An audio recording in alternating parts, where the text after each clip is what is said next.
Good afternoon, everyone. Can you hear me? After the half-day session, what I observed is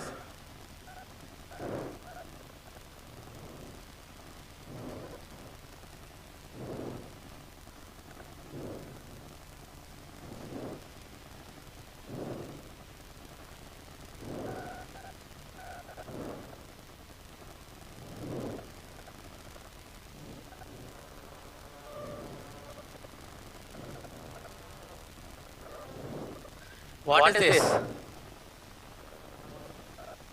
Huh? Very good. So, out of half-day session, what I observed is, if you want to draw water from this well, what one should do? Speak loudly. So, this is what your resources are. And it is your responsibility to carry a bucket and a rope to draw from this well. This is we. So what I observed is, you people are not coming up or not opening up with whatever your doubts are. That's why there is interpretation and lacking. In the mornings, all 4 cases, we never reached up to the surgical adequately. And how many of you are in the final year exam going, and how many of you are in the starting of your career? Please raise the hands. First exam going batch. Okay, almost, sir. So, at the level of exam, that means next day, 6 months, you are going to the junior consultants. So, whole responsibility of cardiac surgery is dependent on you, and you are at the starting of performance is like in the starting of session. So this is not wanted. Whenever there is your boss or senior, your mentor performs surgery, on the table it may be risky to, because cross clamp time, everything is there. So you can ask before starting what is the plan, or after end of the session why you have done like this, is there any alternate way? So always you should read and go, and then after completion of the case you should discuss with the consultant. That is the only way to learn.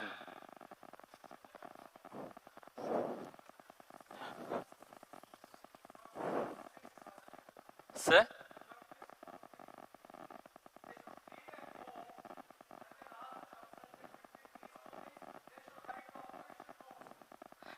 They will do, sir. That's what.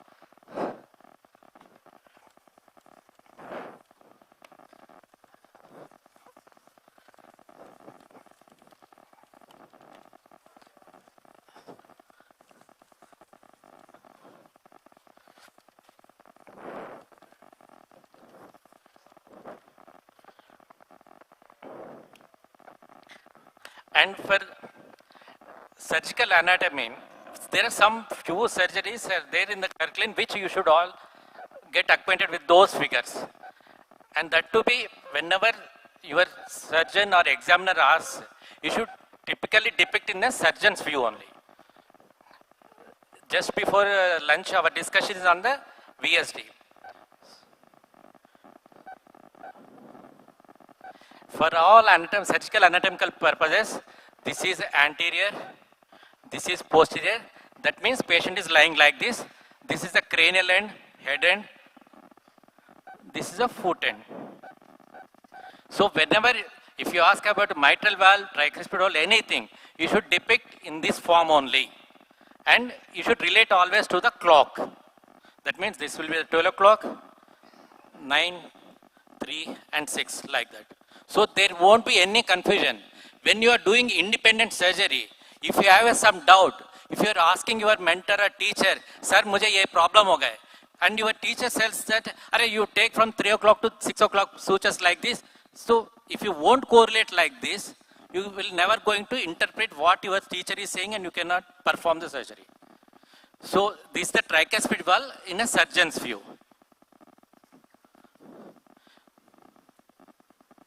This is the septal leaflet orientation. This is the ATL, and this is the posterior. So, and in a VSD, whenever you retract this ATL, Here will be coming the aortic valve. And you are going to see the perimembranous VSD like this. Whenever you retract with a Mayo retractor anterior septal leaflet. So this is how routine classical simple perimembranous VSD is going to look through the tricuspid valve leaflet. So what is the first step? We should know the VSD exposure. This is the septal leaflet which is off closing, and this is the ATL which is also closing the VSD.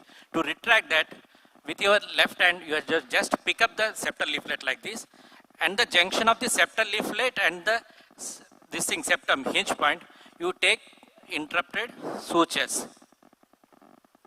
Once you pass on the interrupted sutures and reflect it, that this septal leaflet falls below, and your assistant is retracting the ATL. Then comes the rest of the sutures. If you are doing interrupted, you can take all interrupted like this. Otherwise, if it is perimembranous VSD, remember, it will be in the straight single plane. So, past interrupted sutures where bundle is going on, and then septal leaflet is completely retracted. You can start from here, continuous suture, and come here, exit here, and suture. This is how simple perimembranous VSD look like. But when coming to the tetralogy VSD, it is not a single plane structure. It is in a biplanar structure. So this is the VSD where aortic valve is there, and this is the transverse plane, whatever muzzle of flange, CC, and everything is coming. So once ever we cut the RUOT, then only this will fall down. So your patch is going to sit like this. Because of override, malalignment, whatever you say, so it is going to the two planar structure. Here also, if you do the resection first, it will, this malaligned VSTV is going to get converted into the simple perimembranous, so you can pass on the patch easily. If you are taking interrupted, you should follow the aortic annulus. If you are not seeing the aortic annulus, means you are leaving the VSD there. That means anterior portion, superior portion. This is the place where you are going to leave a residual VSD most commonly. This is as simple as that. Okay, any further doubts?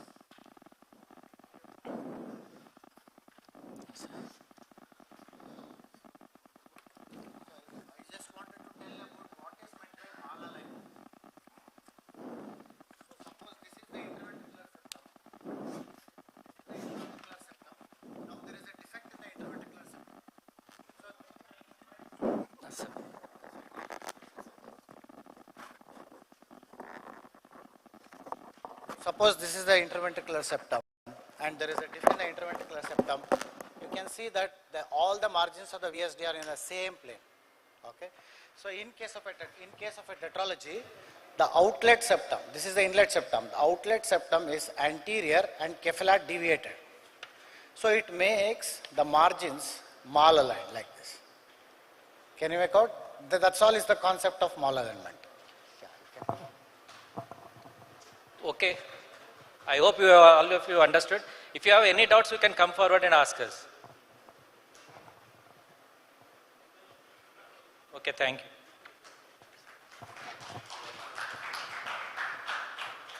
So, beginning with the thoracic and vascular session, presenters please come forward. Oh, sir, this first how to present a thoracic case is by Professor S. Sri Krishna, sir.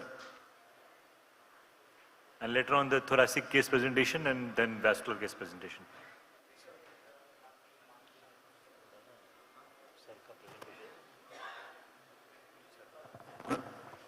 Good afternoon. At the outset, I must thank the organizers for this opportunity. As you have all seen since morning, examination is collecting data, clinical data, coming to an interpretation and then presenting to your examiner with some management strategy which is fit for that particular patient. Most examiners will ask you one single question: what you will do in this patient? And most of the time, it would be good for you to tell your examiner what you have seen in your institution. That is the first thing to say. And then, of course, you can quote some literature and various methods and things like that, because there are always different ways to skin a cat.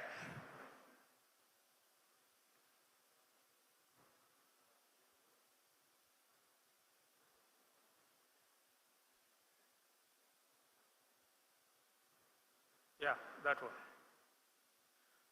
So, in this presentation, I will touch upon some few common things that you can see or you will encounter in your exams and touch upon these topics. But I will not tell you the entire thing because there is not enough time, and there are a few references for you to go back and read about those things. So these are the basic simple symptoms that we are facing when you see a thoracic patient: breathlessness, wheeze, cough, sputum, chest pain, fever, and weight loss. So the past and drug history and social family history, systematic review is all repeated, that all you know about it. Now when we talk about breathlessness, we talk about the onset, the grading, and aggravating and relieving factors. Wheeze, similarly, age of onset, relation to exertion, associated with cough or expectoration, and related to posture. Cough would be again duration, dry or productive, postural variation, associated with fever, chest pain, or hemoptysis, aggravating and relieving factors. Now remember, most of these signs and symptoms are a combination of things. So you have to interpret it in such a way that you have different symptoms and signs that come about to come to a regular diagnosis. Similarly, you have hemoptysis. Common causes that we see are bronchiectasis, aspergilloma, hydatid, and carcinoid or benign tumors. And chest pain, of course. You have cardiac causes and respiratory causes. In the respiratory causes, it would be a malignant pleural involvement, pneumonia, or a pneumothorax, which could be acute and severe breathlessness, and connective tissue disorders. Similar to NYHA classification, you need to know the Modified Medical Research Council questionnaire, and where you assess the functional status of this individual to determine the seriousness and urgency of treatment if required. Physical examination, I am not going to do details. These are the various areas that you see or examine in the chest. The same principle of inspection, palpation, percussion, and auscultation is to be followed. Now, when we do, percussion forms a major role in your clinical examination because it differentiates many major presentations that you encounter. You have something called stony dull, where there is absent breath sounds, shift of mediastinum to the opposite side, and invariably it is due to a fluid collection in the pleural cavity. A similar dull area with bronchial breath sounds is usually due to a consolidation. A dull with absent breath sounds with shift of the mediastinum to the same side would be atelectasis, and a dull with absent breath sounds with no shift is usually either due to a mass lesion within the chest. This could be either in the parenchyma, in the lung, or it could be extrapulmonary. Again, there may be resonance on percussion, hyperresonance, and these are the few things that you have to differentiate: pneumothorax, bulla, or an emphysema. In auscultation, this is again very basics, but I still have to tell you because a lot of people have confusion about the various sounds that you hear in the chest. You have vesicular breath sounds where there is a prolonged inspiration and a short duration of expiration, which is continuous with each other. And bronchial breath sounds is an inspiratory and expiratory phase equal to each other with a gap in between. Then, of course, the other things are bronchovesicular and asthmatic or wheeze. So there are few definitions that you have to know. A wheeze is a musical whistling sound due to airflow obstruction.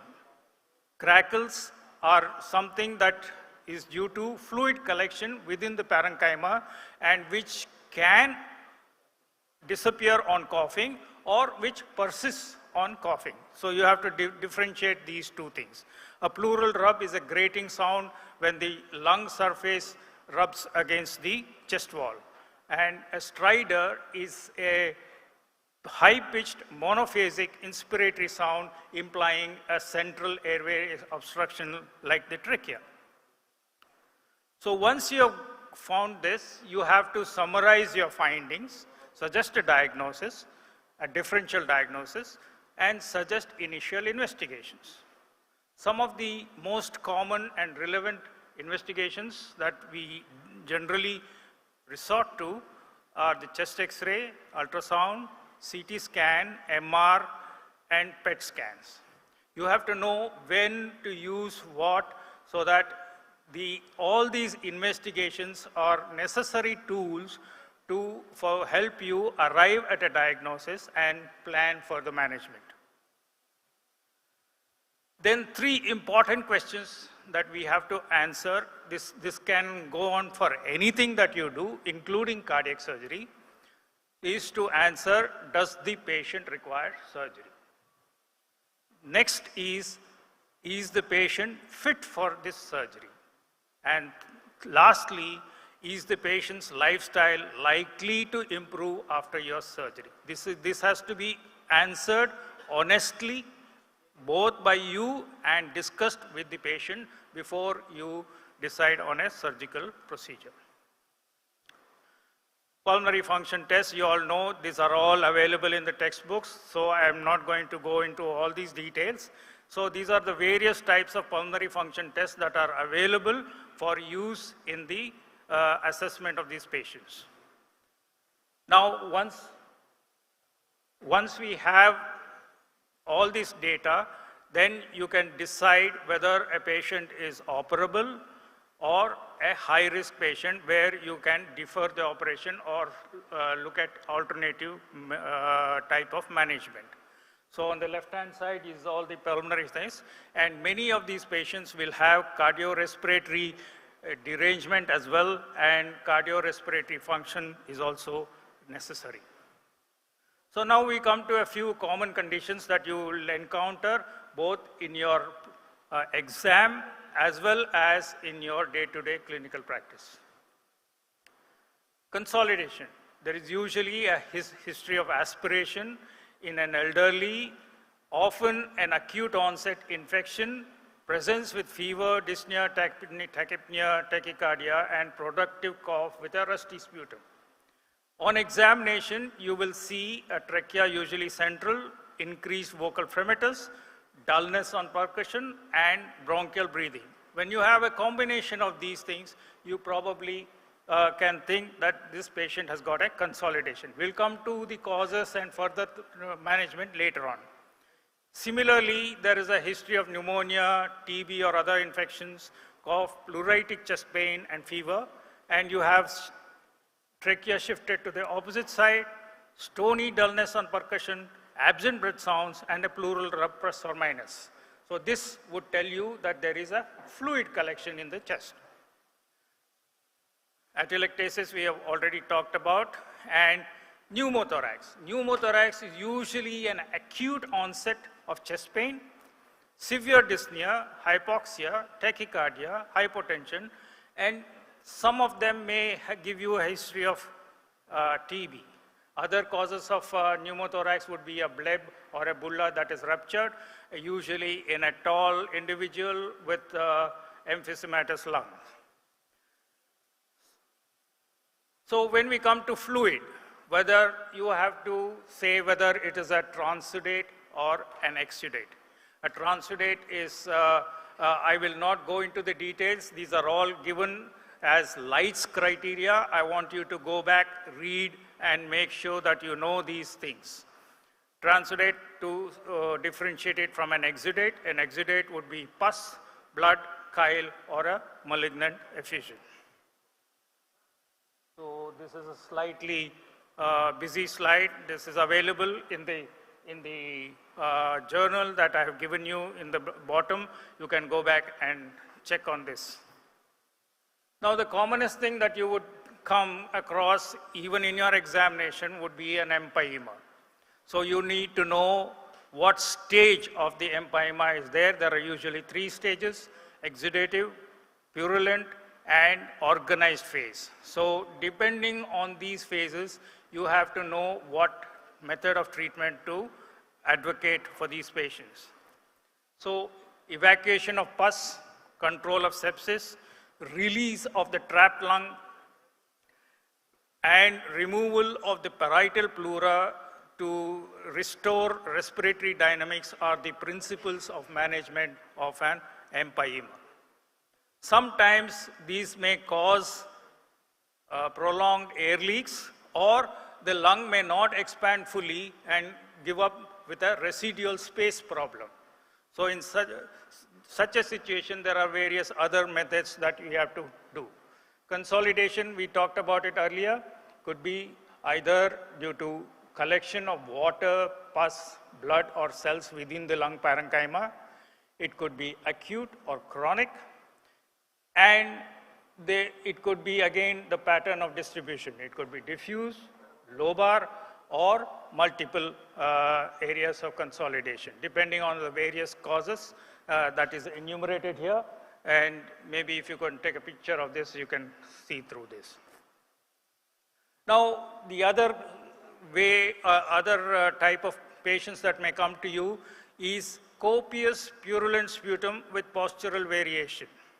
So in your history, the patient will come with a lot of copious purulent sputum. If it is a short duration, aspiration would be a common cause. Septic emboli could be there, or there may be a history of preceding pneumonia.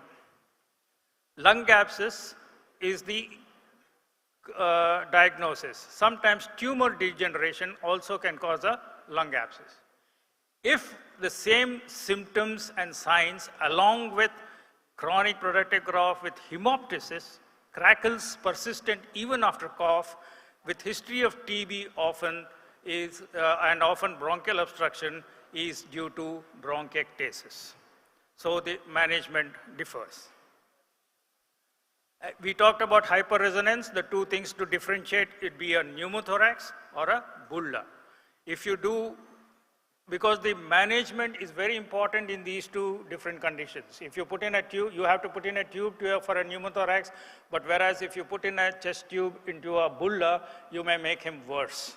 So you have to differentiate. You can see that, the lung margin is collapsed in a pneumothorax from the chest wall, whereas here the lung margin is not seen, and then it is fixed with the chest wall. So that is the difference, and this is very important for you when you discuss the case. When they come to the investigation part of it, they will give you an X-ray, and then you will have to say, okay, this is this, and this is this, and this is how we are going to manage this. So in pneumothorax, there are something called spontaneous pneumothorax, where there is no known history or clinically apparent lung disorder before. And a secondary pneumothorax is usually due to a patient who has had COPD, ILD, tuberculosis, and rarely cystic fibrosis and pneumocystis. So the pneumothorax is considered small if the margin between the lung and the chest wall is less than 3 centimeters. Sometimes you may just observe it, and then with physiotherapy and other things, they might improve. But if it is more than 3 centimeters, then this is considered large. All large anything more than 3 centimeters from the chest wall in a conical chest cavity amounts to almost 30% of the lung that has gone down, and this requires surgical management or any other intervention. Bullous disease. Bulla again are divided into a bleb, which is less than 1 centimeter, a bulla, which is coalesced alveoli more than 1 centimeter, or a giant bulla, which occupies almost 30% of the entire chest cavity, collapsing the lung and causing respiratory distress.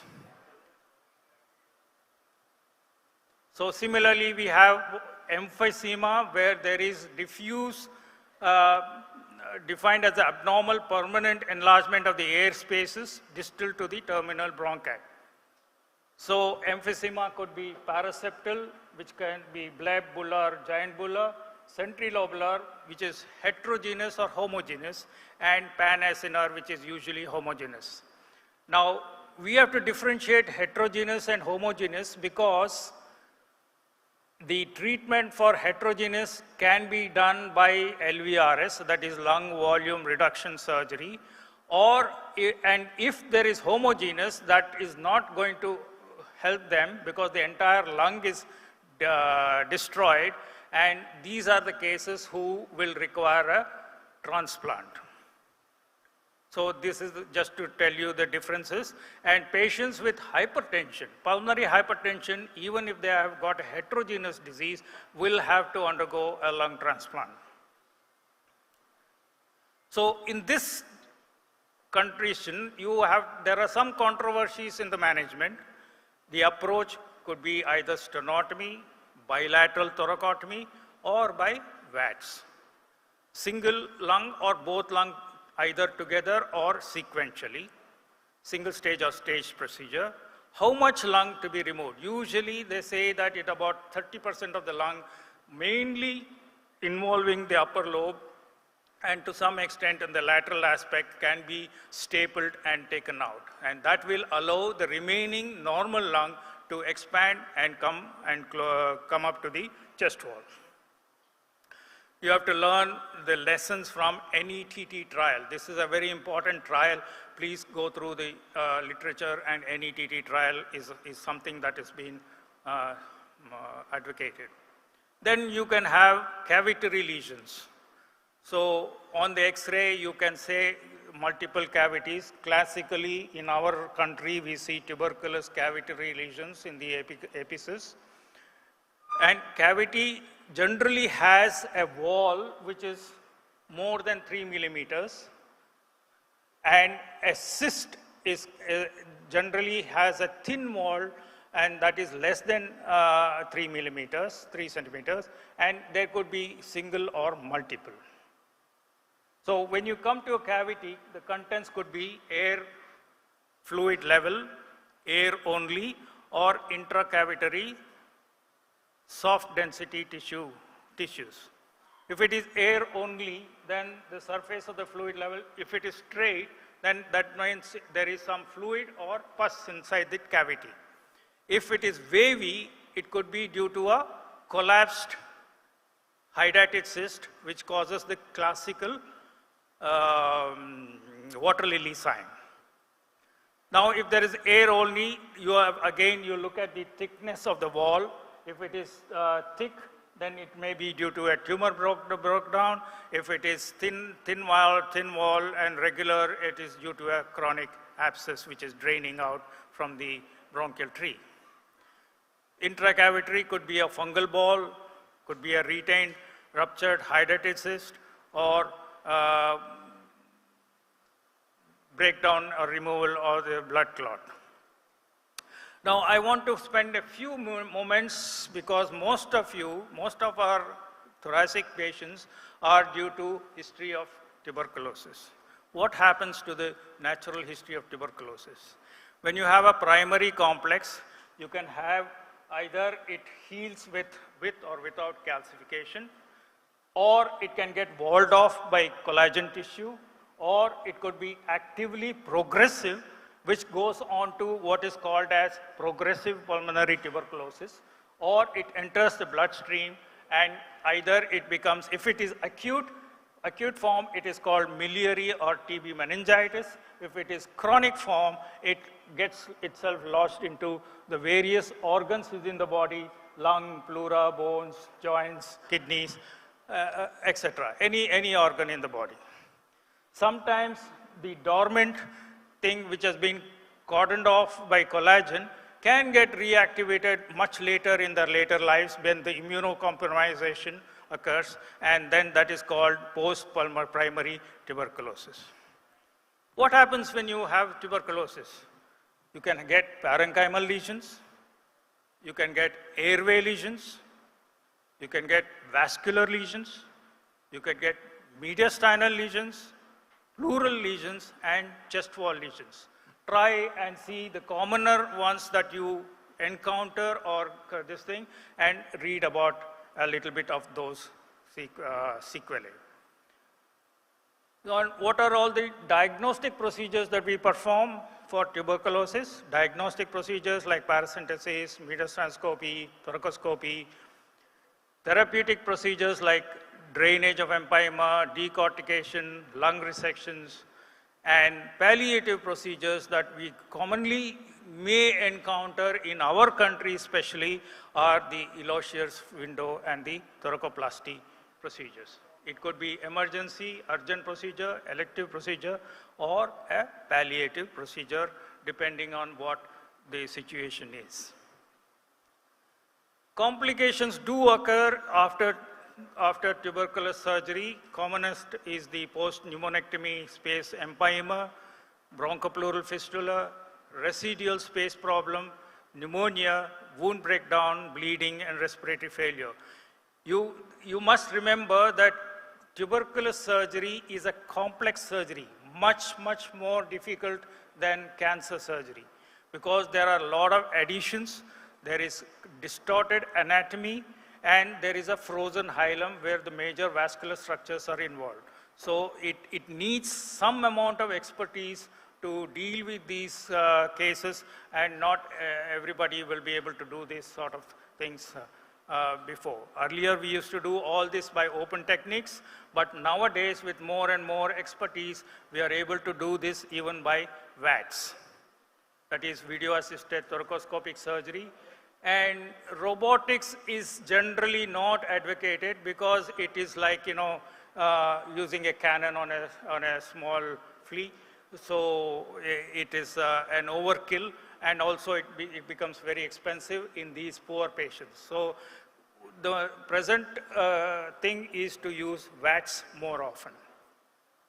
Hemoptysis can happen with all these causes, and the management of hemoptysis is to prevent asphyxiation.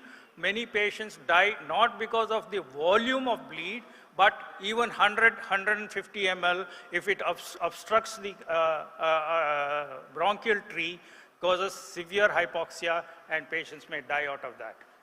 Localize the site of bleeding, arrest the hemorrhage, determine the cause for hemoptysis, and treat patients definitively. This is again a bit of a busy slide. This presentation will be available with your organizers. Any of you can always take this presentation. Now we have other cause of hemoptysis that we frequently encounter, is called fungal ball infection in a chronically tuberculous cavity. This is an opportunistic infection, and timing of surgery, preoperative stabilization with bronchoarterial embolization, and subsequent definitive surgery is the goal. Perioperative antifungal treatment, technical aspects of surgery, extrapleural mobilization, persistent air leak or space problem are the problems of fungal ball aspergilloma surgery, and this you can read about it. And then if you are asked in the exam, you may have to be able to answer these things. Now we talked about pleural space. You can have actions on the lung, various glues, staples, and other things are available. You can have actions on the parietal pleura, you can make a pleural tent or a pleurodesis, and then you can have actions on the chest wall to bring, if Mohammed does not go to mountain, if mountain does not go to Mohammed has to come to mountain. That is you bring the chest wall down onto the lung surface, and that is by thoracoplasty. And then, of course, extra thoracic procedures like pneumoperitoneum and pneumomediastinum are not very commonly done. Now we come to another major case, that is you might get a cancer patient, or you can get a mass lesion within the chest. So this again is classified as nodule or mass. If it is less than 3 centimeters, it is called a nodule. If it is more than 3 centimeters, it is called a mass. And the nodules can be single, which is classically called as solitary pulmonary nodule, or it could be called a multiple nodule. So in this, you must know some of the major things, that is the diagnosis, whether it's benign or malignant, localization of these nodules within the chest by means of hook wires, coils, fiducials, dyes, infrared ICG, and radio tracers. Choice of procedure could be wedge, segmental resection, segmentectomy, and lobectomy. And it could be either done through a mini thoracotomy, wedge, or robotic excision. Now, when you have a mass lesion, you first have to diagnose whether it is within the lung or outside the lung. If it is within the lung, you may have to biopsy it, prove that it is benign. If it is malignant, it could be either a primary from the lung or a metastasis from another organ within the body. So accordingly, you have various markers seen, markers that can be done with blood tests, and you can prove or disprove the diagnosis. If it is outside the lung, it could be from the mediastinum, that is anterior, middle, and posterior. If it is from the diaphragm, or there could be hernias through the diaphragm, famously called the Bokdalek or the Morgagni hernias, and chest wall tumors, and from the pleura as well. So this is the pathology. You must know the latest classification of pathology, and this is all given in the latest TNM classification of NSCLC tumors. I've given you the reference in the bottom.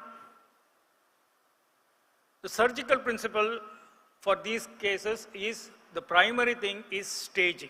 You have to do staging through the various investigations, and then lymph node stations. So you start with CT and PET CT to tell you how many, if there is any localized invasion, or if there is metastasis. So whenever possible, it should be removed in toto. You have to achieve an R0 resection, en-bloc resection, closely adjacent to the invaded structures, and all accessible mediastinal nodes have to be removed. Again, to make it very simple, you have to know the staging. Again, go to the stage 9, TNM classification number 9, which is the latest one. And you have what is known as N1 disease, N2 disease, and N3 disease. N1 are within the lung parenchyma, N2 are mediastinal nodes, and N3 is contralateral nodes.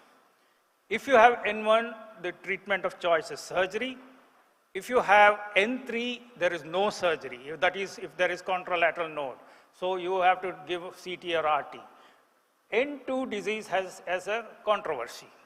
Single stage N2, in our country, we can offer them surgery if the primary tumor is resectable and you are able to take out the lymph node completely.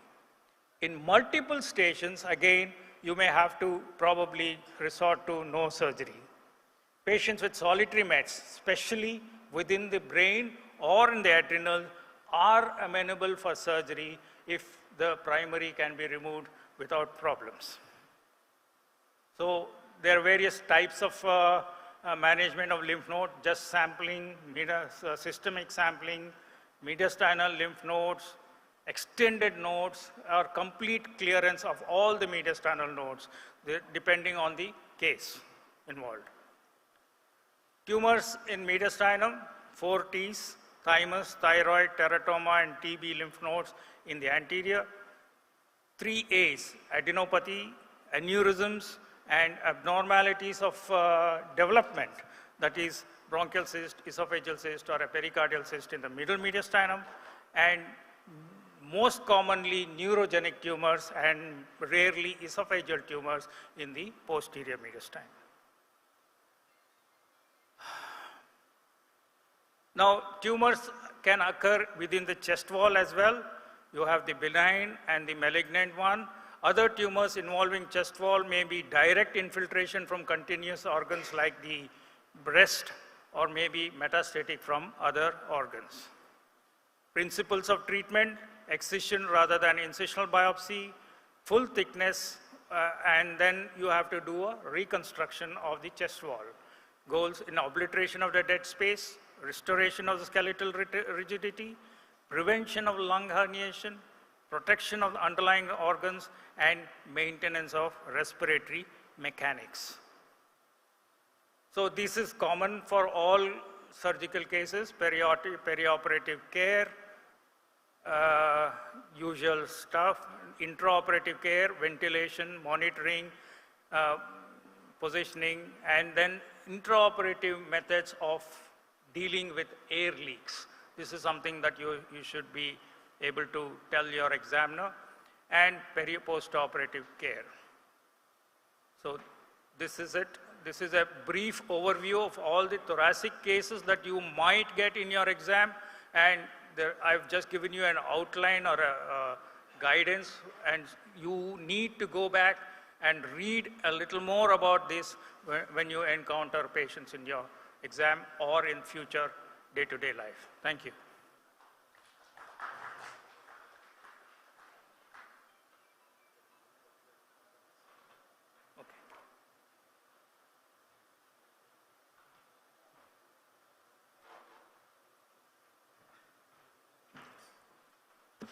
Thank you, sir. Now it's the turn for thoracic case. Presenters, please come forward. And sir, please, Amitabh Chakravarti, sir, please.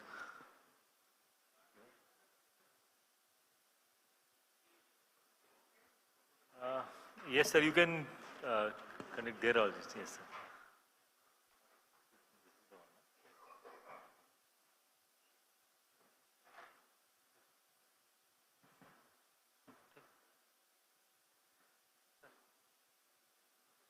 Shall we start? My patient, 50-year-old male, farmer by occupation from Purulia, West Bengal, presented with chief complaint of fever for 10 days, cough for 5 days, right-sided chest pain for 5 days, and shortness of breath for 3 days.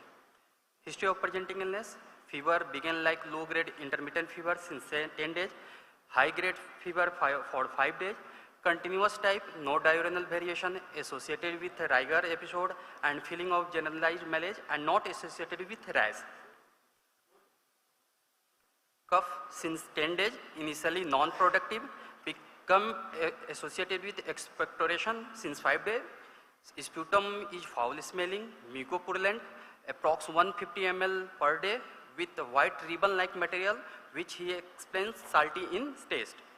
More on lying down on left side, relieved on lying down on right side, not associated with hemoptysis, no seasonal variation, no wheeze.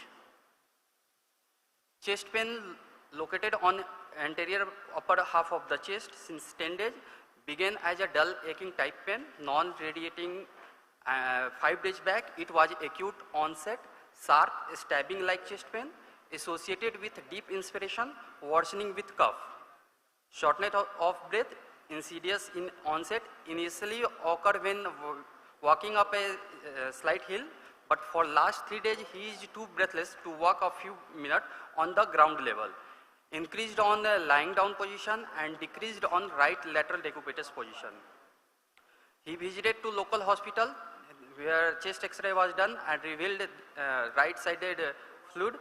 ICD was given 3 days back, then breathlessness decreased.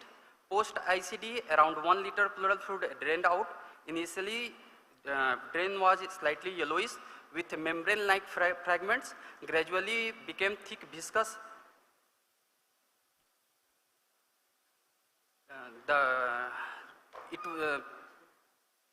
Not associated with hemostasis, epistaxis, or symptom related to ear, nose, or throat.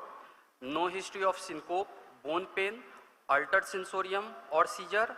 There is no history of loss of appetite or weight. There is no history of vomiting or abdominal pain. There is normal bladder and bowel movement. Past history. Patient is diabetic, hypertensive, euthyroid. There is no history of asthma or COPD. He is not giving any history of metered-dose inhaler. There is no known liver or kidney disease. There is no history of TB or TB contact with anyone. No history of lower respiratory tract infection required hospital admission. No previous history of any thoracic intervention. There is no history of chest trauma. He is a smoker, 5 packs per year, and tobacco chewer. Family history, he belongs to lower middle class. Elder brother has similar complaints, managed conservatively 3 months back.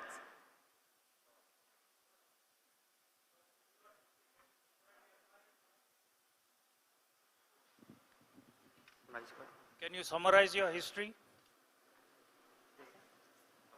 Summarize in one line what are all the salient features on this. My patient, 55-year, occasional smoker, lower middle class family, presented with acute onset sharp chest pain on right side with ICD in situ, in which drain was initially serous, and there was ribbon-like materials, but after 3 days it becomes pus-like pulverulent, and there was also cough, and cough was associated with vomitus, in which also there was ribbon-like materials in sputum. So the salient features are productive sputum he had, Yes, sir. right? With postural variation With postural variation. and chest pain Chest pain. and shortness of breath. If you combine all these three, basically these are the three main things. Yes. What are the differential diagnoses that you will offer this patient? What is your provisional diagnosis? My provisional diagnosis is empyema thoracis, stage 2, with right ICD in situ. Patient in MMRC grade 3, with pulmonary discharge and without air leak. Very good. Very good. Huh? Smell of the expector smell. He's asking expector smell of the Is there any smell, foul smelling? Yes, sir. What does it indicate? Secondary infection. So foul smelling sputum would indicate either a lung abscess or a secondary empyema which would have infected. So it could be a lung abscess which has ruptured into the pleural cavity causing empyema. So that could also be one of your diagnoses, right? So what is your clinical feature? There is ribbon-like materials which was Tell us your clinical features. examination. General examination, patient is alert, conscious and cooperative, thin build. The patient prefers to lie on the right lateral decubitus. Respiration was 26 per minute, thoraco-abdominal, regular, reduced movement on right side of chest, pulse 90 per minute, regular, normal volume, no radio-radial or radio-femoral delay or peripheral pulse palpable, no pallor, icterus, clubbing or cyanosis, there was no lymph node palpable. Systemic examination, inspection, upper respiratory tract seems to normal, bilateral symmetrical chest, no chest deformity, no scar marks, no sinuses. Tell us positive findings only. Just positive findings.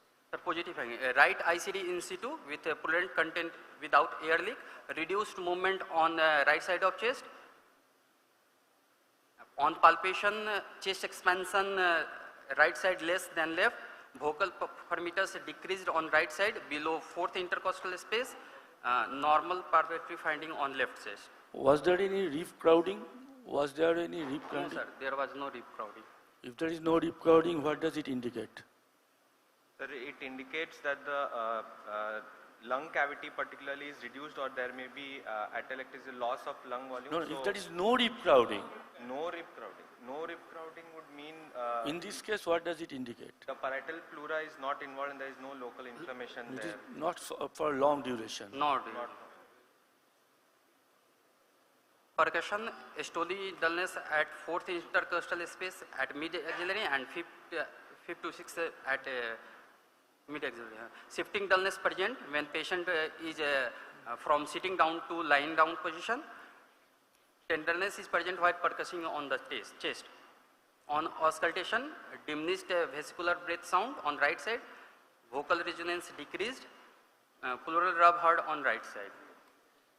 Left side, normal auscultatory. You have a story dullness that will prove that there is fluid.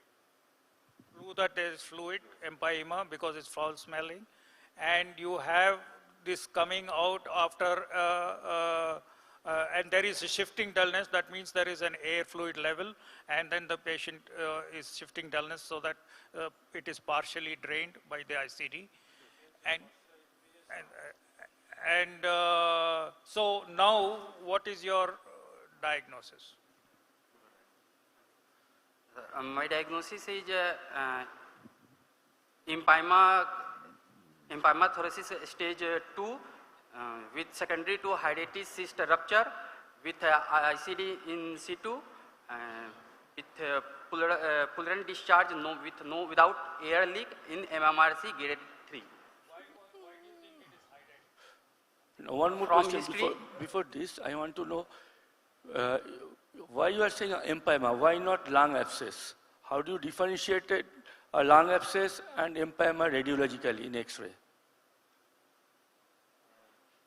Sir, lung abscess, we will see a cavitary lung lesion that is there with an air fluid level, and in empyema we'll see a pleural effusion with the crescent sign in the With the angulation, with the chest wall. Lung abscess will have an acute angle with the chest wall, and the empyema will have a obtuse angle. Obtuse. So you said there is no air leak, but on left lateral decubitus, and the amount of expectoration increases. So there might be a connection, airway connection to the pleural cavity. So that can cause air leak. Connection between airway and the pleural cavity, that increases the expectoration on left lateral position.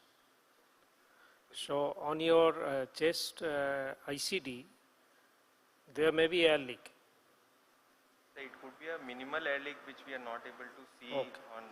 It could be surfolio grading Most one. probably surfolio what they grading mean one. is there is postural variation with expectoration on lateral decubitus, but they are not able to see the air leak on the ICD. Or your ICD may be blocked. Block. So that is another reason that you don't see an air leak. Okay? So, what? This is the X-ray. Do you describe the X-ray? Sir, this is a plain chest X-ray, PA view, showing a well-demarcated cavitary lesion with an air fluid level on the right upper and mid zone of the lung. So you said it is a empyema, and what about the claustrophobic angle?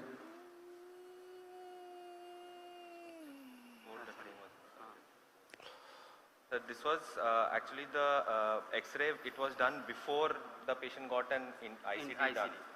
So, Yes. ICD. no, not No, as. no.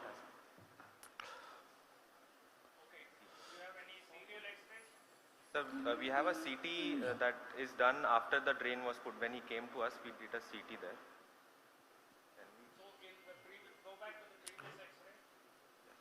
What would be your diagnosis on this X-ray?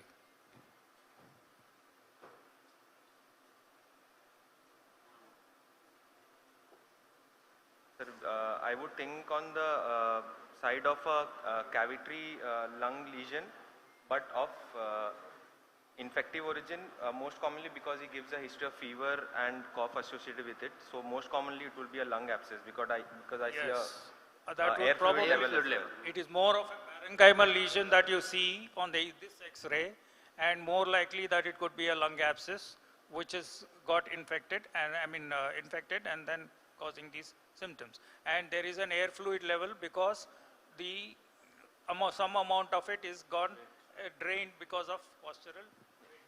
There may be a bronchial communication. This may not be the abscess because the wall of the Thin wall.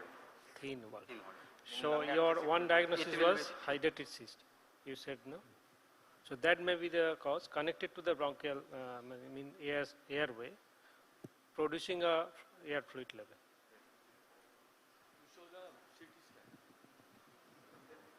यहाँ पे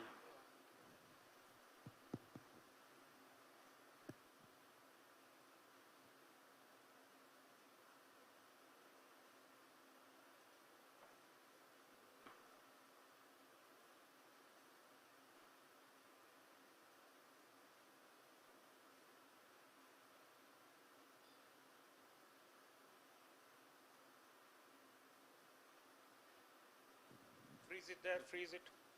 Can Freeze you it, freeze it. Freeze it, freeze. Freeze it at the point where there is a this thing collection. yes sir. Play करिएगा एक बार.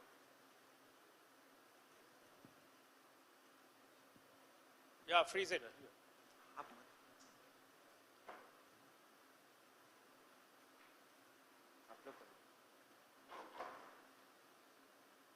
Freeze it there, freeze. 1 or 2 frames before, yeah, hold it there. Hold it there. Okay. So now this, read this CT. We can see sir ICD in situ. So there is a air-filled cavity there in the right side of the chest, just below the level where the trachea is bifurcating, and we see the normal lung as well, which is on the right side, and there is a fluid with a ICD inserted to the right side.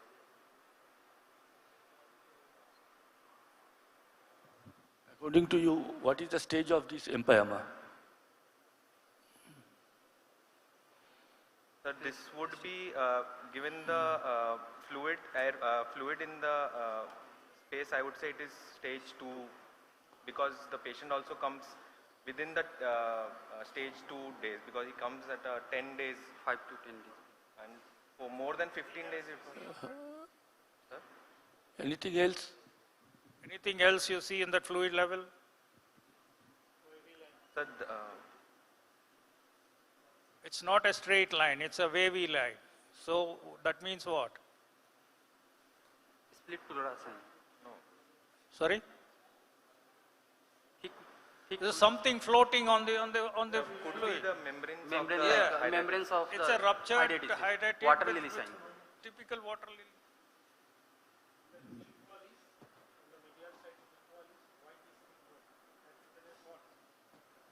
White is thick wall that represents The medial side. on the medial side. So because it's septated, that is why it's on the. Why is it, this question is why is it thick? Why is it looking white? It's a fibrosis. Fibrosis and calcified. This is in 10 days. Fibropleuron. It's a deposition of fibrinous. Maybe just a collapsed lung. Compressed lung. Now you are talking about stage 2 empyema. So how do you differentiate between stage 2 empyema and stage 1 and stage 3 from microbiologically or biochemistry wise? In stage 1 empyema, it's a serous fluid, mostly sterile. Stage 2, it's slightly thick, and there will be fibrous strands, and only 10 to 15% cases it will be infected, and in case of organized, it will be purulent and infected. In stage 1, what will be the culture report? It would be still sterile, sir. sterile. It will not show any microbiological evidence, but there could be just pleural effusion or paranpneumonic effusion that is there. So that could be stage 1, and after it progresses and there is no intervention done, it goes into infection and then stage 2. So when do you drain? When you decide to drain a pleural effusion here in this patient when you are suspecting a empyema? Sir, first of all, we would like, before draining, I would like to aspirate the content and send it to the lab, and then I would, if it is significant, What are the criteria? Lights criteria, the pleural fluid protein by serum protein levels more than 0.6. 0.5. Pleural protein on serum protein 0.5. Pleural LDH by serum LDH more than 0.6, and pleural fluid. What about pH? pH should be less than 7.2 in order to call it exudative kind of effusion. Okay. So what will be your plan of managing this patient? How will you manage this patient? Seeing the X-ray, would you put ICD? No, sir. Why? Because it was put outside. It's a localized cavity that is there. Putting a drain won't help. So on CT, just run the CT. Yes. Do you have an X-ray just before the chest tube was inserted? Yes. So, yes, sir. That's the chest. Chest X-ray. No, I don't think so. For this chest tube, on this X-ray you put a chest tube. No, sir. Sir, this was the X-ray that the patient got before the chest tube was inserted. So there is one X-ray missing. That means one X-ray is missing. He didn't get.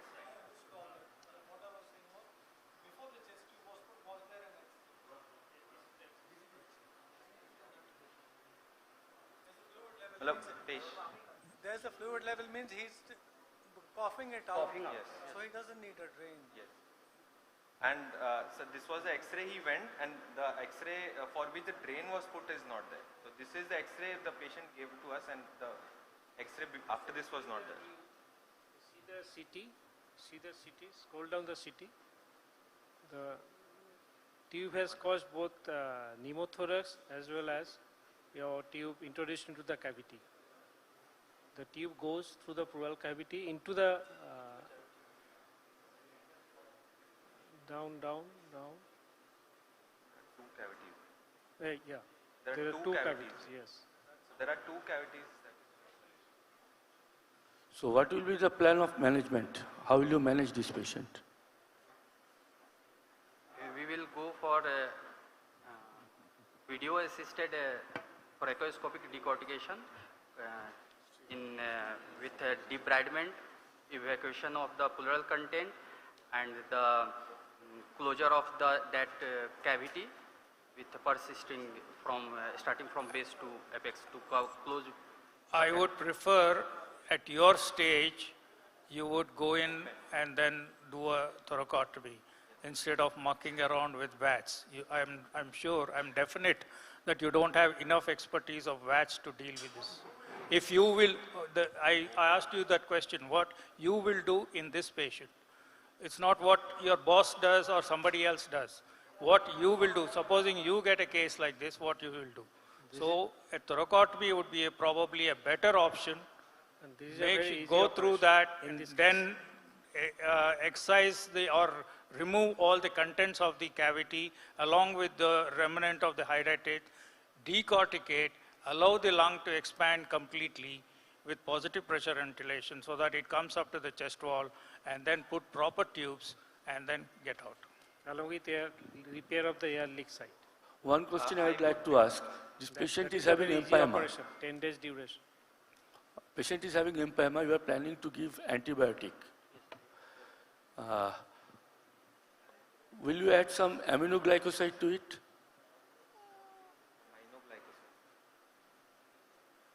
Sir, I would not go in blindly with the choice of antibiotics because I would have to first aspirate and accordingly go with the culture report. No, actually aminoglycoside should be avoided because in low pH situation is infected, this will be deactivated. So aminoglycosides are avoided in empyema. That's why you asked the question. Okay? So, What other precaution you will do? On the table. We will give albendazole and antihistaminics before. Hydrate is already ruptured. Albendazole will cause much further. Sir, it is ruptured, but the patient might have an anaphylactic reaction later. That so would have happened long ago. would have happened. Then we also we give antihistaminic and steroid. No, no. Why What not? I want you to tell me is on the table what further things that you will take care before you close this patient. Before you close or before you open? Close. Okay. Because this is a ruptured hydratate. Hydratates always have a bronchial communication. You have to make sure that you close that bronchial communication surgically with a suture and then allow the rest of the lung to expand. Okay? It's important. so what is capitonage? Capitonage is it's a surgical closure of the cavity, hydrated cavity. Persisting suture is taken from the base of the cavity and closing up to obliterate the cavity. Okay, so the last question, because we have to wind up this session. Two more, yeah, sure. One question is, what is the principle of surgery in stage 2 empyema? And what is the principle of surgery in stage 3 empyema? Sir, in stage 2 empyema, we are concerned with the complete debridement and we have to evacuate the full pleural cavity. And while closing the patient, we just make sure that the lung has expanded and touching the pleural cavity, and we close and come with adequate drainage. But in stage 3, since the lung volume has already been less, the pleural peel is on the lung. So we want to decorticate and make sure there is no space left between the lung and the pleural cavity. We want to obliterate the whole space. If the lung doesn't come up and there is air leak, If there is significant air leak, then we would like to identify the leaks and close it directly, or else we would have to reduce the space by some thoracomyoplasty approach. You will never do a thoracoplasty in the primary sitting. Okay? Never do that. You give the patient adequate time for the lung to expand with vigorous physiotherapy. The one thing that if there is air leak, you may have to use either a pleural tent. This patient, the parietal pleura is safe, so you can use a pleural tent, or you can use an intercostal muscle flap to close that air leak. All right?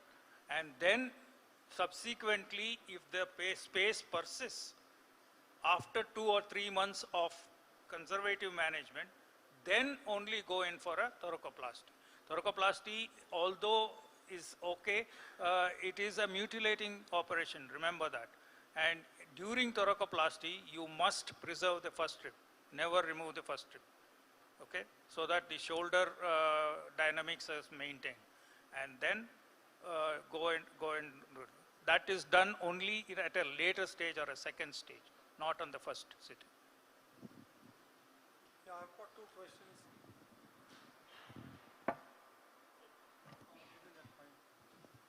I have 2 questions for you. What is the life cycle of this? How did man get infected?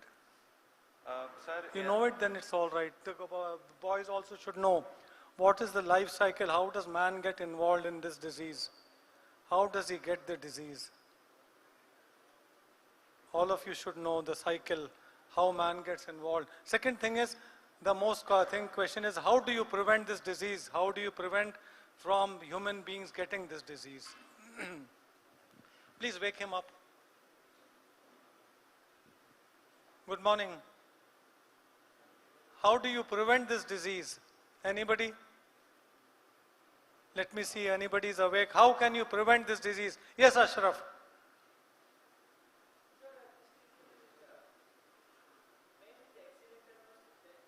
I'm not asking accidental law, I'm saying how do you prevent this?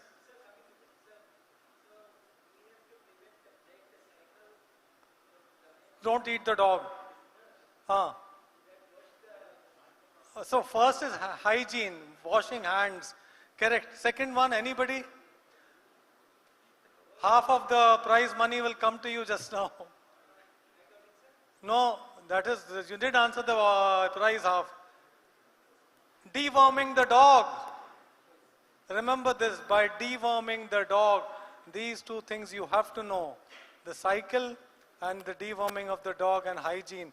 And then the thoracotomy, they'll ask you, which lung, how will you protect? What will be your position? Please mark the incision. That's all. Okay, thank you. Thank you very much. Thank you.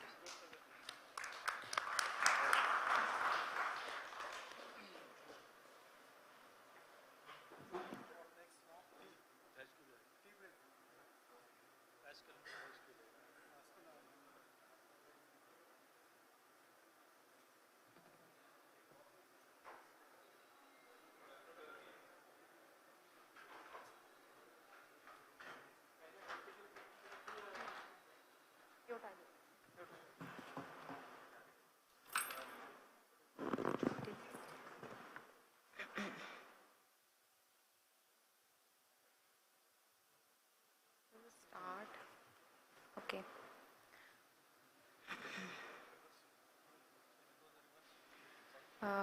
So, Hold on.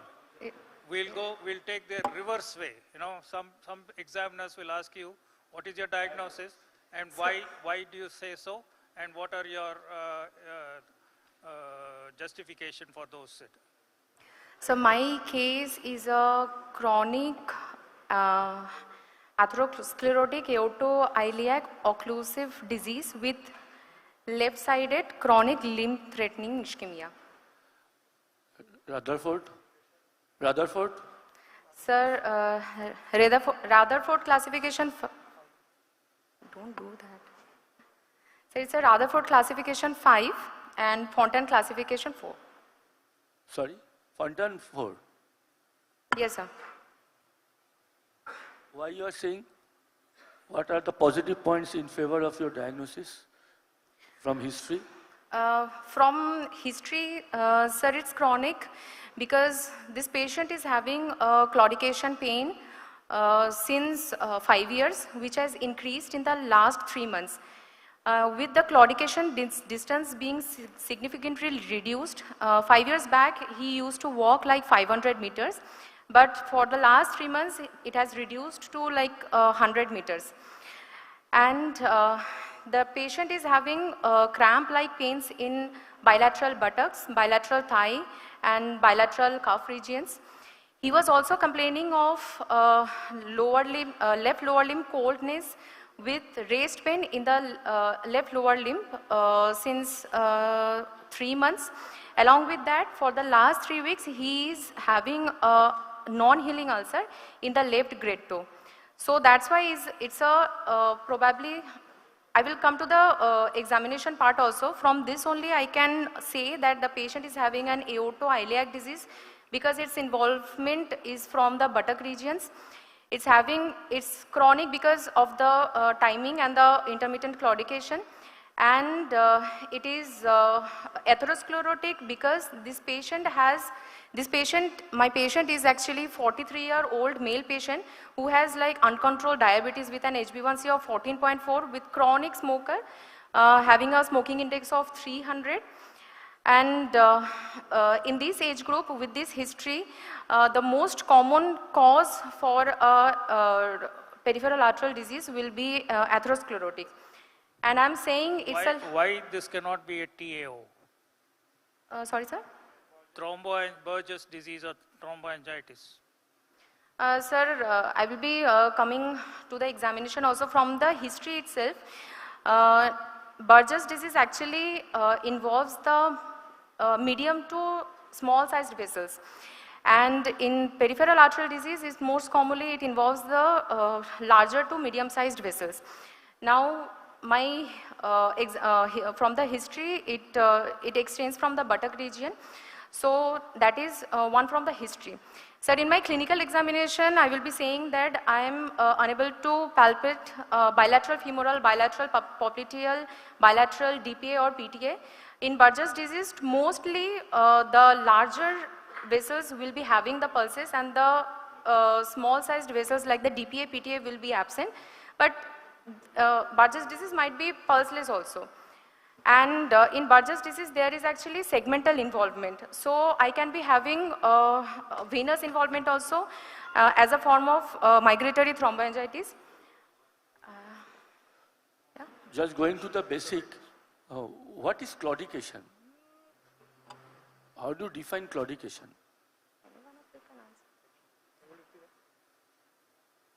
Claudication is defined as a cramping type of pain commonly seen in the calf muscles or any of the muscle groups, wherein the patient complains of a gripping and a cramping type of pain on walking a certain distance.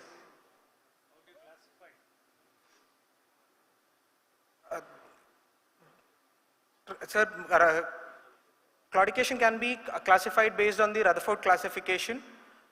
We have 0 being the asymptomatic, 1 being the mild claudication, 2 being the moderate claudication, and 3 being the severe claudication. According to Fontaine classification, in class 2A, we have more than 200 meters. If the patient has claudication, then it's 2A. If it's under 200 meters, then it is 2B, sir. Describe a typical rest pain. Sir? Typical rest pain. Sir, it will be a Fontaine class 3, so where there is a typical rest pain, and it will be a Rutherford class 4. Describe the characteristic. Okay. How a patient comes and complains. Okay, so such patients usually complain of rest pain during the night hours when they sleep. This is primarily due to like decrease of the hydrostatic force, which decreases the perfusion of the distal limbs. Where it occurs? It is in the thigh or in the calf or in where? Where? Classic posture and sir, commonly seen in the calf region, and the patient hangs his legs down on the side of the bed, sir. So due to an increased hydrostatic pressure, the blood gets pushed into the capillaries and the patient feels a relief in the pain at, not typically not in the calf, in the foot. In the foot. In the and burning.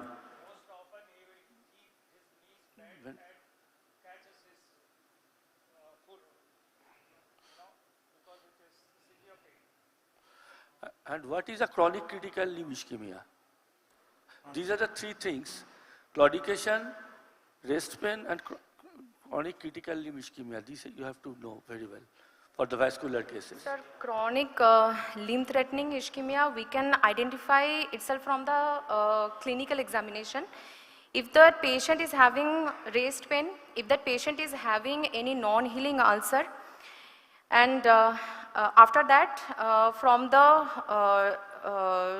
Burgess exercise also, if that elevation degree is less than 20 degree, after that we can do investigations like duplex scan, and if the AVPI is less than 0.4, we can say it's a chronic limb threatening ischemia.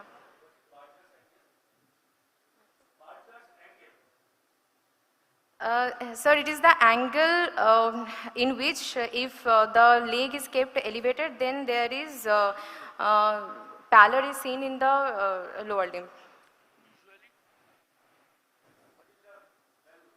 The normal value is 90 degrees. It's more than 90, sir, it will be normal.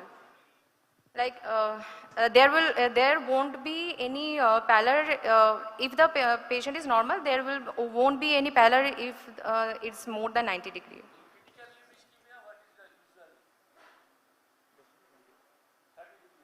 Less than 30.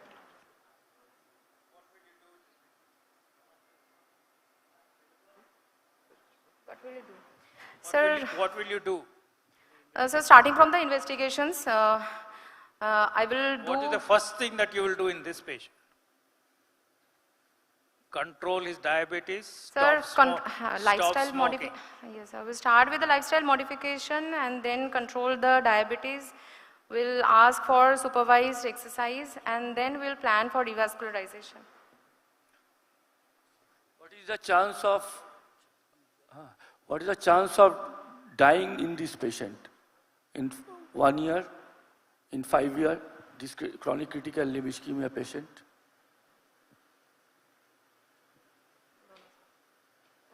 Chronic critical limb ischemia is a very bad thing, and you know, usually they have some cardiovascular and also cerebrovascular. In most of the cases, at least 20% will die within 6 months, and 50% will die within 5 years. And the chance of losing limb, what is the chance of losing limb? Losing limb.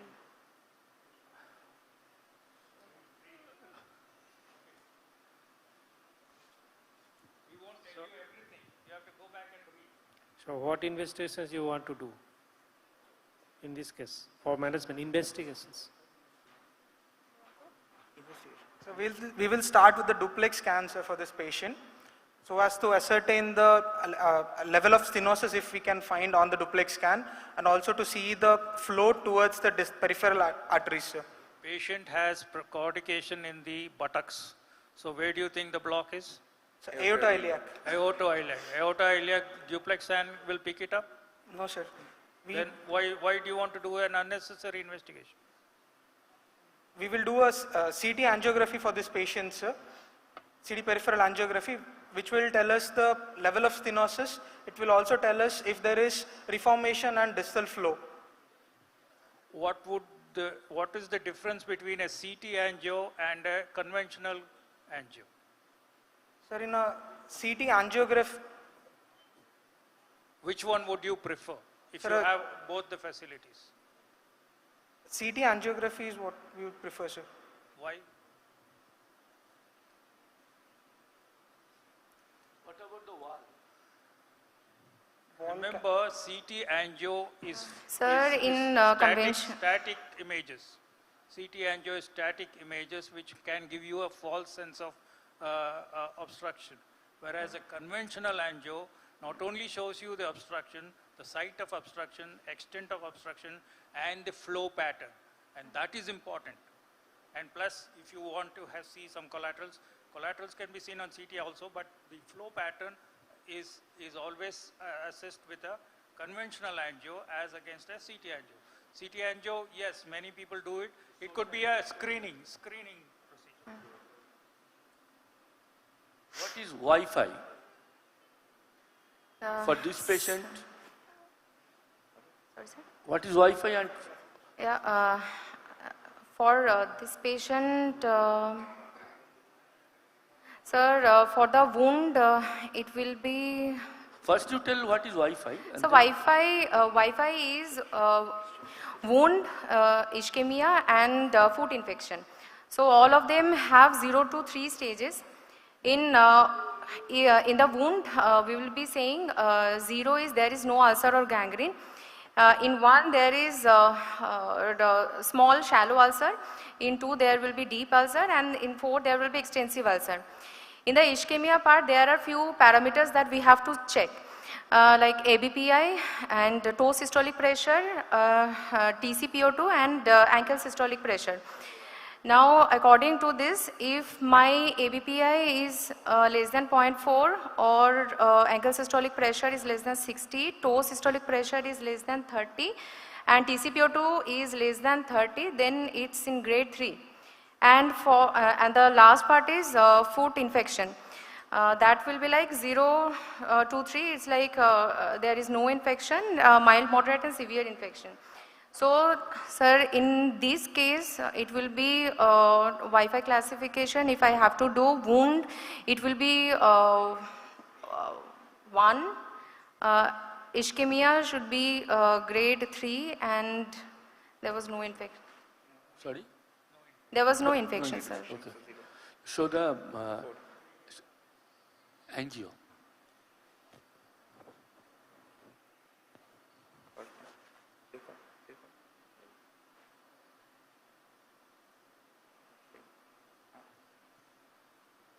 And describe.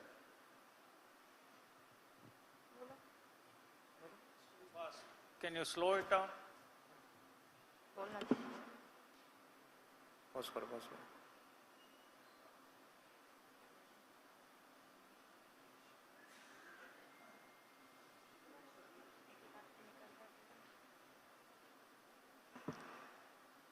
Sir, in this CT angiography, we have.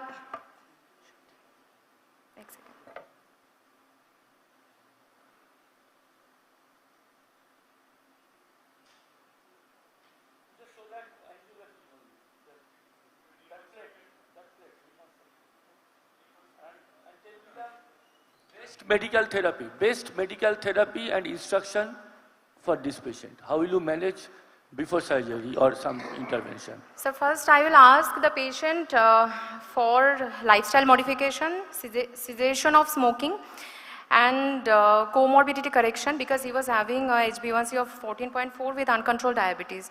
After that, we'll ask for medical management, or the class 1 indication for this patient for medical management will be single antiplatelet therapy. Antiplatelet therapy, sir. We'll start with antiplatelet therapy. So single antiplatelet therapy.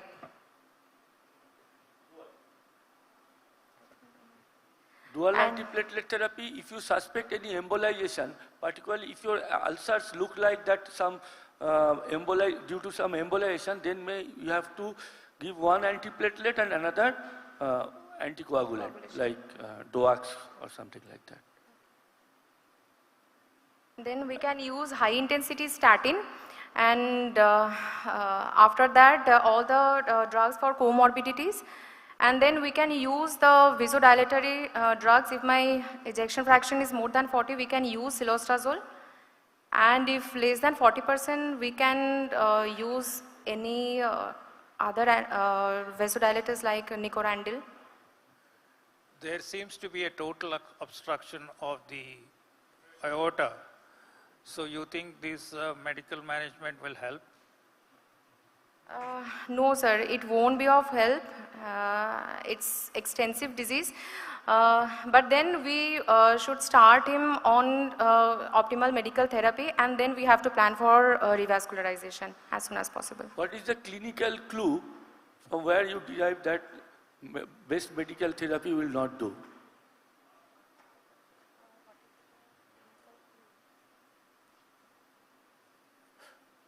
A patient presenting with rest pain is unlikely to... Pain, yes, along with left-sided ulcer also. So, any other drug apart from how cilostazol works? What is actually it is? So cilostazol is a PDE3 inhibitor. It essentially increases the CAMP levels in the blood and causes vasodilation. And what is the clinical implication? What do you find? So there is an increased vasodilatory effect, hence... I am talking about the clinical implication. You have having cilostazol, and what the patient, if it responds, what he will say? So there is reduction in the rest pain, sir, or the rest pain goes away and the claudication distance decreases. Claudication, actually. And any other drug? So naftidofuryl, sir. This is a 5-HT2 inhibitor. This acts by decreasing the lactic acid levels in the muscles and also increases the blood flow, sir. What alters the rheology? There's a drug for rheology. To rheology, the pentoxifylline, sir. Pentoxifylline. The flexibility of the RBC is increased to promote distal circulation. You want to talk about the Burgess exercise? So these patients should also be started on Burgess exercises, as these increase the collateral circulation to the limbs, sir. So the patient, when asked to do the Burgess exercises, the collateralization happens and the rest pain may reduce and the claudication distance may also increase in these patients. So what other investigations he will do, and what important history he should take before planning for surgery? One is other history and other investigations just before surgery you have to do in this case. What other investigations you will do? What is the problem in this case? Level of obstruction which you have to... Infrarenal total aortic occlusion along with collateralization with distal runoff starting from the external iliac artery. Also be involved. Renal artery, yes, so we have to. You have to assess your renal functions. Yeah, we have to do the renal function. And then where will be your takeoff of the graft? So From this picture, you cannot say the takeoff point. And most important part is what sir said. You have to you have to evaluate the heart, coronary artery. You have to evaluate carotids. Okay. So you have to evaluate those things. Then comorbidities, if any other comorbidities, and renal functions. Everything you have to scrutinize, then followed by operation.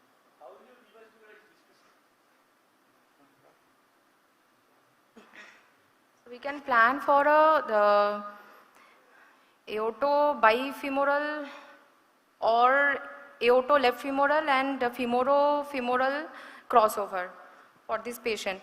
But since there is total occlusion from the infrarenal aorta only for this patient, we can plan a thoraco-femoral or thoraco-bifemoral, or we can go for any other extra anatomical bypass also.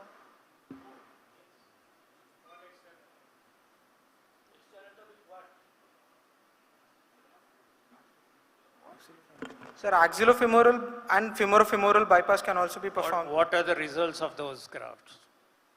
He's a young fellow, 43-year-old. You think it will last? 43-year-old patient, sir, and with so much comorbidities, the long-term results will not be good. Long length of graft will be blocked. Which prosthetic graft? Sir, Dacron graft in a knitted, gelatin impregnated Dacron graft is what I would prefer, sir. Sir, polyethylene terephthalate.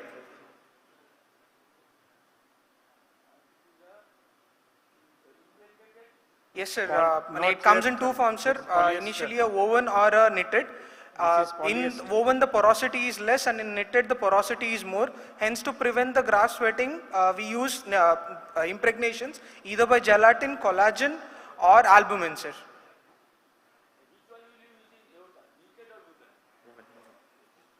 Woven grafts. Sir.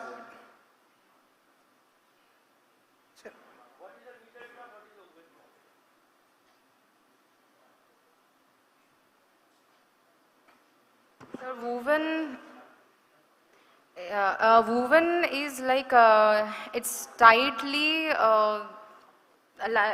sealed and it's less porous, and it's more rigid kind of a structure. While in knitted, it's more porous and it's more flexible. Which is better? Sir, depending on the side, we have to choose the graft, sir. Pros and cons you have to see, and knitted will make better, I mean it will fall, endothelialization and fixation of the endothelium will be better with a knitted graft than woven graft. If you want an acute situation, then a woven graft is, as you rightly said, it is much more stiffer. Why there crimp in this graft? So the crimp in the graft is so that there are threefold, it's a threefold mechanism, sir. One, it helps the surgeon in adjusting the length during the procedure. Second, it acts like a structure which is very much similar to the native arteries. That is, the phasic variation can be achieved because of the crimpled nature, sir. Third, because kinking is prevented by the crimpled nature, sir. How do you size this graft for this patient? Measures, what are the measurements you'll take? Inflow, oh, okay. What is the inflow site for it? What is the inflow site? Of the graft. So 10 and 8, inflow 10 and... No. Proximal anastomosis, where will you do? So proximal anastomosis in this case, patient, because it's very much close to the renals, I'll have to do above the renals, sir. Suprarenal where? In the abdomen or in the thorax? Thoracic would be... Why?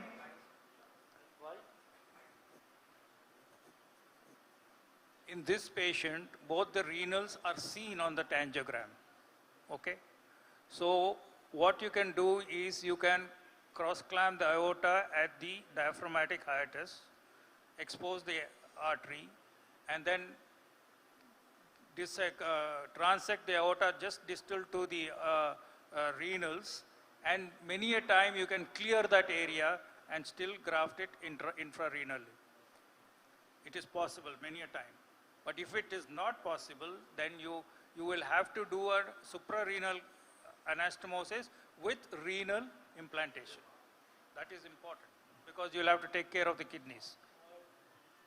Or your proximal anastomosis can be done at the supraciliac aorta in the same incision, parabdominal, or DTA through the on left thoracotomy along the wall of the diaphragm. Then you can come extraperitoneally up to the femoral region. So how do you measure it? The size of the graft. He had asked you one question, why it was crimped. One, it was allowing it to expand, right? So how do you measure the graft? If you put it right from there, your bifurcation will be in the groin. When it gets expanded, your bifurcation will be in the groin. So you must always measure it from the bifurcation level, pull it up to the proximal area, and then the distal to the femorals.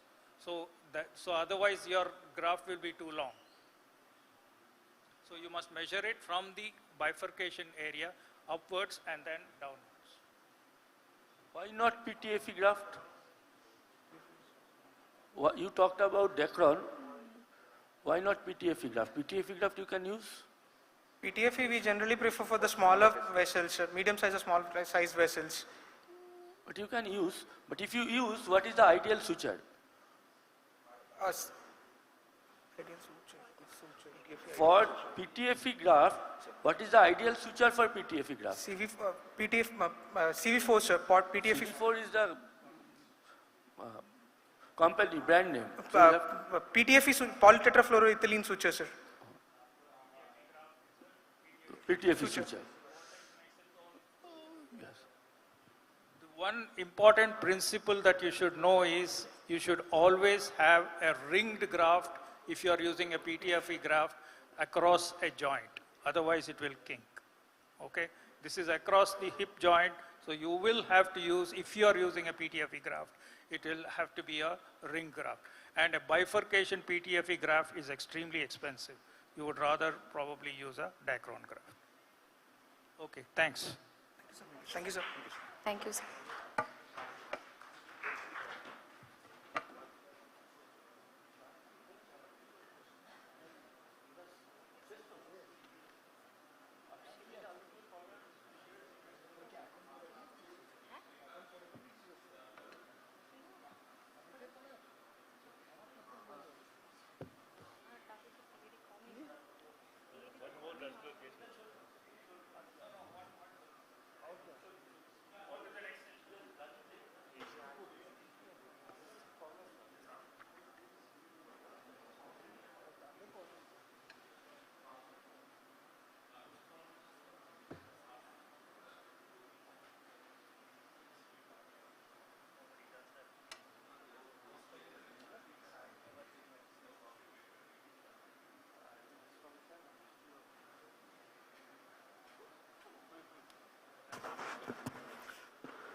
The next session will be on this coronary session. Surprisingly, no students came forward for presenting the coronary cases. So I'm very sorry, I'm just calling randomly the students, or else you can come 4 or 5 of you. Yes, especially the final year students, please come. Yeah, because after you pass out your MCH, then coronary will be the bread and butter, and no one wants to take the coronary case. I'm very surprised.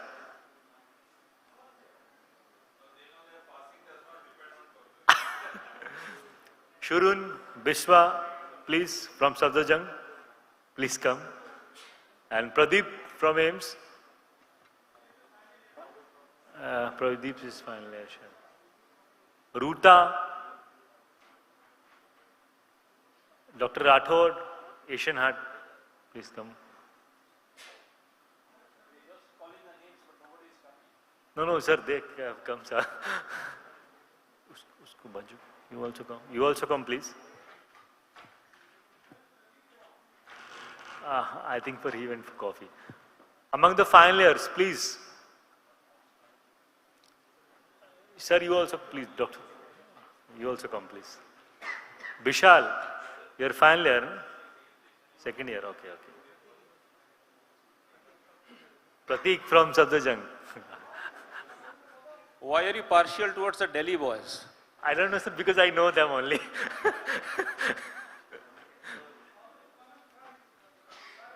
Anybody from the south, east, north? Don't be shy. I mean, north we already have a lot of people. I think the eastern India people are quite shy for some reason.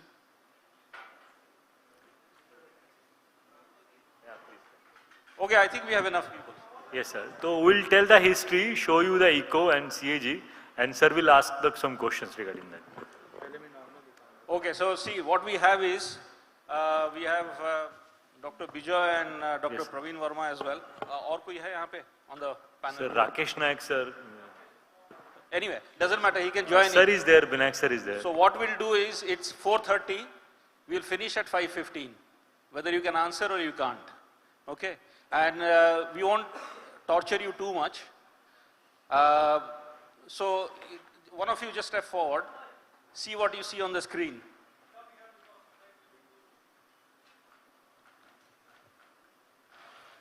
So you can come next to the microphone. You just need to tell us 3 things. One, okay, first of all, who is going to answer this? Raise your right hand. That is your left hand, by the way. Okay, come close to the mic or take the mic in your hand. Take the mic in your hand. Tell us, number 1, what view you are seeing, what vessel you are seeing.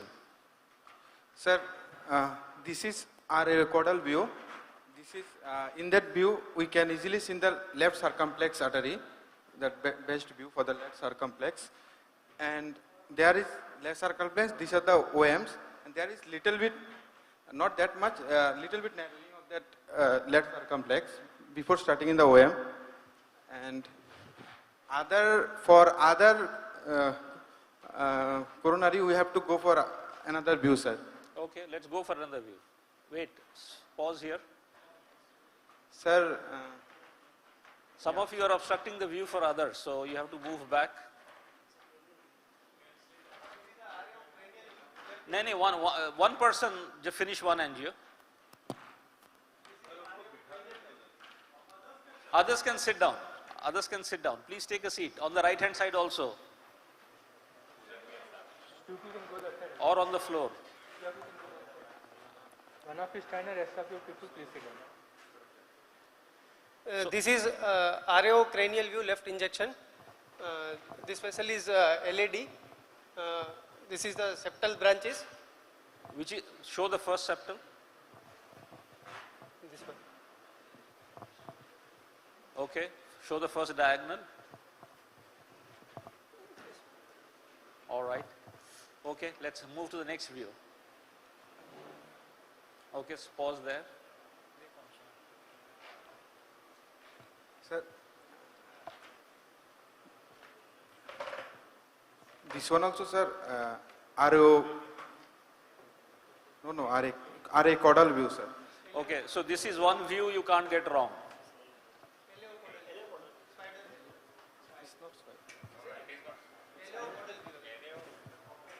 It is a leopard. Yeah. So what is the other name for this view? Very famous name? Spider view. Okay.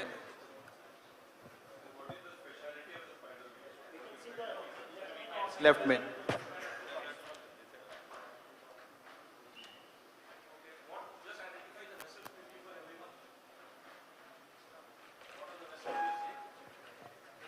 Sir, this will be the left main, this will be the LCX, and sorry sir, left main, LCX, and this side will be the sir LED. Remus or Remus high? intermedium.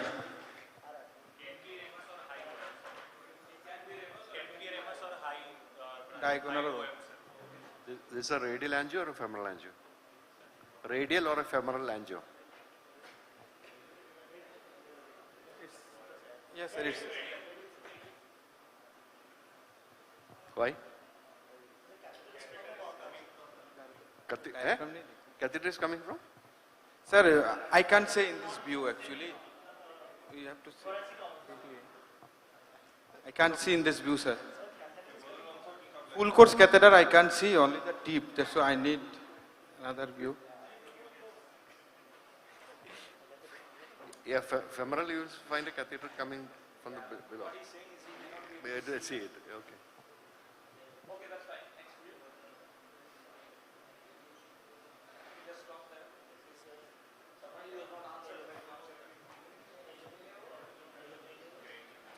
Sir, it's a LAO cranial view. Because I see some little bit diaphragm I can see. Move. Yeah, yeah. Sir, can you please start?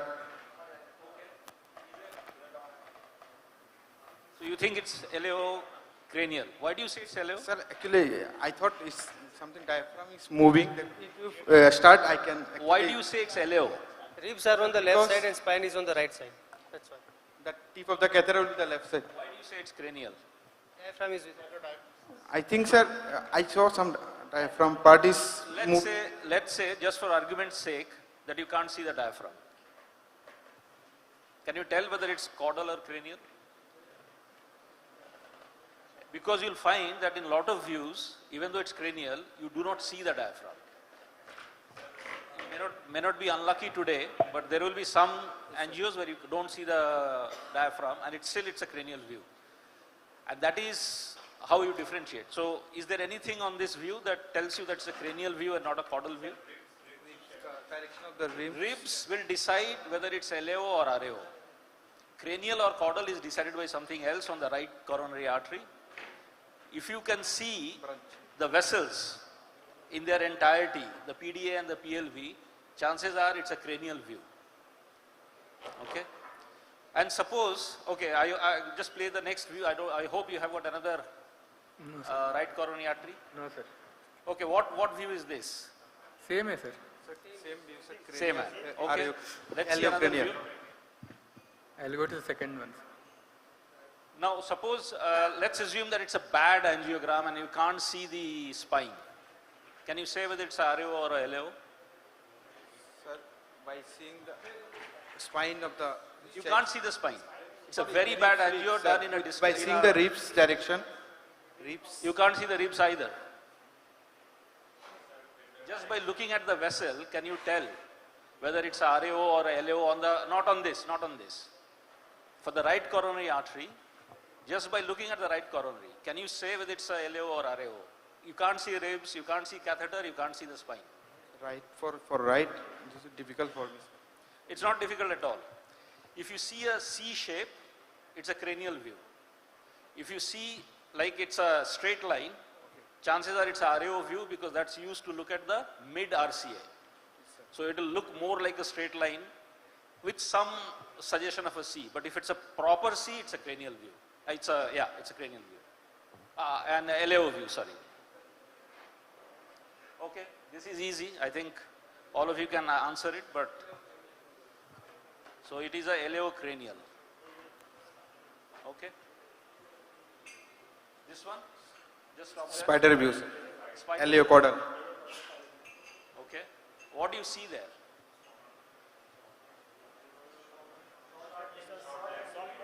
Okay. What else?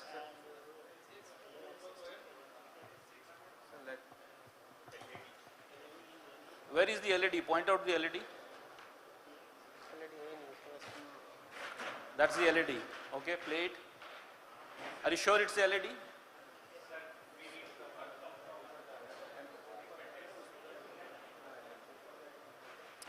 See, on a spider view, LED normally doesn't go like that. It goes upwards and outwards. So I'm not sure. I mean, I'm not sure if it is the LED. It could be the LED, but I also need to see other views. I'm still not convinced it's the LED. Anyway, what is this? It's a radiocranial view showing. Okay. Now see. Sorry, aleocranial view. Sorry, aleocranial view. There Just is pause it there if you can. C-shaped. Can you see the diaphragm here? No. So this is exactly what I was trying to say, that there will be times when you cannot see the diaphragm and still you will be expected to answer. And this is how you say, because if you can see it all the way, then it is cranial. Okay, next one.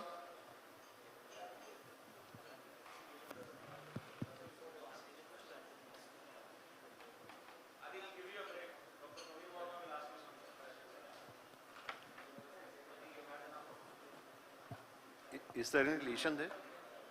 Are you finding any lesion? Are you finding any lesion there? Yes. Where?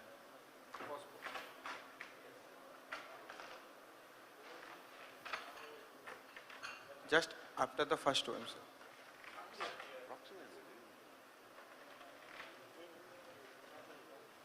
Okay. Sir, Yeah, fine. before the OM, sir, there will be some. OM? Before that also there is something, sir. First OM. There is not continuities maintained. There will be little bit. Sir, in osteal, LCX, osteal also some lesion is there, sir.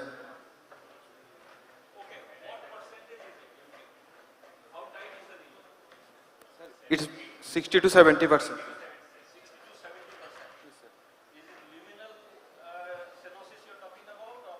Cross-sectional. Can you see the cross section there? So we are. So when you look at an angiogram, are you looking at it in 3 dimension or are you looking at it 2 in 2 dimension? dimension. So you always look at luminal stenosis. So what is 50% luminal stenosis equivalent to cross sectional? 66.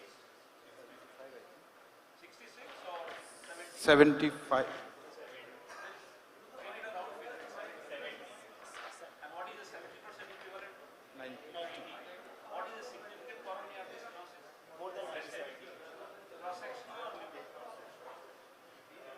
Cross-sectional is more than 90, luminal is 70.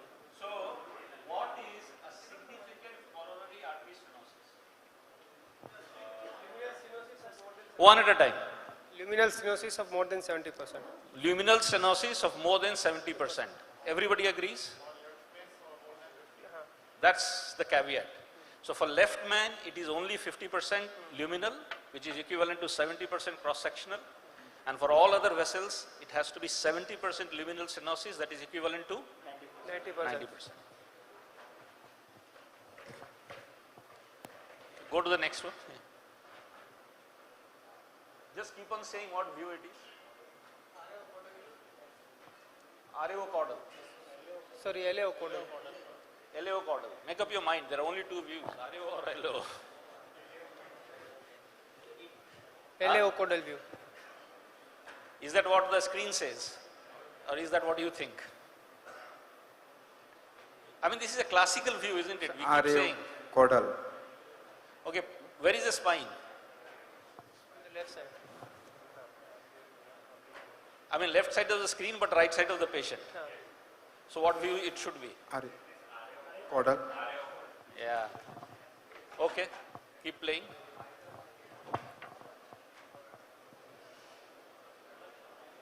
Okay, what view is this? Sir, this is aleocranial. Aleocranial, okay. And what does it show?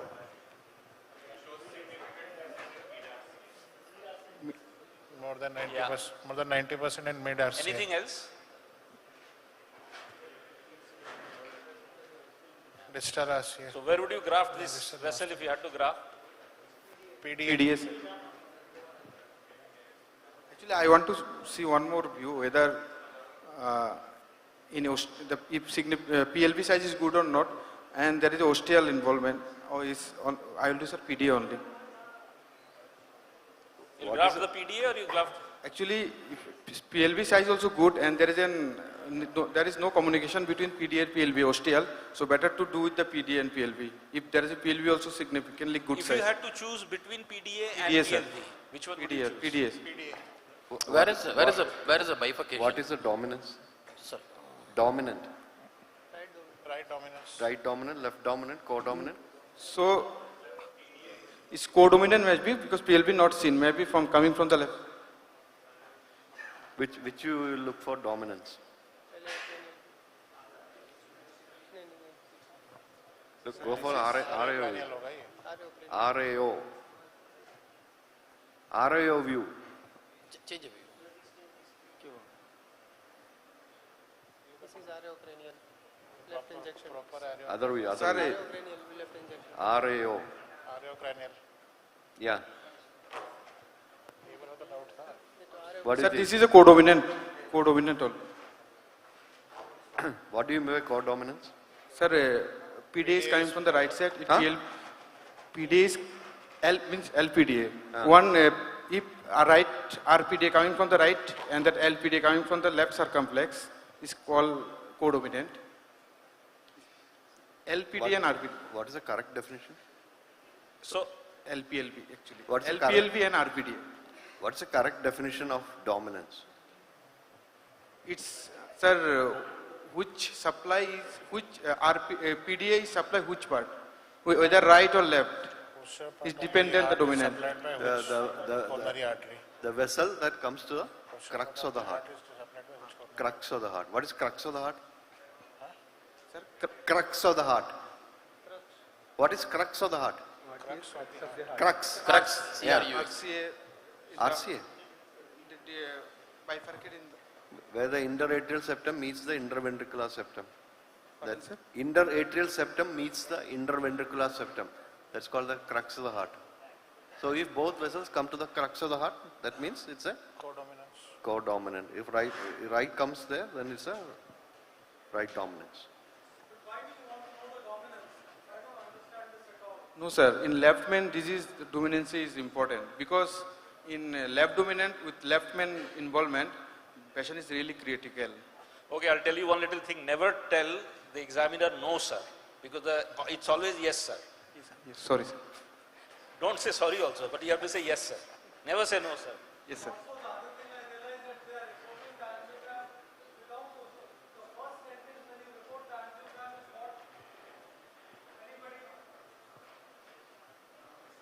They are talking about lesion here, lesion there, lesion here, lesion there, but what is the first, no, you shut up. What is the first thing? See, you have to see all the pictures and you start your statement. No left ostial stenosis. Ostial stenosis comes first. Then you go to the left main, then you go to this vessel and this vessel. I didn't find anybody of you saying that, oh, no ostial stenosis. All of you are just jumping to the coronaries. But How do you make out ostial stenosis is there or not there? But you know, I have a very basic problem here, and forgive me if I am being very ignorant. I am still not convinced that we have seen the LED here. Yeah. I'm not sure. Where is the LED? See, I started by asking that, is that the LED? And I think we all have accepted that it's the LED. Just place some more views. There is one view where it looks like there is a occluded vessel appearing. Yeah, just go to another view.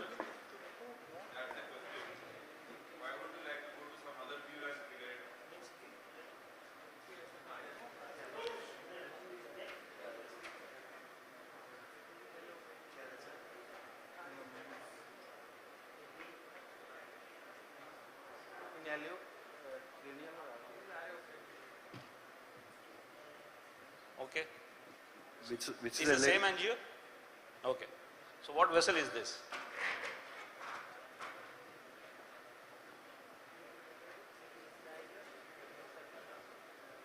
This one to circumflex. I mean, anybody from the audience can try to answer it as well.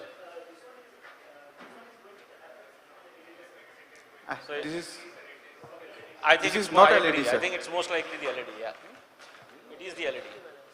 I wasn't just convinced on the spider view because it usually goes upwards and outwards. It wasn't going that way for whatever reason. But it is definitely the LED. Okay, I think let's go to another angio. Lesions didn't disturb.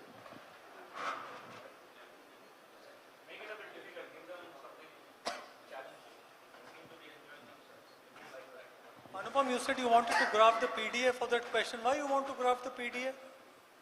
Because, sir, PDA also supplies the... Also supplies, no, I want to know. PDA supplies the interventricular septum, sir. Lower one-third.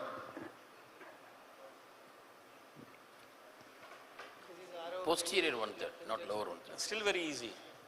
I think they are very good. So I think give them something more challenging. I think these are all different. Okay, what is there a lesion there anywhere? Yes, sir. Sir,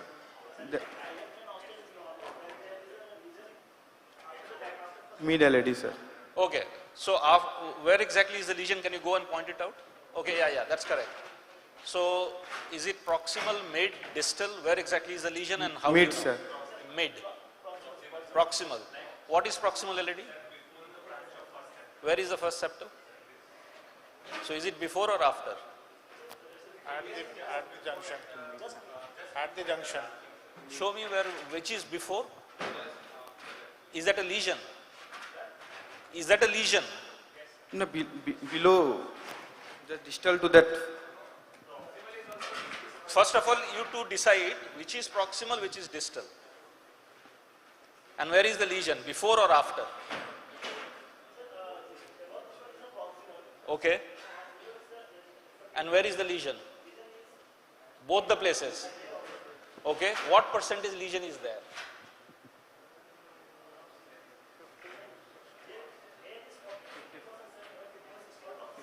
60. What? So say you are taking this patient for CABG. You'll do a CABG? No? Single vessel?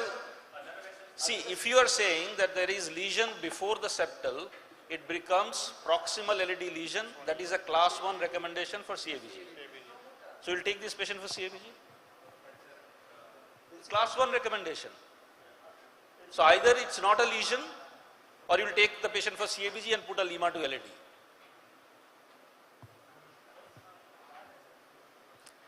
I don't think it's significant. It doesn't look significant to me. I don't know. Praveen, sir? First of all, I don't understand. Only in this view they want to comment, or they want to see another view? Another view, sir. Okay, that's a strategic answer, but I pushed them, so it's a bit sort of unfair to... I just wanted you to comment on that.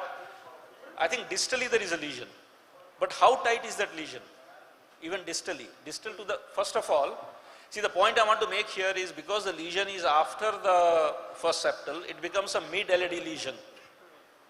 And if this is the only coronary artery disease in this patient, what is the treatment? Or medical management. Okay. Say it was in the proximal LAD, it was proximal to the first septal, but the same degree of stenosis. Can you tell me one thing? When you open the chest, open the pericardium, how much of this LAD will be visible to you without distorting anything? From where to where will you see the LAD? Put your finger there, Vipul.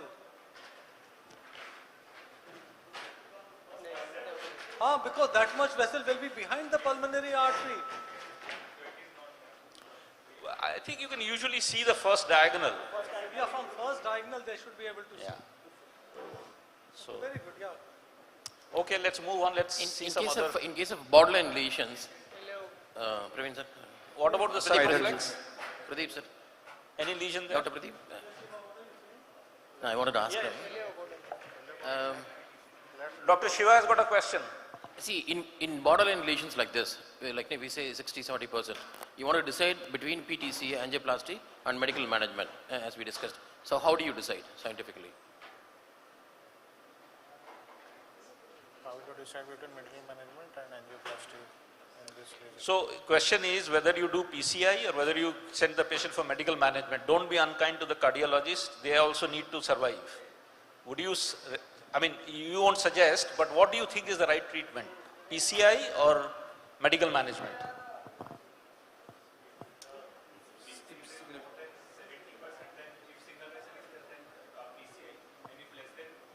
Why do you say that?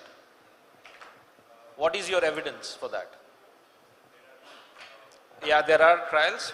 Tell me the evidence.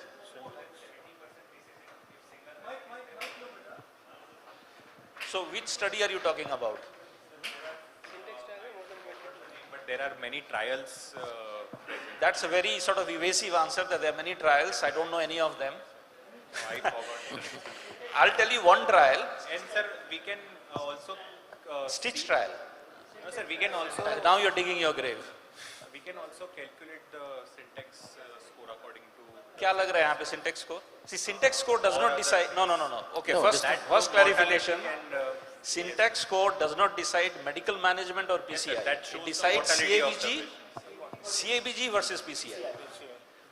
Complex lesions, CABG. Simple lesions less than 22, PCI can be done. My question was, is it PCI or medical management? What is FFR? See, the patient is symptomatic or? Patient is symptomatic. He gets angina 3 times a week. PCI. Fair enough. PCI is not wrong. Is there any evidence to show that PCI is better than medical management? I can give you one example that shows there is no difference. Results are almost the same. That's the. Which famous trial? $100 million dollars were spent on that. Frame trial or what, sir? Frame trial. Freedom was CABG versus PCI. Fame was CABG versus PCI. Coronary trial was CABG versus PCI. So not only you don't know that trial, you don't know any of these 3 trials. So don't say things that you don't know. Ischemia trial. It's not ischemia, it's ischemia trial. And that showed that invasive treatment in terms of CABG or PCI is not superior to medical management alone. That is what it showed. What was the problem with ischemia trial? Anyway, tomorrow I'm talking about clinical trials, so I won't waste time here. Let's move to the next angio. Any investigation you would advise in order to know how critical that lesion is? Cardiologists these days often use that to justify. FFR. Yeah, exactly, an FFR. What view, what vessel, what disease, stenosis? Aleocranial. Okay. What is a lesion? The say actually look like normal only actually, sir. The meet RCA, there is little, not mild stenosis is there in the meat part of the RCA, but it's not significant. But because of a curveness, I can actually. Okay, plate. There is no lesion there.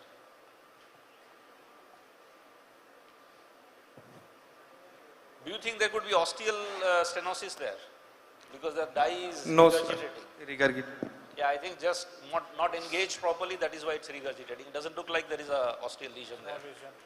So can anybody tell me what is the concept of damping? And sometimes the angio looks absolutely normal, yet the cardiologist will say this is critical left main disease due to XYZ seen during angiography. What is that? It's a practical thing which you should know.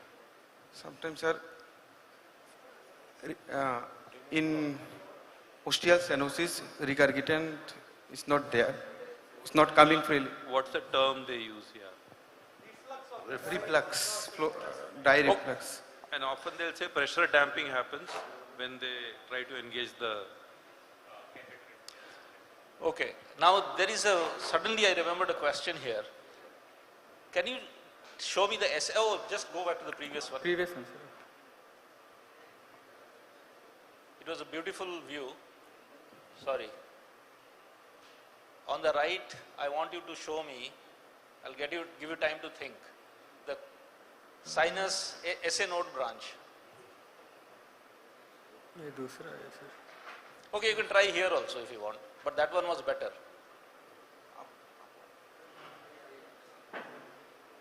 Where is the SA node branch? Upward one. You can freeze it, freeze. Mushali, sir. Which one? Backward. Mushali, sir. Yeah, I think that is the SA node branch. What about the conus branch? Conus posteriorly,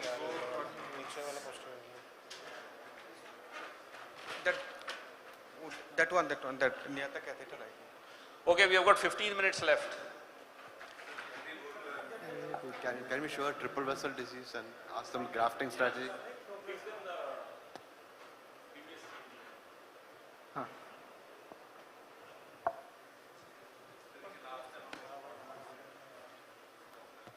Yeah. So you have got a, while he is loading it up, you have got a 55-60% lesion on the LAD, proximal LAD. You have decided to take the patient for CABG. What conduit will you use there? Okay, let me make it simple. I won't make it complicated. Lima to LAD. You have got triple vessel disease. LAD has got 70% lesion, circumflex has got 80% lesion, right coronary artery has got 60% lesion. What conduits will you use on these three sites? He is a 40-year-old man.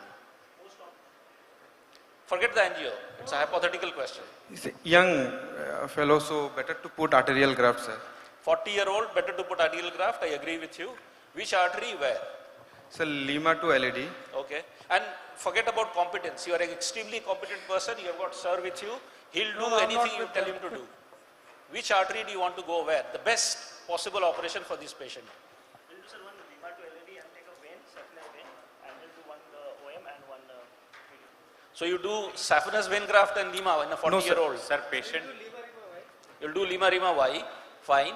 Where will the Lima go? Where will the Rima go? We'll make a free Rima graft.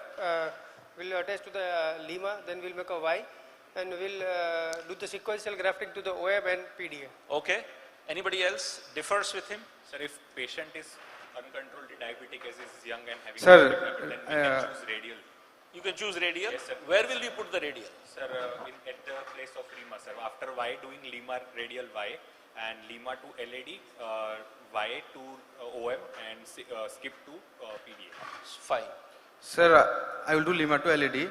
Then OM I can do piece of Rima, but RC is 60%. If we put, there is a chance of blocking in future because 60% RCA, there will be a lot of flow.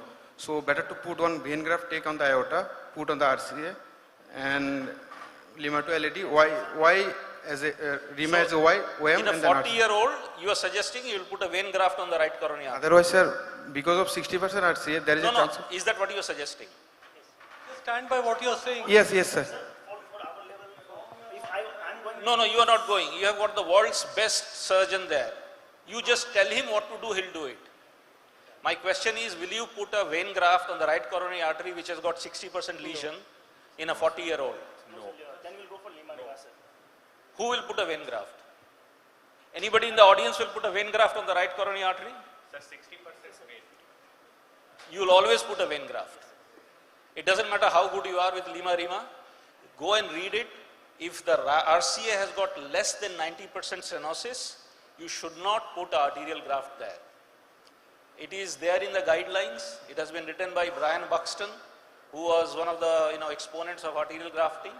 On the left side, if the lesion is less than 80%, you should not be putting arterial graft either.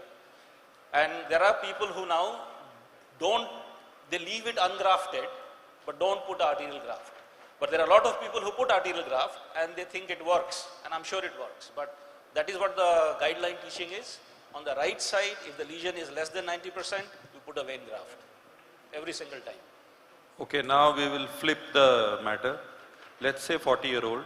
LAD has got 60%, OM has got 70-80%, and RCA or PDA, whatever, has got 80-90%.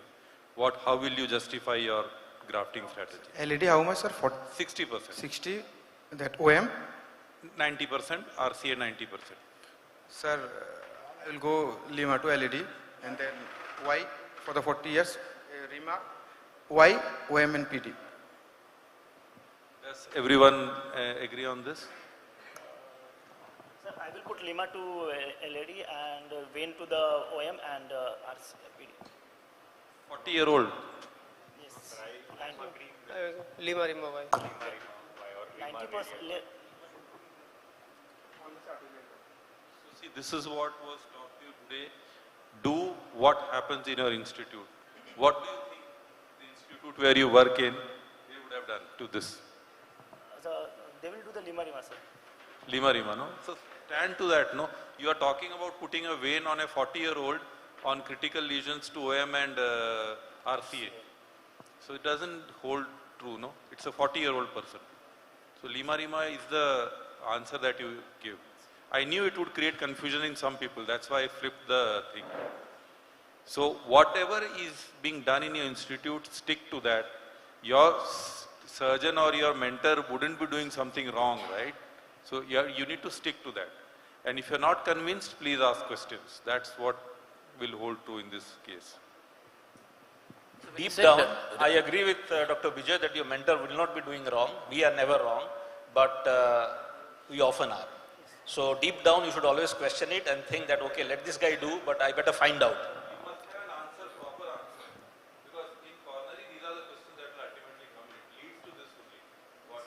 And when you said radial, it's most commonly like anastomosis aorta. Lima radial is less commonly done. Lima radial Y. You said Lima radial Y. Yes, sir. But at my institute, sir, we used to perform. Yeah, there are a lot of. The patient is uncontrolled diabetic, sir. We are not harvesting Lima. So in that case, in arterial, for total arterial, we are doing Lima radial Y. So why don't you harvest the Bima in diabetics? We are not harvesting. No, no. Why would you not? Because it affects the sternal healing post-operatively. If we harvest the Okay. What if you harvest both of them skeletonized? Both of them? Skeletonized, not pedicle. There are less chances of... What did the ART trial show? Sir? What did the ART trial show in terms of sternal wound infection with bilateral mammary harvesting? I think, sir, skeletonized is... You are now trying to read my thoughts. Skeletonized has much more better result. It showed that bilateral mammary causes increased chances of sternal wound infection. Yes, sir. So, but skeletonization does reduce chances of sternal wound infection. But does skeletonization compromise the quality of Lima? I think overwhelmingly there is no evidence that it makes any difference. Yes, there is one paper that has recently been published, I think last month, that claims that it does, but 99% of the evidence that I have read shows that there is no difference. Yeah, one question I have. We have been talking about all this for last 45 minutes. How does the left ventricular function help you make a decision? How do you evaluate the left ventricular function for a patient who has come with problems? If the left ventricular function is very low, like 15, no, very low means how low is low? 20%, 20-25%, then we'll go for the venous conduit. How do you make out, how do you get this 20% and all? I do not understand. Anybody in the audience, how do you evaluate the left ventricular function for a patient who has come to you for coronary artery bypass? From the cell, we'll start from the admission itself. We'll So see the answer rate. is you divide the question in three parts. What the patient is presenting with. Chest pain, shortness of breath, what is his problem? Second, what are your clinical examination findings? And third is what your investigative findings are, including a perfusion scan. And then you can answer in the exam, you will pass.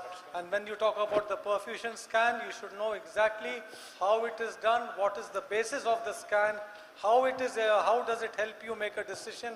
If you don't know that, don't open your mouth for the scan. Quick question. We have got about 5 minutes left or 7 minutes left. Triple vessel disease, 40-year-old, ejection fraction is 25%. Wonderful. What conduits are you going to use here? Sir, Lima to LED, other will be vein graft. Anybody will use total arterial here? Do you know why not? I know trouble with there because of low ear post-op. So if you use... So all the three vessels have got 90% stenosis. You are a competent surgeon. His ejection fraction is 25%. Why won't you do total arterial here? So sir, LV hypertrophy will be there. And if you put arterial graft... Hypertrophy. Wrong. Why hypertrophy better? EF of 25%. Dilated LV. And sir, post-op we have to give the inotropes. So you are giving inotropes. How many CABGs do you do without inotropes? Practically none. What is the early mortality in somebody with an ejection fraction of 20 to 25%, where you have done bilateral arterial graft or total arterial graft? Sir, we did in 2-3 cases, but we put IABP. No, I'm not talking about your personal experience. Overall, is there any literature that you are aware, mortality rates in these patients? What is your mortality rate on an average in a normal CABG? 40-year-old, triple vessel, bilateral mammaries, good ventricle, what is the mortality? Around 1%? 1%. Less than 1%. In somebody with 20 to 25%, what would be the mortality? Dr. Praveen Verma has written a paper on that. I'll let him answer what is the mortality. Yeah, what is the mortality for total arterial? Yeah, I think it was around 13%, isn't it? No? Yeah, it was around 11 to 13%. 13%. Why? That is how high it is. Okay, sir. Total arterial, why? Why do you think it is? Because severe LV dysfunction, there is something called FFR like that, there is something called coronary flow reserve. Yeah. When you have a scarred ventricle, there is hardly any place where the arteries will flow. So the arteries will go into string sign. Probably that is the reason we think. We don't have anything to prove. So coronary flow reserve is very low in patients with ischemic cardiomyopathy because of the scar. Quick question, really 5 minutes are left. What is FFR? Okay. What's the point of measuring the FFR? We have to differ the pressure distally and proximally. If it's more than 0.8, it's significant, sir. 0.8. Okay. So the point is, if you see a coronary lesion, that is, you can't say it's clearly 90% stenosis, it's borderline. It's worth doing a FFR. Because sometimes what looks like a tight, I'm sure all of you have seen that, you open the LED and there is so much blood coming out, it goes on your loops. So maybe the FFR is, not significant and those grafts don't do very well. Any studies that have been done on FFR? People mentioned it a few minutes ago. Frame trial. Yeah. Okay, you got it wrong. As I said, don't say name of trials if you don't know them. You are right, a FAME trial. How many FAME trials are there? 1, 2, 3 trials, sir. What did they show? Sir, one is, sir, PCI with frame and only PCI with something angioplasty. That frame one, FFR one will be... Frame nahi, FAME. FAME. That one is good outcome. No, the first one, FAME 1 was between angioplasty with or without FFR measurement.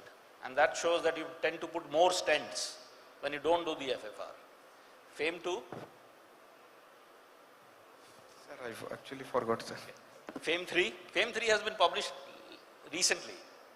5-year data was published that showed there was no difference between CABG and PCI at 5 years, except the mortality was high. I think we are done here, unless you have any questions. Just one point. When you were trying to answer to sir that I would put an IABP and put arterial grafts, you have to stand your answer. What you did is a perfectly doable scenario. Many of us do that. Poor LV, the first thing we do is we put an IABP, stabilize the patient, and then we go for total arterial because it's a 40-year-old guy. It's a routine procedure in Mumbai. So you have to stand your ground and answer. Nobody will say no to you. That's the point. So if you put the IABP, when will you put the IABP? We are routinely putting 1 day prior to surgery. Exactly. And that's the best time. Yes. So your logic is that immediate post-operative mortality and morbidity in total arterial, poor LV is highest. If they get out of the ICU, they tend to do well with proper medical management also. That is should be how you should hold your ground. Okay, sir. Yeah. Okay. Now I have got a dilemma here. Before you people go and before you people disperse for the next session, tomorrow I have got a talk on clinical trials. Now, sir told me not to talk about clinical trials. He told me to talk about how to understand clinical trials. How to read trials. Which one do you prefer? Okay, fine. Thank you very much. Whoever is doing the next session can come and take over. Thank you, sir.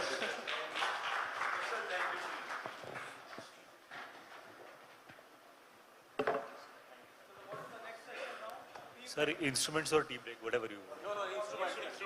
Sir, we'll have tea break while we arrange for the quiz. Yes. Otherwise, we'll lose a lot of time. Yes. Sir, can I have some table here? You can have table, get the instrument. While you are arranging, I will talk.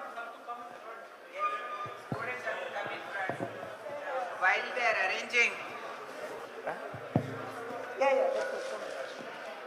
I need the students in front.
To award it to you for identifying the instrument.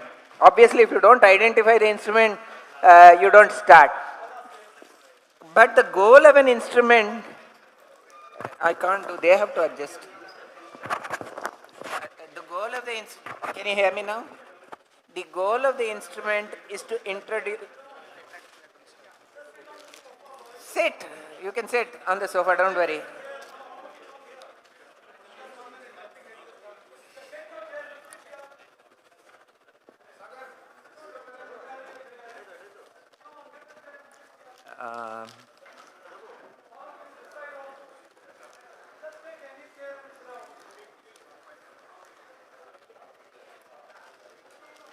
Get your chairs and come front.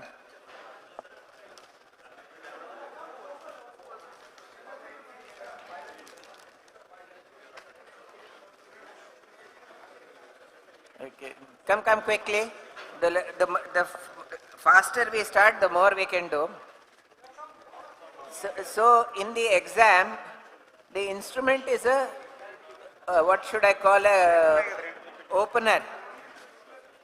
Like when you go to a festival, what do they put? What's the thing you start with? You start with that paisa or whatever, that sweet.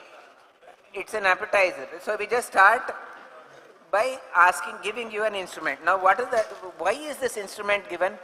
It is to initiate the conversation. The instrument is not the means and ends. And like in an undergraduate, oh, this is there, this is there, this is there. No, we want to know, we want to bring you to an operation, and typically an operation which we have not asked in the main exam. And or it could be something related to CPB, because we would have not asked. The commonest thing that we ask is CABG and other things are not discussed in detail unless you have a coronary angiogram. So usually what happens is, if you want to, because see, unless you get a CABG AVR or something like that, we would not be talking. So, but CABG is one of the commonest operations which you do, and we need to discuss these things. So various things are given, and you need to be able to, so you identify the instrument, and then we go on to talk about the operative procedure or something. A very common thing, I don't know, different examiners have different way, but I allow my candidate to pick the instrument of choice. In the exam, when I conduct an exam, I give X-ray, ECG, echo, everything to you. I know you know the diagnosis that the expert would have told you. So I do it the other way around. You know the diagnosis now, you should, because I've given you all the investigations, you should be able to correlate everything, you should be able to substantiate, you should be able to pick up discrepancies between investigations. Suppose, and I'm not joking, I had a patient who was referred as, who was being conservatively managed as a VSD, and I just found the child having bounding pulses. And then I went to the echocardiography suite and I told them, see, there is AR in this patient. Please check. On casual interrogation, there was no AR being seen. But in an odd angle, we could see, I see the AR. And I actually showed them, see, this is the AR which was being missed all the time, and a child which was being conservatively managed was shifted for surgery. So don't think that echo replaces everything. Sometimes things are missed. When you don't find a correlation, you need to go. And all that I found was the pulses were a little bounding in that baby. So now we will all give everyone an instrument and please return them all.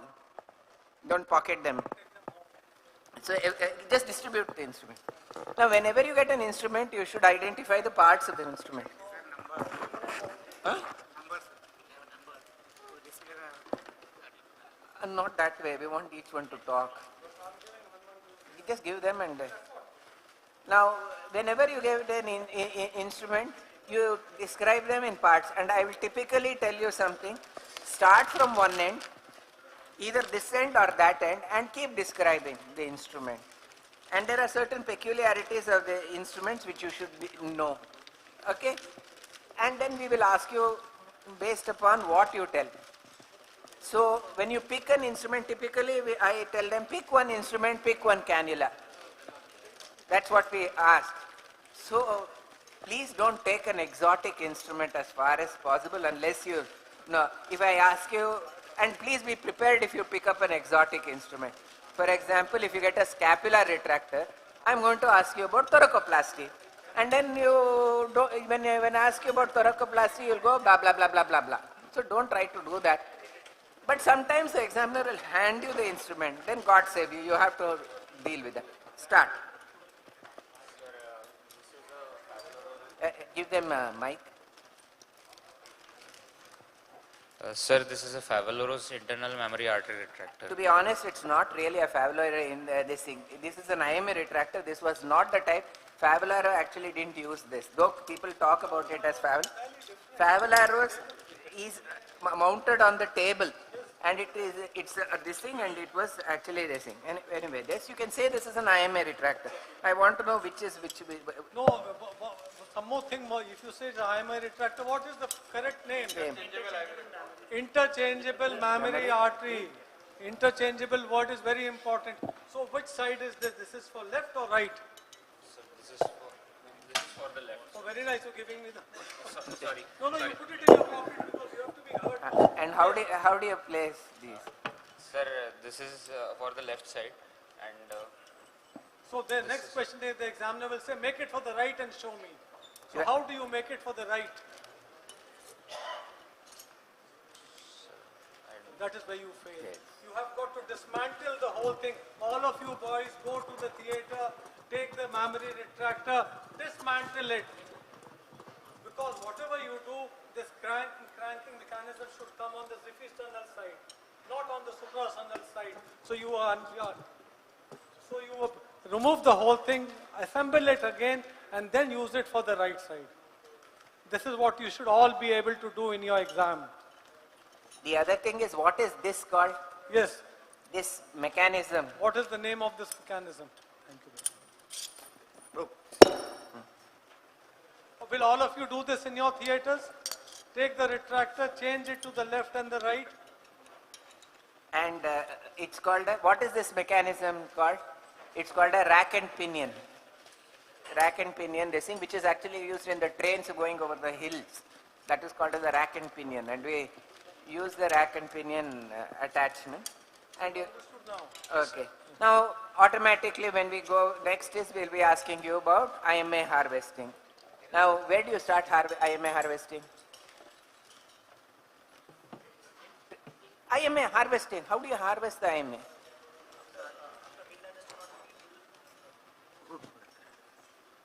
After midline stenotomy, sir, we open the pericardium and we'll see, inspect the targets, and after that we'll start harvesting left intermammary artery.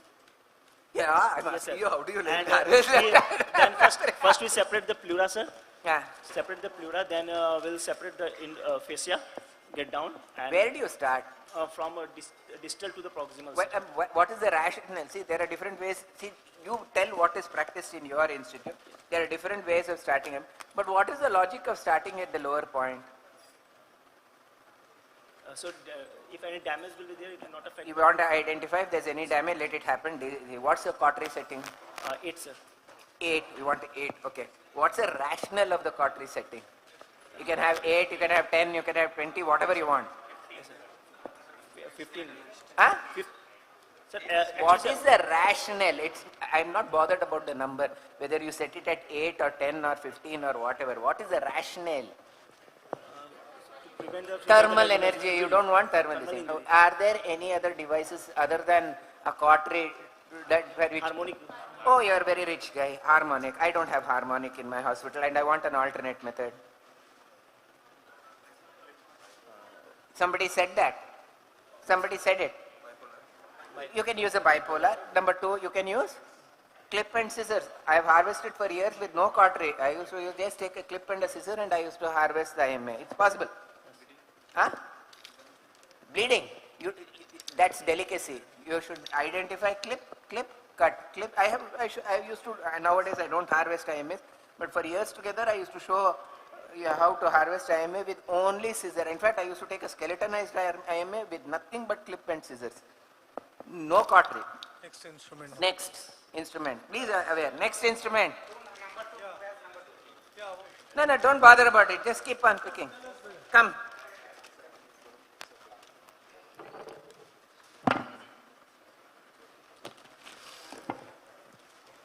Can I have the board, please, down here? So this is a DeBakey straight cross clamp.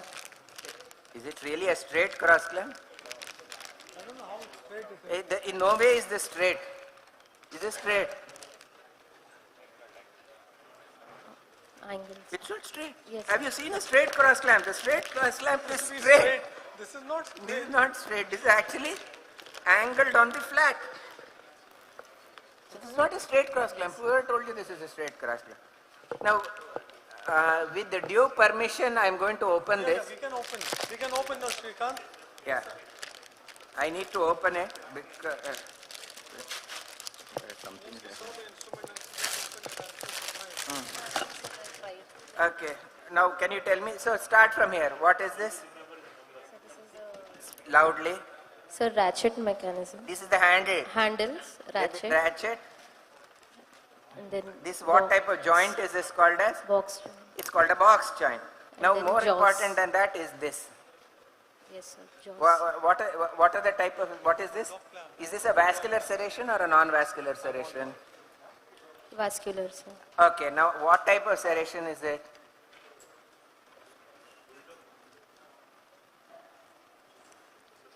Yeah, you don't know, you don't know. You don't know, you don't know. What was the name of the thing you called? DeBakey, sir. Why did you call it DeBakey?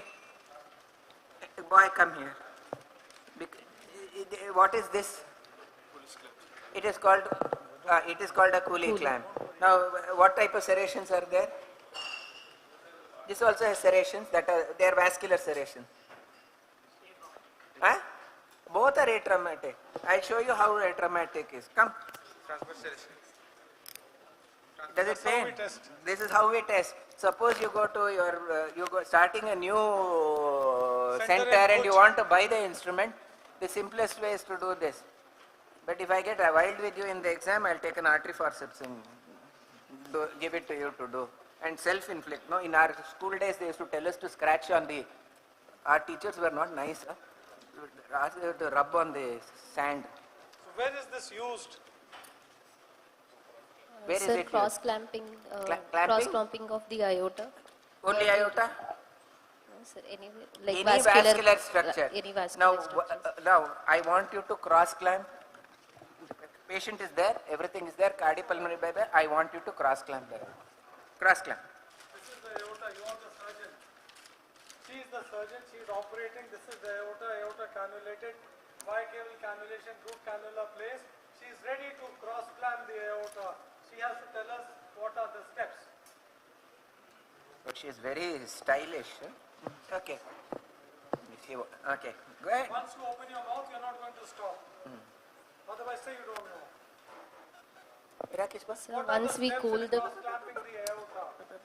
So once we cool the patient to 30. Once we cool, you have to wait till cooling, then only clamp. At our center, we usually wait till 34. No, I'm going to ask you one simple question. What is the mandatory requirement to be able to cross clamp the aorta on cardiopulmonary bypass?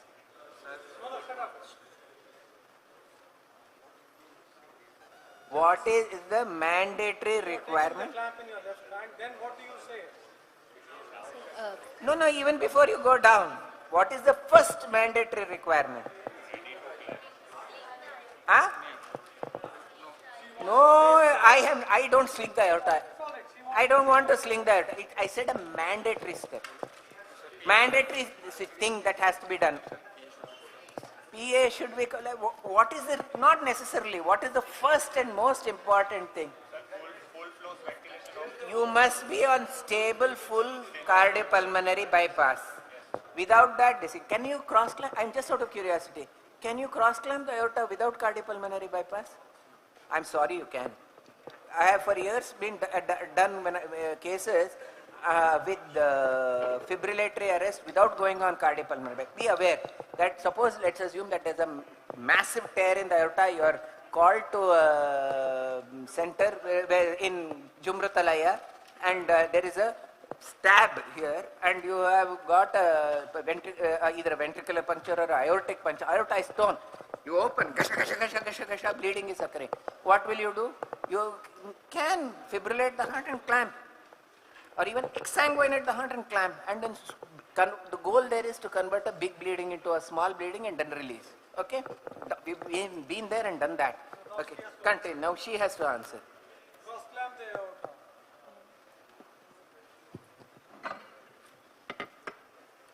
Have you cross clamped an aorta? No. Which year are you? Which year? Huh? Fifth year and you have not gone on bypass?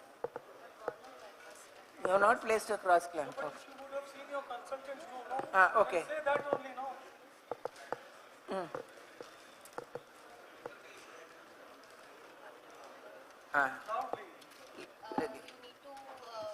Separate the aorta and is it mandatory to separate the aorta from the pulmonary artery? It's not mandatory. Which are the surgeries where you mandatorily separate the aorta from the pulmonary artery? Ascending aorta replacement. Okay. Debranching, why should I have to? No. Arey Baba, now this is where I tell you how to commit harakiri, and the classical example of Teri Gali Mein Chali. Can you please tell me the steps of debranching of aorta? You're just inviting trouble, no? Why do you talk words which, see, the examiner is bored hearing the nonsense from morning till evening, and you say debranching of aorta, my ears go like a dog go, cluck, like this, then I'll think, you want me to stop? Fire alarm or time up? We just started, yeah?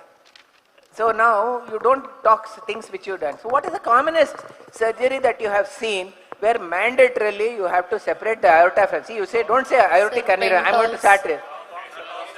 Any surgery where I have to open the PA, no, I have to keep the PA free from it. So say something which you know. I will ask you ascending aortic aneurysm replacement. Tell something with common sense. Teri gali mein mai chali. Then go ahead. Oh, you have to clamp the aorta. I'm holding the aorta. You can.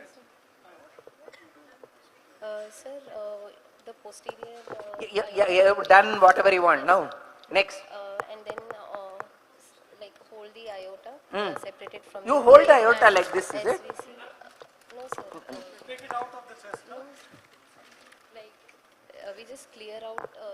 Done, ma. Now you clamp it. What are you going to give the instruction? Just you clamp. Why do you say down on floors? So that we could clamp the entire. I can do it without. I am strong. I am strong. It is atraumatic.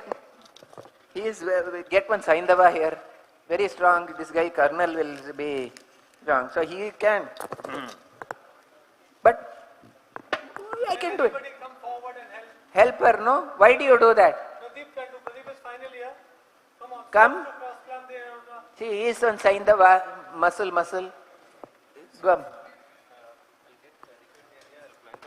Clamp at the level of the RPA, and I want enough area for my, depending on the surgery, if it's an AVR, and my cardioplegia person. Yes, done. Now clamp it. So I will take my pickup and then I will separate the PA at the level of RPA. I want to take the entire aorta should be cross clamped. So then I'll tell the perfusionist to put the flows down. Why? Because I don't want the I don't want the aorta to rupture when the aorta ruptures.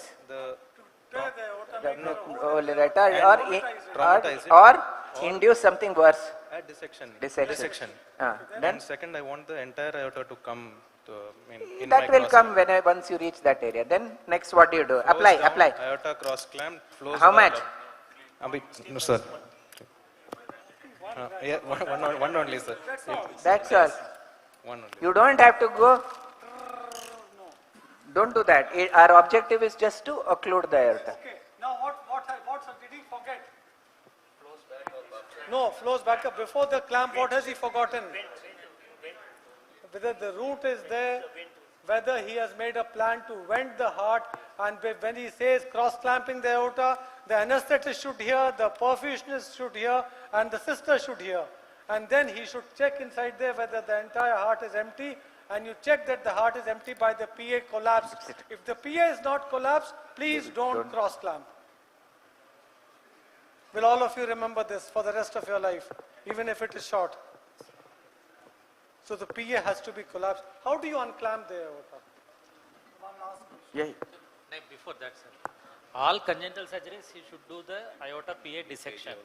Because PDA is the most common thing which will be missed. So, all congenital surgeries. Yeah, how do you unclamp? He's your student only, Rashid. That's why he is telling mera bachcha nahi hai. You can just apply pressure again this way. No, not how. How do you remove the clamp? Entire step to remove the cross clamp. Once the heart procedure is completed, the remaining thing you can do on a beating heart. 1 second. Sir, de-airing has to be completed. Yes, Chambers have to. Not de-airing completed. The root has to be connected to the root vent. To the vent. Third. Head low. Yes, sir. Very good. So, Fourth. flows down. Flows down. Fifth. Tell the anesthetist to ventilate a little bit to fill the thing. Yeah. Okay. Wait, since he is telling that, very important question. Describe the de-airing drill in your hospital. Yes, sir. Initially, I'll keep head end up, sir, and I'll manually, I'll also ask the anesthetist to start bagging and start ventilation. That's it. And then nothing happens. No blood comes. Sir, I'll be massaging the heart. Heavy massaging, no blood comes. I'll ask the perfusionist to fill the heart also. How will you fill? He will put a clamp on the venous line. He can fill the heart. Clamp the whole venous line. Still, the heart is not filling. Sir, ventilation is on unsnare it. You unsnare the cave. Then what is the logic of de-airing? That blood must enter the LV. For that you have to, so since we are short of time, I'm going to tell you. You unsnare the cave, the perfusionist partially clamps the venous return. Next what happens? So RA fills, RV fills. Now you press the RV to allow blood to go into the PA.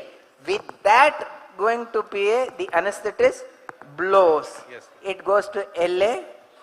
From LA it goes to LV, and now you compress the LV and put strong root suction to allow. Now, how do you determine that de-airing is adequate?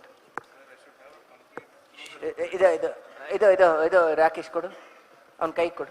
I'll have my thumb will be massaging the right. No, you have already de-aired. You have put it. I want to know de-airing is complete. A complete column of blood should be visible through the root vents. Yeah, there should be there should be a continuous column of blood with no air bubbles coming. Number one. If you are in Jumratalaya, that's right. But you are in All India Institute. So now you are going to tell me further step. T is also there. Transesophageal or epicardial echo, and you will confirm. How do you know that you have adequately de-aired on the transesophageal echo? There will always be bubble. Yes. There will always, I'll assure you, there will be little bubbles here and there. But I don't know when to stop. To really get no bubble, you will have to sit till next day morning. He's giving looks. I'm having fun because my students will be getting looks from me only. Yeah? Don't worry. So basically from the LA and How do you see on the T? You'll be seeing there and this thing. You'll tell there is an anesthesiologist in Jumrutalai who is not a cardiac anesthesiologist. She knows that she has put the tube thing in, but she doesn't know how to interpret. So you have to do the interpretation.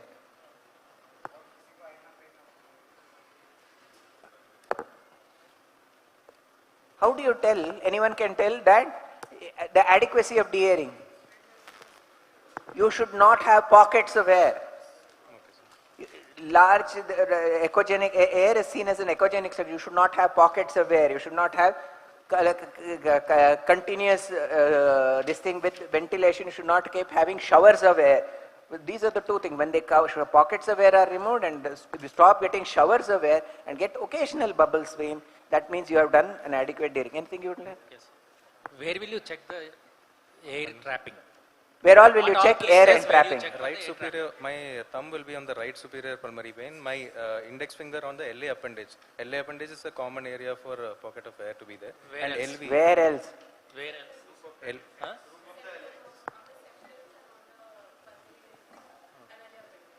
And where else? Where else? LV No. apex also, sir. Right superior and LV apex. Where else? Trabeculation and coronaries Where else? also, sir. Coronaries you can see. Coronaries you really see on T? No, sir. Don't repeat what you said and go on adding. Where else? Where else, sir, they see? Don't repeat what. No. It's behind the AML. That's a very common area. The large collection of the air will be behind the ML. In fact, some people actually. Okay, we'll continue that. Okay. So now you did it. Now I want this fellow to come here. Now, you come here. You be here. Please tell me what is this clamp? Sir, Cooley's clamp.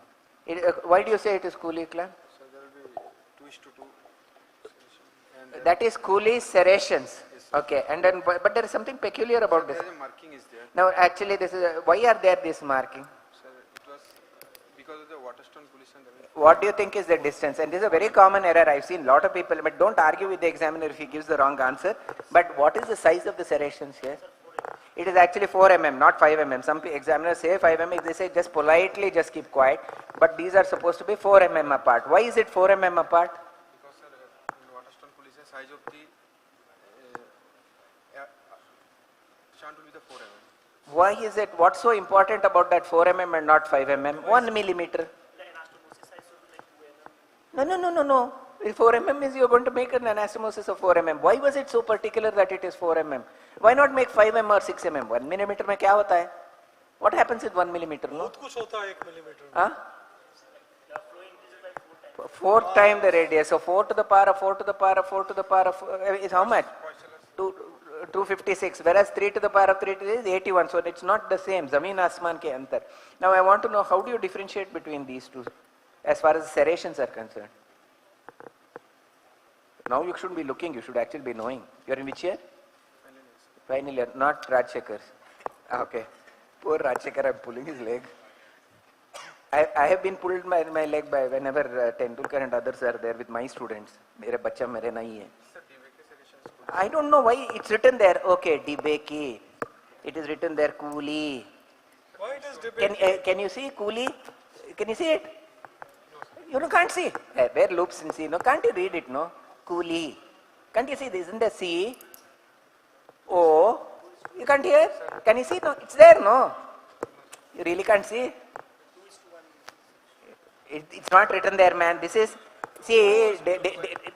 Debeki made like this interdigiting serrations. But then Cooley and Debeki were always fighting. If he says ho, you have to say to. So he made it like this. But the beauty of both is that there. And who was the teacher and who was the student? Debeki was the teacher, senior person, and Cooley was the junior. This thing.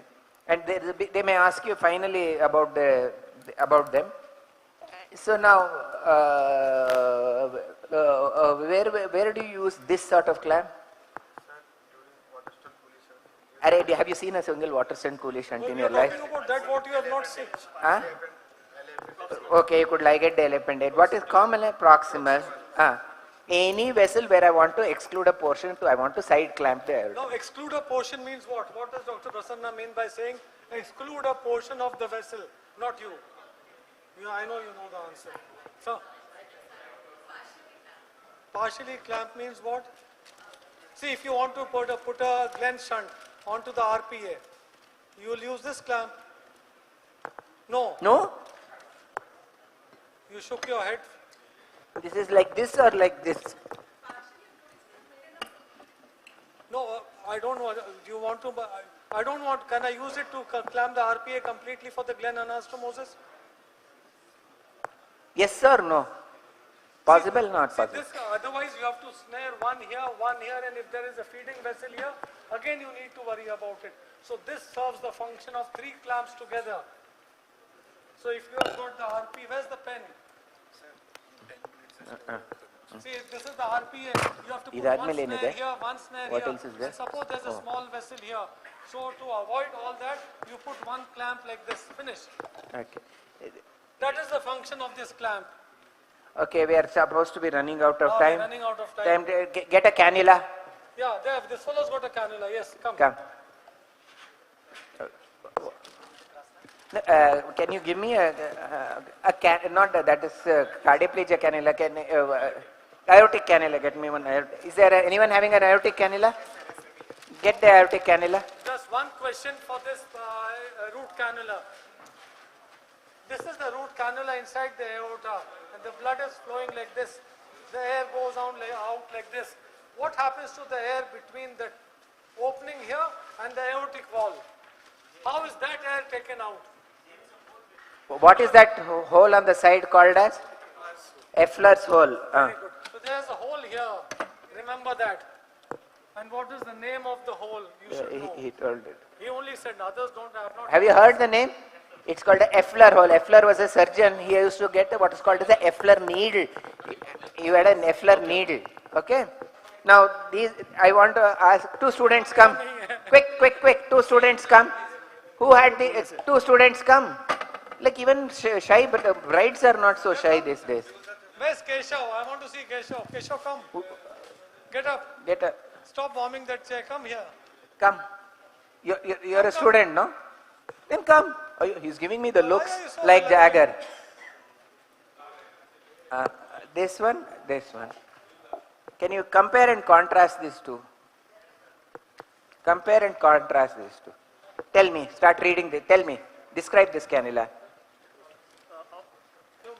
Mike. This is a angle metal tip aortic cannula. What type of angle? See, I told you start from this top thing. It is a what type of tip is this? Beveled. What is the angle? Angle what he asked? No, just don't repeat the thing. Is it short, long, racing, right angle, left angle, more anything? Right angle. Short or long? Short. Short. What is it made of? Metal tip. Why is it metal? Non-collapsing. The ID, OD, not IO. ID, OD is the same because I just told you, it's to the 4th bar because we don't have time. So this is metal. It can be made very thin. And think, what has this been done? How many pieces is this? This cannula is how many pieces? 3. And it is called as multi-cast. What's the danger of a multi-cast cannula? Can detach if there's a defect. In India, we multi-cast or multi-use. Then what else is there? What is this? Flange. And what is and there are some notches here. What is the importance of the notch? To fix to snug and fix and so that it doesn't get. There is something peculiar. How will you take the purse string? What is this line?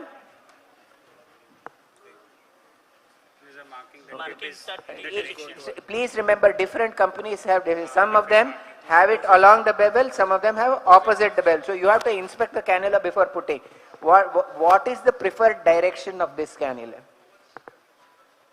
You are the surgeon. This is the, no, you stand this side. They have to see you, not your right side. You are the surgeon. This is the aorta. This is the ascending aorta. This is the ascending. Arey, Baba, you are standing in front of the aorta. Just before the Where will your purse strings be? purse string, just before the origin of pinominate Agreed, artery. Appa, but where does the purse string start? Are there two purse strings, one purse string? Two purse strings. Where are they put? Start from where and end where? And one purse string starts at one point and the other at the other.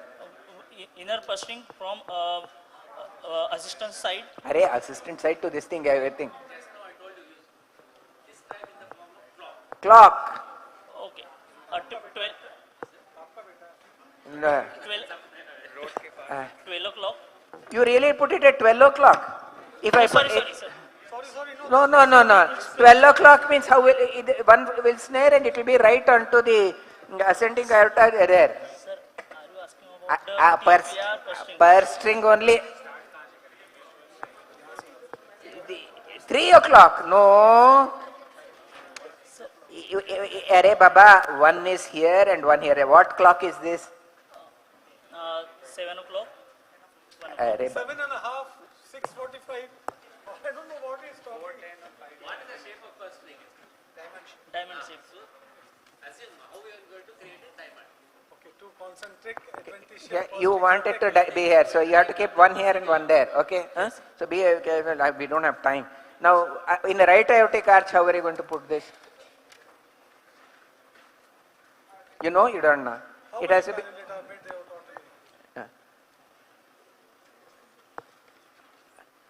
Okay. What are the methods of opening the aorta?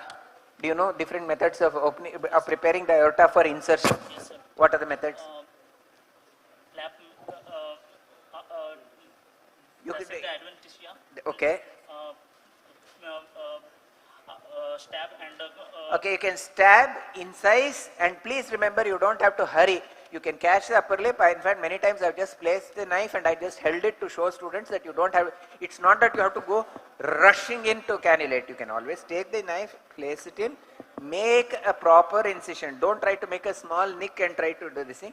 And then you can reinsert. Some people even put Hagar dilators inside and do all that, especially in pediatrics.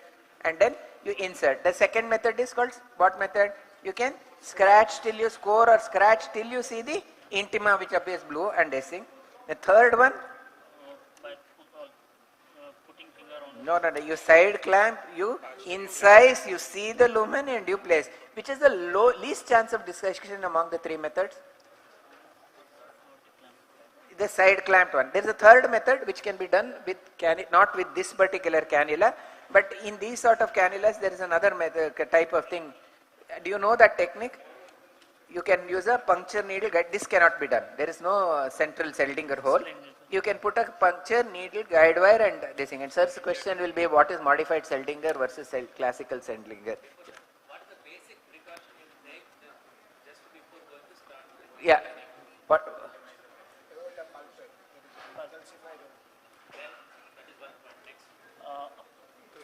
Blood pressure.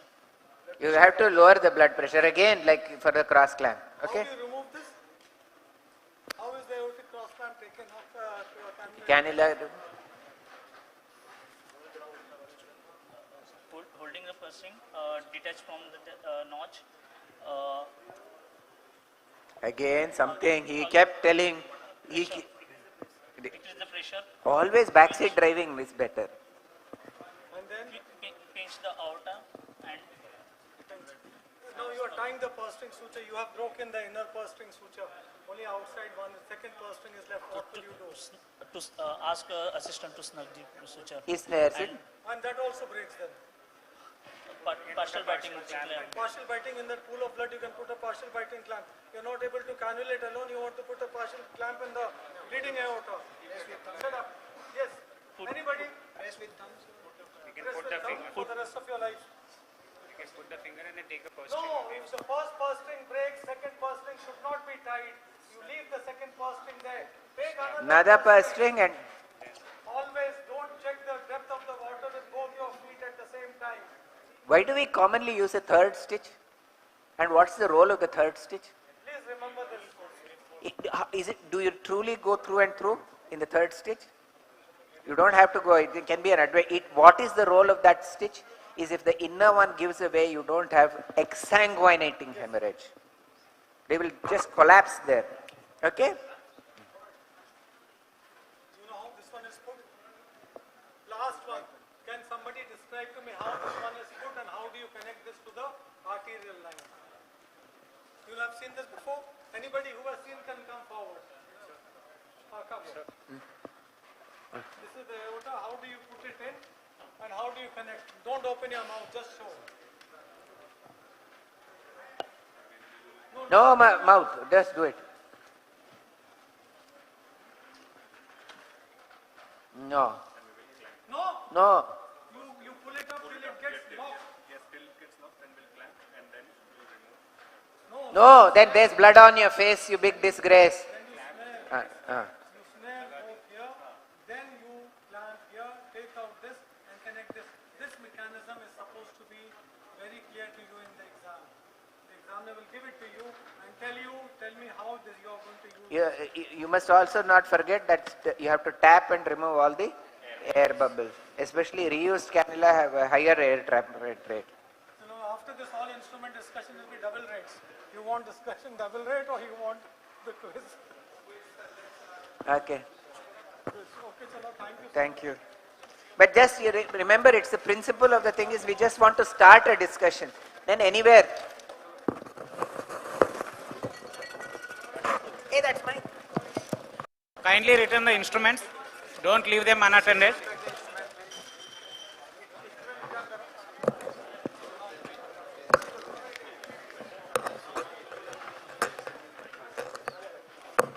Kindly return the instruments. Don't leave them unattended.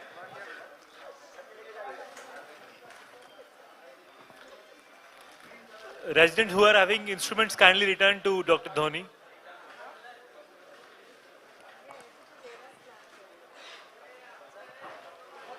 So I think we have a very exciting session ahead.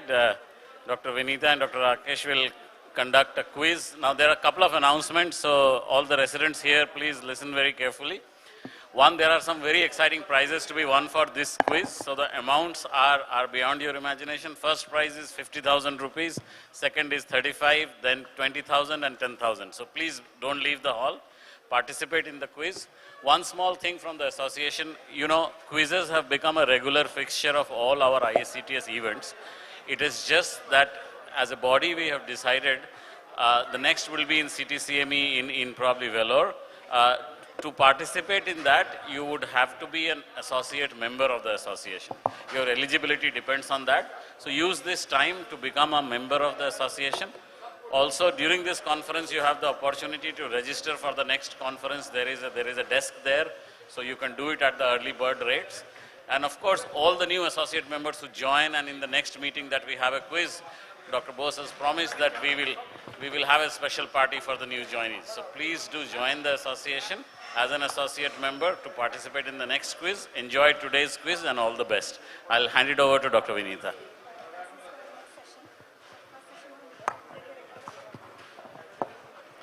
Please make sure every resident has returned in the instruments to Dr. Murli and Dr. Pradeep.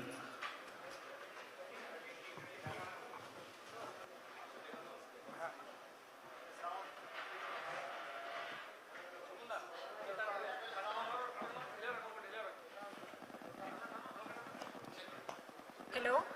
Can you hear me at the back? Can you hear me at the back? Okay. So please settle down. Take your seats.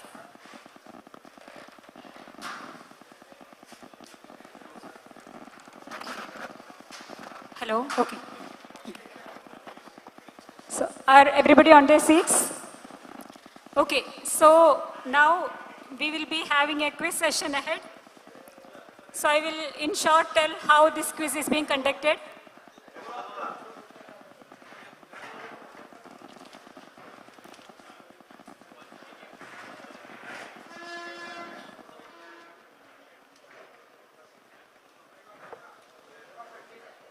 So we have around 100 participants here, residents. We want all of you to participate in the preliminary round so that we can get the best 8 people to participate in the on-stage round, final on-stage round. Okay. So I'm conducting this quiz via an app called Kahoot app. Most of you might have heard of this app. So just we will run a trial quiz of 7 questions, which are not at all related to medicine. It's all general knowledge and funny questions. Everybody can attend that. So after the trial round, you will understand how the app works. And then we will go to the preliminary round. It has 36 questions of adult, pediatric, thoracic, every question is mixed together.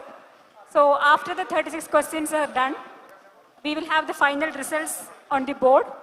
Of the finalists, first 8 people will be selected, and we will randomly allot them into 4 groups of 2 people each.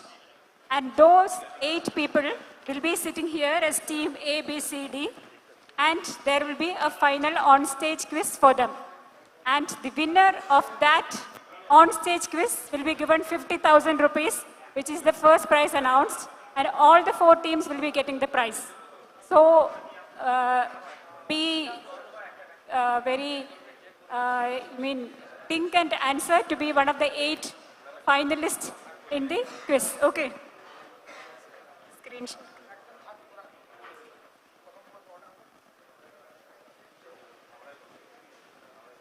Screenshot.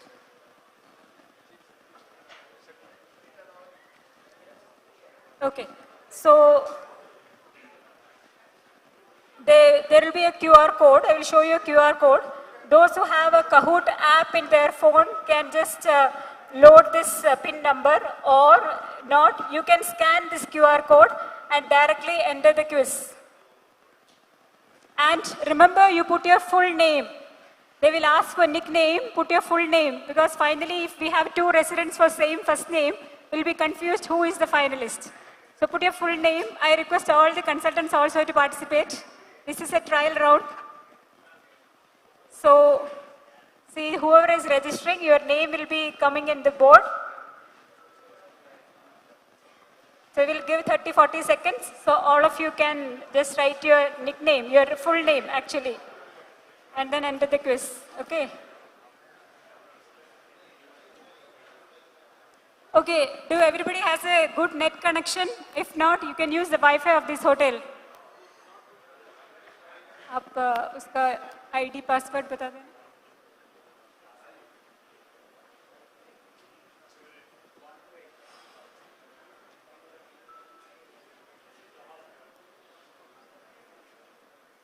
Hospital Wi-Fi has name iPREP and the password is 128. You can use it, but not everybody because it will slow down. Those who are not having the internet access by their phone, they can use the Wi-Fi.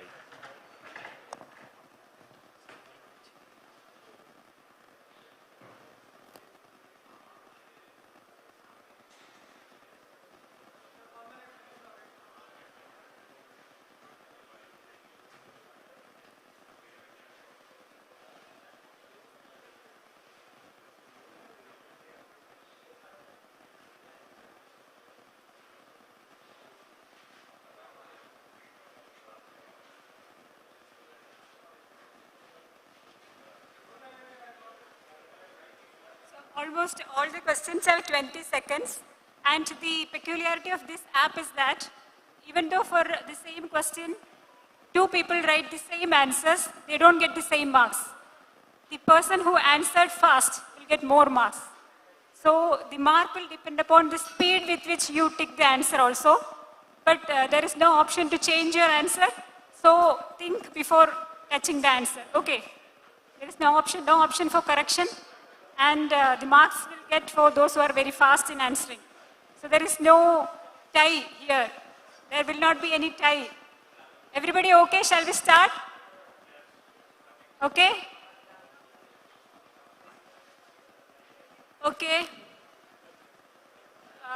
Okay, we are starting. I'm again repeating, Wi-Fi is iPREP, hotel Wi-Fi is iPREP, and the password is 128. Kindly do it fast. So the first question is, you will have a picture, identify this actor. And you have the 4 options, Ranveer Singh, Ranveer Kapoor, Ranveer Singh, Ranveer Kapoor. And your phone will have only the color codes.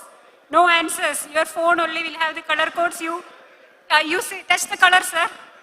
You see the answers and touch the color, which has the correct answer. Please remove this.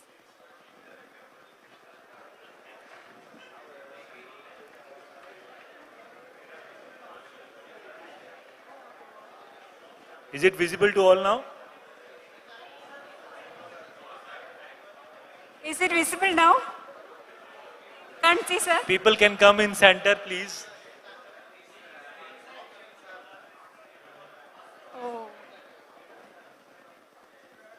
इसको भी पीछे कर दो.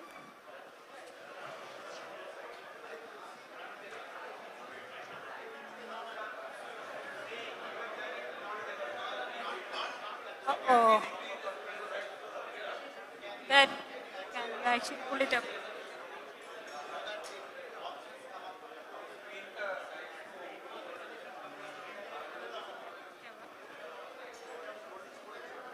इसको change करना.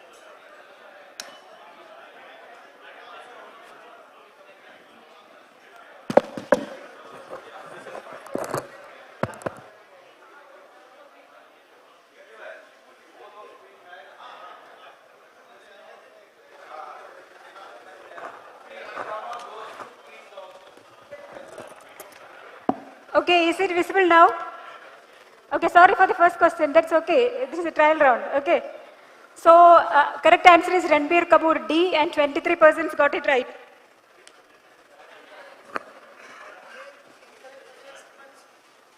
Next question will come, sir. Okay, second question. Which Indian city consumes the highest amount of biryani as per online food delivery data? Chennai, Mumbai, Hyderabad, and Delhi. You have 14 more seconds. The time is displayed here.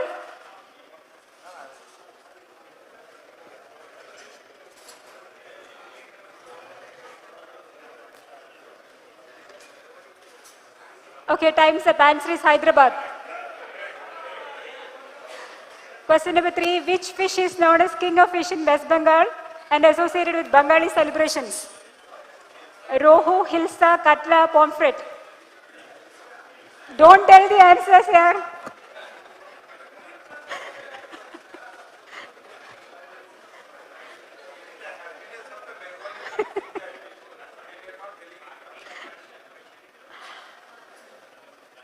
Okay, it's Hilsa.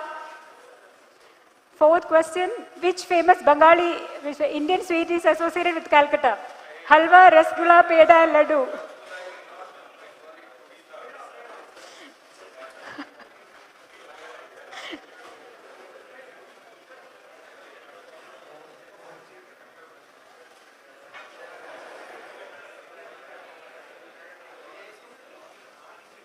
Okay, Rasgulla.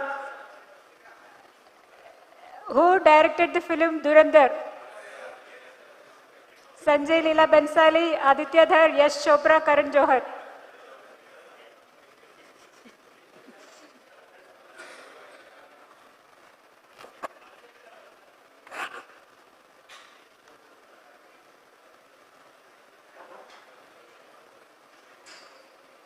Okay, it's Aditya Dhar. Sixth question, who portrayed MS Dhoni in his biopic? Rajkumar Rao, Shahid Kapoor, Ayushmann Khurrana, Sushant Singh Rajput.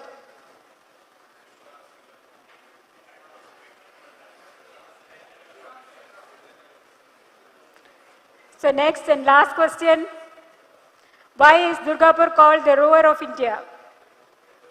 Due to river network, due to the steel and industrial belt resembling Germany's Ruhr region, founded by German engineers, the largest coal mine of India.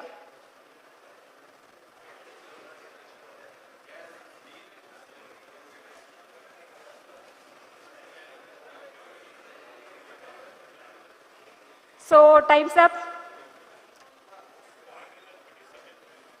So in this we have Dr. Saurabh Gupta is the first, Golden Quail, I don't know who that is, and Nitin Daj is the third.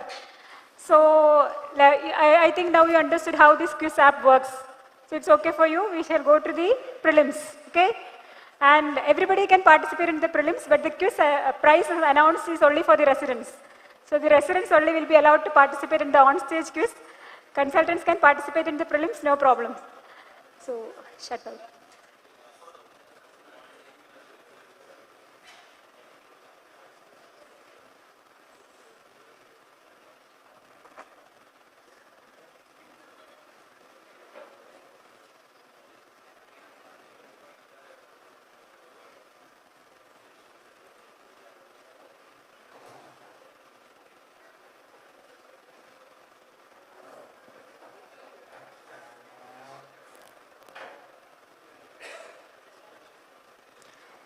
Okay, so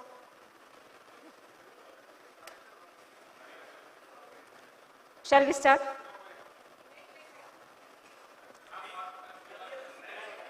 Yeah, it will come, it will come. We will give the QR code now.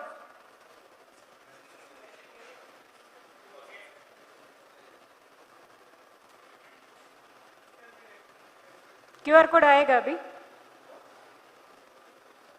Yeah. Write your full name, original name, not nicknames. Again, yeah. You have to scan this QR code. This is a new QR code for the original quiz. No, this is another quiz. No, sir, that was a trial round.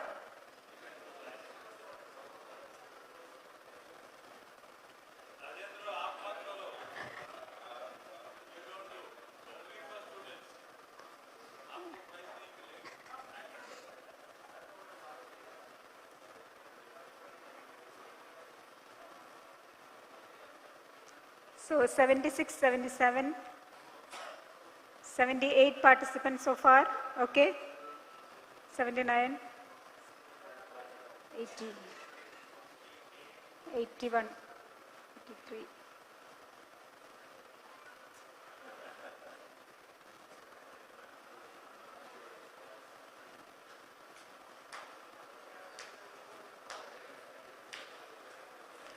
83. $89, 90. Are we done?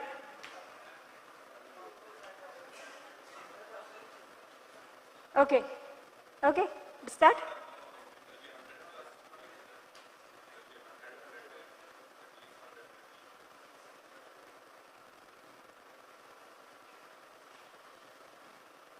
Most of the questions have 20 seconds. Some questions are long, means answers are long. So I put 30 seconds. Okay. So what is the time left for you will be displayed on this side of the screen. So read carefully and answer. Once you touch an answer, you cannot change it. No, sir, I know all the answers, sir. I will get first. Huh? Yeah, I have made these questions, na? Yeah, I loaded in the app. So it's 89, 90 only. So we'll start. Okay. So all the best.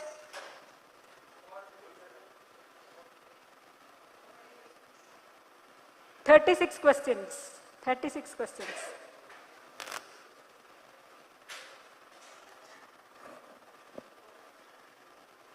Which surgeon is correctly matched with the key institution? Denton Cooley, Stanford University, John Kirkland, Groot Shaw Hospital, Walton Lilly, Texas Heart Institute, Rini Fevlaro, Cleveland Clinic. 10 more seconds.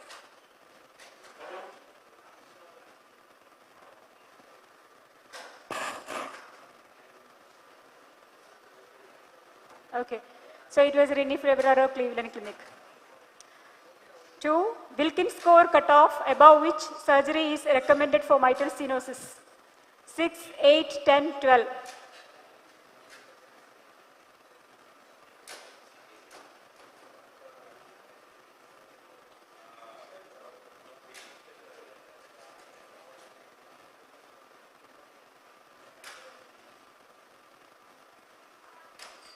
Okay, that was 8 actually. It was 8 actually. Sorry. That's okay. That I think that was went wrong. I am sorry for that. Which of the following is true regarding mitral valve anatomy? The right fibrous trigone is part of the central fibrous body of the heart. The highest point of the mitral annulus is at the commissures. The posteromedial papillary muscle is larger and typically has one major head. Second order chordae prevent leaflet prolapse.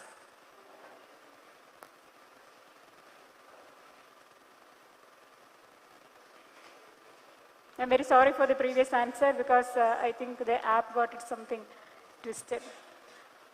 So A is the correct answer. Question 4. Which is accurate according to Carpentier classification of mitral regurgitation? Type 1, isolated leaflet prolapse. Type 2, annular dilation. Type 3A, excessive motion during diastole. Type 3B, ischemic mitral insufficiency. Which is correct according to the Carpentier classification? Okay, so it's D.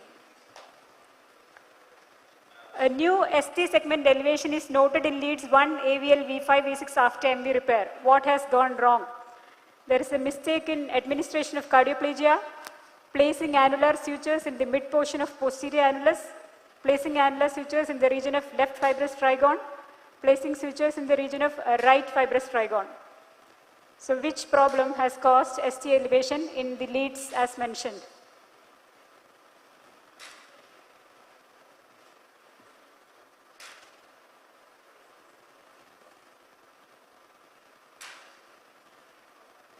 So it is C. 6. When performing a combined DVR and CABG with saphenous vein graft to PD and OM, the correct order of procedure is? You have 30 seconds. So first exercise the aortic valve, do MVR, AVR, then distal, then proximal. Another option is do the distal first, exercise the aortic valve, do the AVR, MVR, and then proximal. C. Distals, MVR, exercise the aortic valve, AVR, and then do proximals. Last option is distal anastomosis, exercise the aortic valve, do MVR, do AVR, and then do proximals. Which is the correct sequence?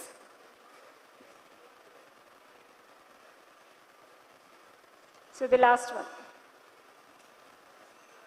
Which of the following is not a major Duke criterion for the diagnosis of infective endocarditis?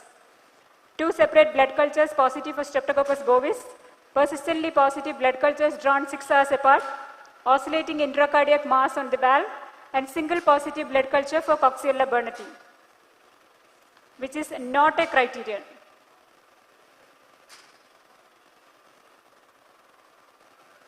It's actually drawn 12 hours apart, which is an echo finding of severe mitral regurgitation. Regurgitant jet more than 20% LA area, vena contracta more than 4 millimeters, eccentric wall impinging jet, LV end diastolic dimension more than 60 millimeters.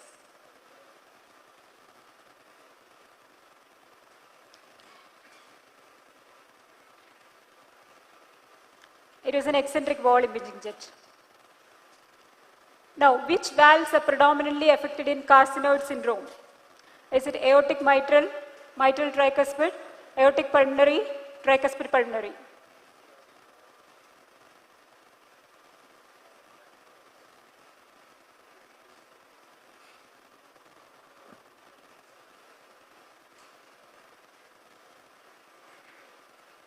So it is tricuspid pulmonary. Name the oral anticoagulant which is not a factor 10A inhibitor. Dabigatran, rivaroxaban, apixaban, and digoxaban.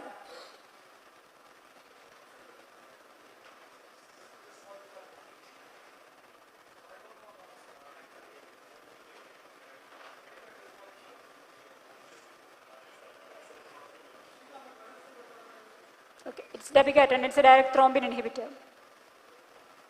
Which is the preservative used in dry valve? 0.3% glutaraldehyde, 0.1% glutaraldehyde, glycerol, ethanol.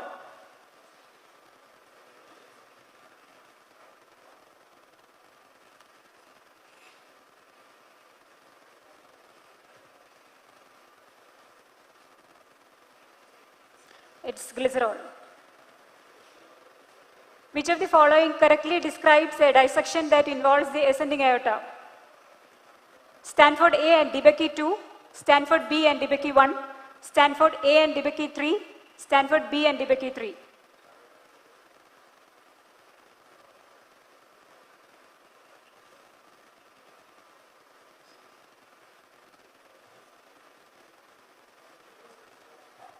Stanford A and DeBakey 2. Which of the following is correct regarding endoleaks? Type 1, poor seal between graft and proximal aorta. Type 2, poor seal between graft and distal aorta. Type 3, blood leakage through the graft material. Type 4 is back bleeding from the branch vessels.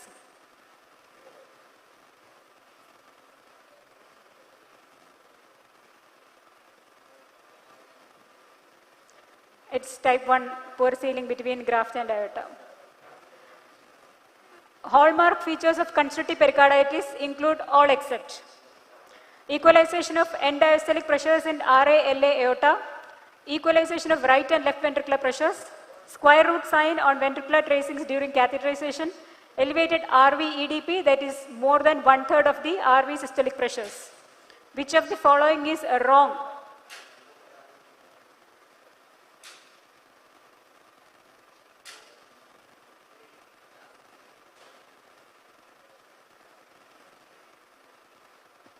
It's actually equalization of LA, RA and PCWP or PA diastolic pressures, not aorta. The primary treatment of which of the following tumors does not involve surgical excision? Myxoma, papillary fibroelastoma, rhabdomyoma, liposarcoma. Does not involve surgical excision.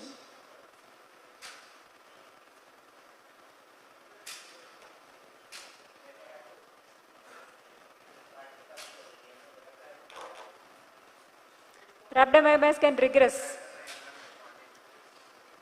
Which of the following values is the most important in determining whether aortic valve replacement is needed in severe aortic stenosis?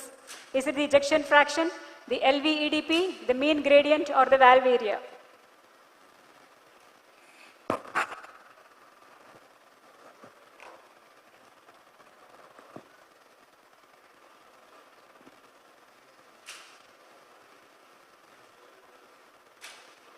It's the mean gradient. Post-BT shunt, a child is put on CPB for BD Glen. They notice the perfusion pressure is low and there is huge LA return. What is the next step? Do the Glen off bypass. Second is ligate the existing BT shunt. Third, place an LA vent to avoid distension and augment the drainage. Fourth is give phenylephrine in the circuit to augment the systemic perfusion pressure. So if you have a low perfusion pressure in this situation, what should be the next step? Post-BT shunt child, putting on cardiopulmonary bypass for BD Glen.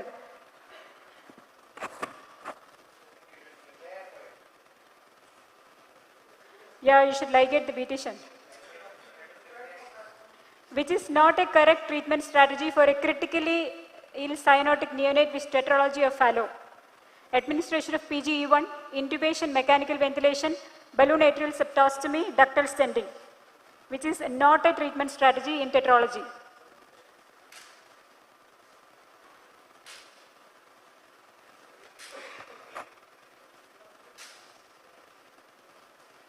It's balloon septostomy is not an answer for that. During arterial switch operation in a neonate, you notice a decrease of more than 20% in the cerebral NIRS, which is not advised. Increase the mean arterial pressure, increase the hematocrit, decrease the PCO2, decrease the temperature, which should not be done in a situation where the cerebral NIRS is dropping in a child.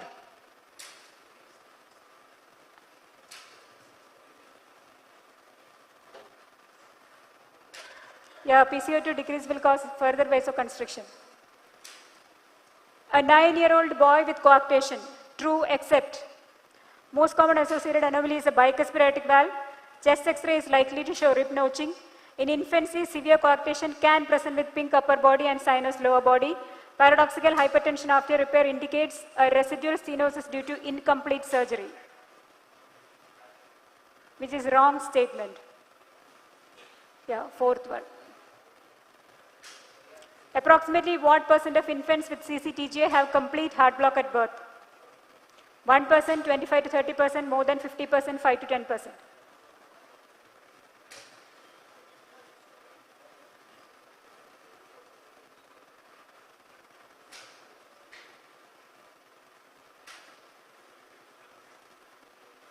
It's 5 to 10%. Which of the following about VSD is wrong? A large VSD is approximately size of a pulmonary valve orifice or larger. Large VSD with high QP can result in an enlarged LA in X-ray. Small restrictive VSD can have a normal RV and PA pressures with normal PVR, no pulmonary vascular disease. PVR more than 10 to 12 Wood units is considered a contraindication to surgery, which is a wrong statement.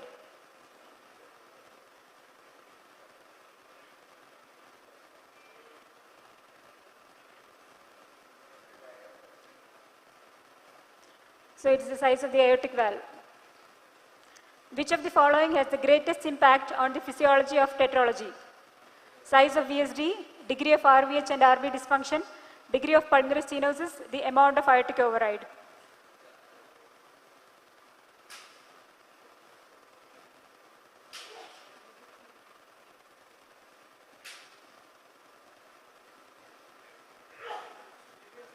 It's the degree of pulmonary stenosis. If blood entering arterial circulation is 100% saturated with oxygen, coronary sinus blood can be expected to be 75%, 60%, 35%, less than 20%. What is the saturation of coronary sinus blood?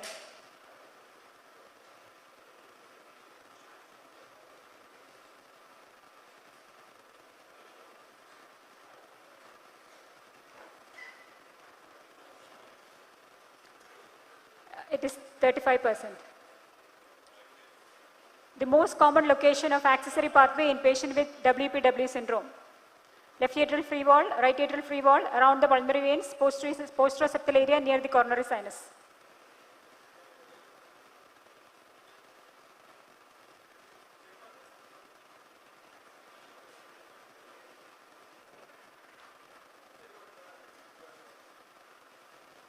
So 45 to 50% have left atrial free wall as the site. Which of the following is not associated with increased mortality in the Thoraco score model? A is a rating, female gender, performance status and age.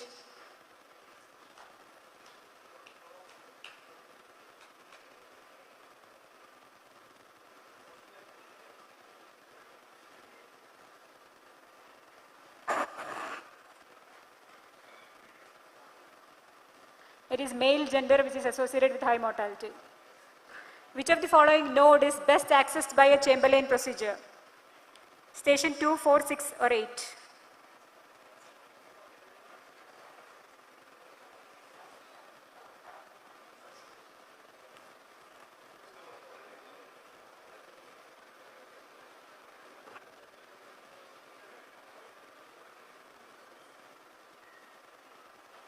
Yeah, it's 6. Who is the most suitable candidate for lung volume reduction surgery? And the percentage given are persons of predicted value. FEV1 between 30 to 60% with increased total lung capacity. FEV1 between 30 to 50 decreased TLC. FEV1 between 20 to 40 increased TLC. Between 20 to 40 decreased TLC. Who is the most ideal candidate for lung volume reduction surgery?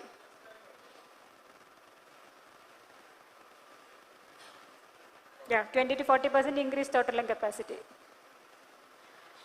Which of the following does not decrease tension during a tracheal resection? Grillo stitch, circumferential tracheal dissection, supralaryngeal release, pericardial hilar release.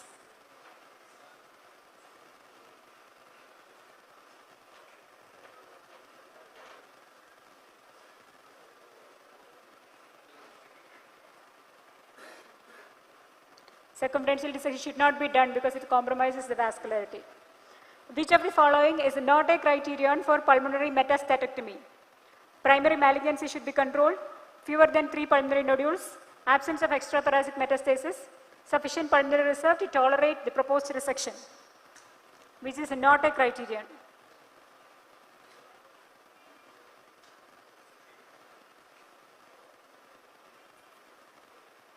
The number of nodules is actually not a criterion. Carcinoma lung, 9th edition AJCC, which is published in 2025, differs from 8th edition in T3 subdivided to T3A and T3B, N2 subdivided to N2A and N2B, added new subclass M1D, T4 is upgraded to stage 4. What is the difference between 8th and 9th AJCC of CA lung, non-small cell lung cancer? It's N2 subdivided to N2A and N2B. True regarding alpha stat management in cardiopulmonary bypass. pH of 7.4 at 28 degrees, increased cerebral blood flow, administration of carbon dioxide during cooling, and auto-regulation of cerebral flow is maintained, which is true in alpha stat.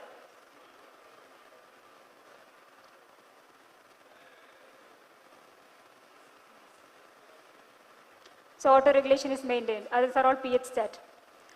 Post CABG with IABP, blood is noted in the pneumatic tubing of the balloon pump. The next step in management should be disconnect the IABP gas line, exchange the IABP drive console, quickly refill the IABP with helium, retime the IABP inflation-deflation cycle.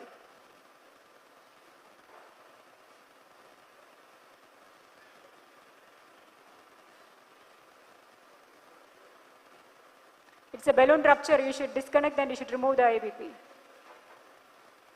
Paraplegia after DT aneurysm repair. Preventive strategies are all except CSF drain via lumbar catheter, reimplantation of dominant intercostal arteries, use of moderate hypothermia, administration of methylprednisolone during repair.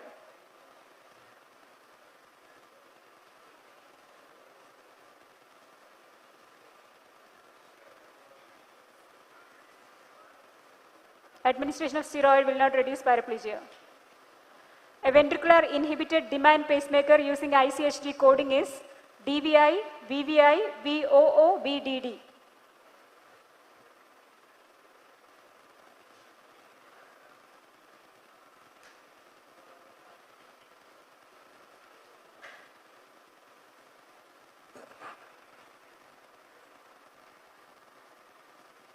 So it's VVI. And here comes the last question. Ischemia trial, initial invasive strategy versus conservative medical management was stable CAD. Which patient population is excluded in this study? Patient with diabetes, patient with previous CABG, patient with right coronary occlusion, patient with left main disease.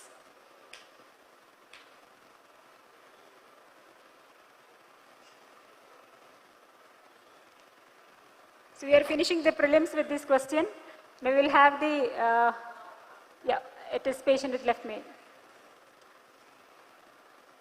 So we have the first three here, Kunal Patel, Bhavna Girdhani and Abhisho. We actually will select 8 people.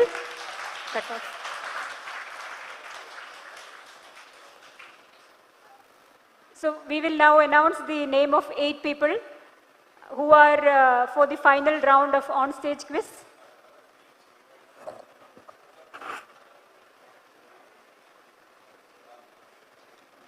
So those who names are called, please come to the front so that we can group you into 4 groups. So the first is Dr. Kunal Patel. Second is Dr. Bhavna Girdhani. Third is Dr. Abhisho RS. Fourth is Dr. Akash Nikhil. Fifth, Dr. Shalbi Kumar. Amlan Rat, Pradeep Sek, Kaushik Prasad. Kaushik Prasad, okay. So we will write their names in a piece of paper and I request the president to come and select 2 to each so that we will group into 4 teams.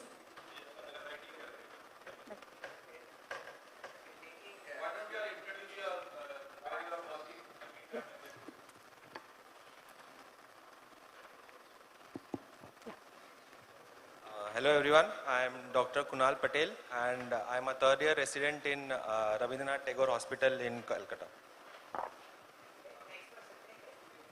Hello everyone, I am Dr. Bhavna Girdhani and I am currently a senior resident in AIMS Delhi Institute. Hello everyone, I am Dr. Shalvi Kumar. I am a 1st year resident at BM Birla Research Institute, Kolkata. Hello, I am Dr. Abhisho. I am a final year resident in AIMS Rishikesh. Good evening, sir. I'm Dr. Good evening, sir. I'm Dr. Akash Nikhil Srivastav. I just completed my MS from King George Medical College. I'm about to join my MCH residency next month. And he has not even joined MCH course. Hello everyone, I'm Dr. Amlan Rath, currently a 5th year DNB in Indraprastha Apollo Hospital, New Delhi. Pradeep Zakaraya, I'm a final year resident in AIMS New Delhi. I'm Kaushik, I am Second year resident in Tagore, Kolkata. Right now working in Howrah. Kaushik.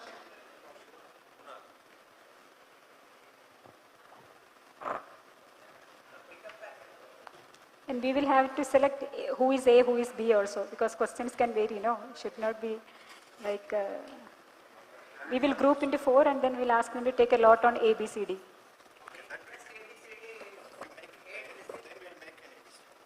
We will group together and then we will take a lot who want to be, then accordingly we will put the A, B, C, D.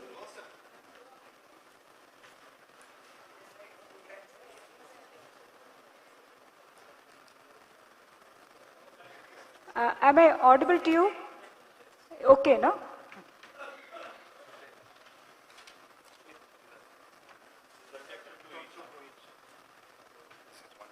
Okay.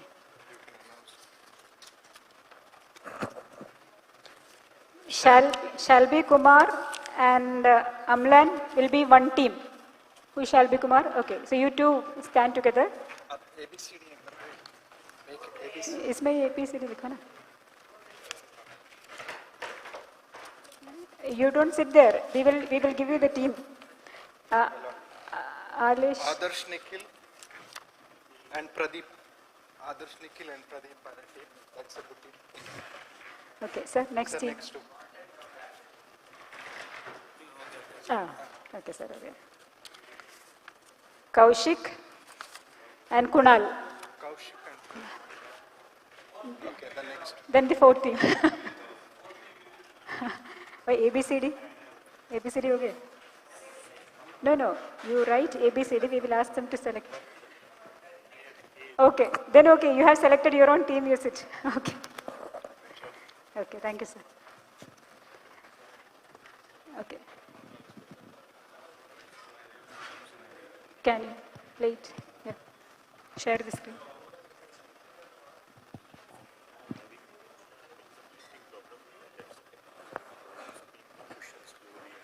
Okay. Can you get me one file at the back of this? Back.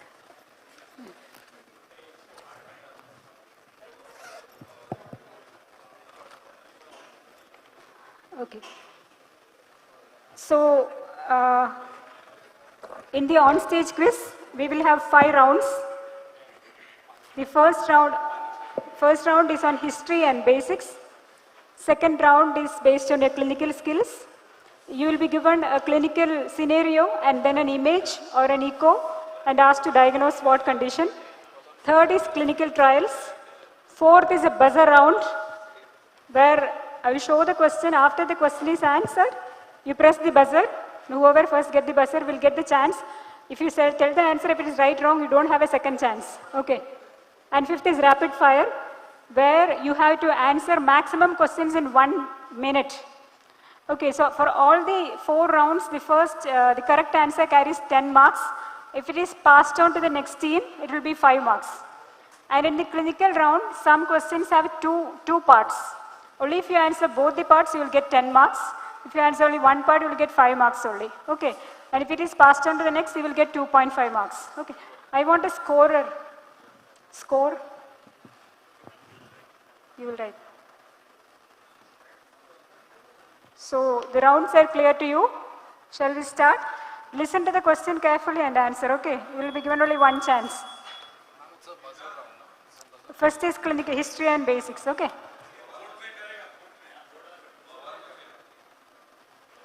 Mr. Srikanth is our scorer.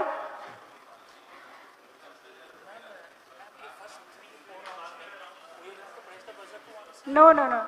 First rounds will directly come to one team. So no need for buzzer. Can you get one bottle water? It's okay.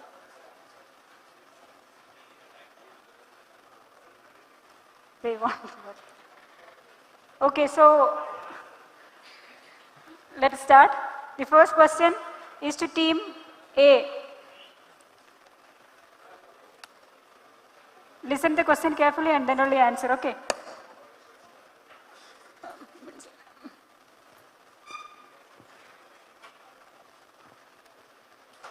In 1952, Charles Hufnagel implanted the first artificial valve in human to treat severe aortic insufficiency.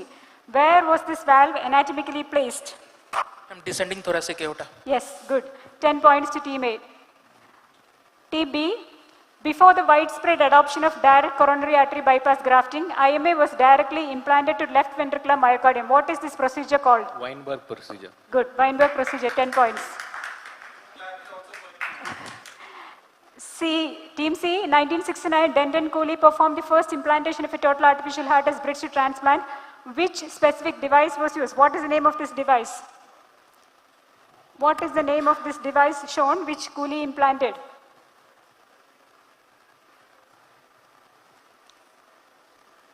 If you don't know, please pass. Is it a bivac? No.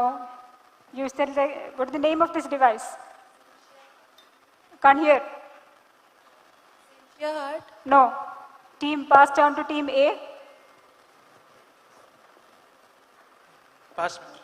Team B. Pass. Audience. Who said it? Leota Cooley Hart. So he should be given a prize. Okay, and the fourth question is to team D. Which country's postal service honored Rini Fevlaro's medical accomplishments by releasing commemorative stamps on July 13, 2015? Which country's stamp is this? Argentina. Team D. Team D. It's a direct question to team D. Germany? Okay, pass to team D, A. France? No, team B. Argentina. Good, Argentina. Team B gets 5 points. And now we'll come to the basics. First question is to team A. You have to identify the waveforms shown and tell the disease. You have some abnormal CVP here. What is this disease? Team A. Severe TR. Yes, very good. Severe TR. Team A gets 10 points. Team B, what is this waveform seen in which disease?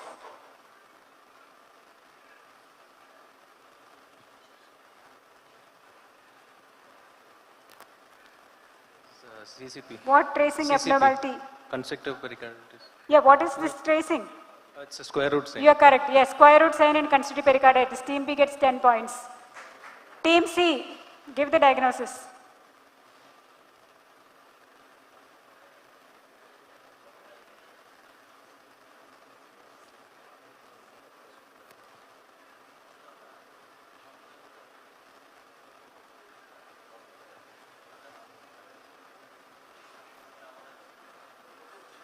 Your time is getting up. Pass. Pass to team D. Heart block. PR What heart block? PR prolongation. First degree heart block, yes. Team D gets 5 points. Next question is to team D. What is this waveform? The second one. IAPP augmentation. Wrong. A. Cardiac. A. Team A. Team A. Team D lost the chance. You told it answer. This is the normal waveform. This is the abnormal waveform. What is this waveform called? Pulsus bisferians. Yes, pulsus bisferians. Yes. So team A gets 5 points. So we are finishing our first round of history and basics. We will move on to clinical skills round. The first question is to team A. So you have a 58-year-old male with severe degenerative mitral regurgitation with P2 prolapse and fibroelastic deficiency.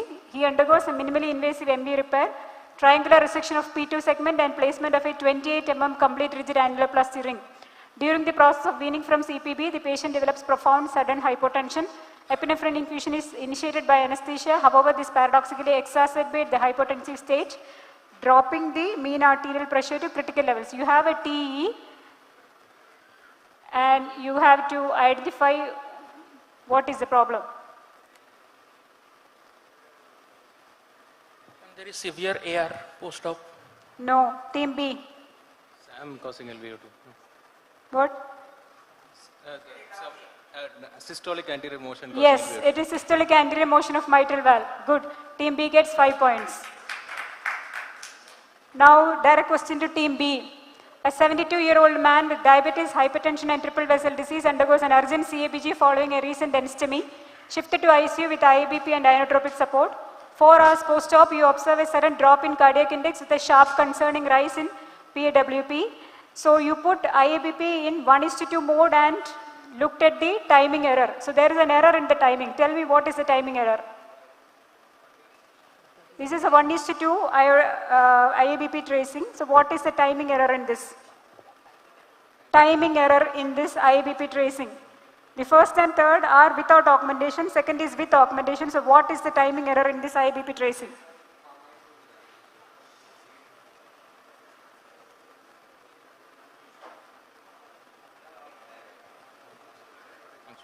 Pass? Pass. C? Is it delayed augmentation?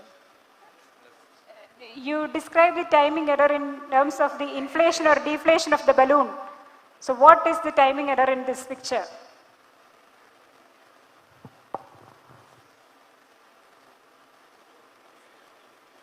The deflation error. Deflation?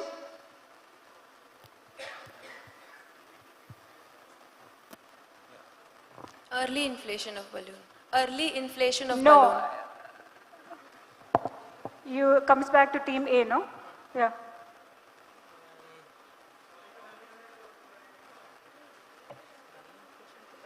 You don't have a chance now.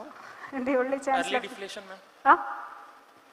Tell quickly, you have no time. Early deflation. No, it's a late deflation. So it is not touching the baseline. It's a late deflation. No team gets the points. Now to team C. A 67-year-old man presents to pulmonary clinic with progressive shortness of breath over the past 5 years. This is his flow volume loop tracing. What is his disease? Team C. What is his disease?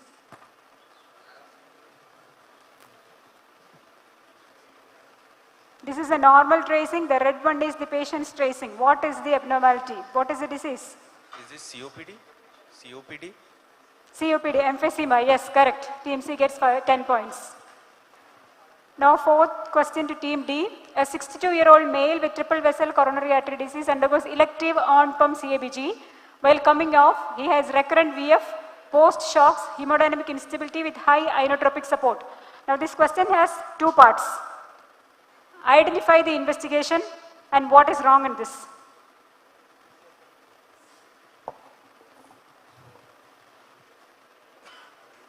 What is this investigation?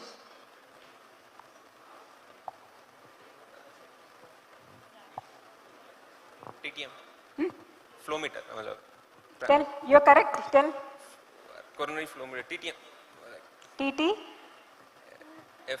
TTFM. So can you tell the full form? Okay, you tell what is the abnormality in the values. You can see the values like flow 8 ml, pulsatility index 5.5, diastolic flow 40%.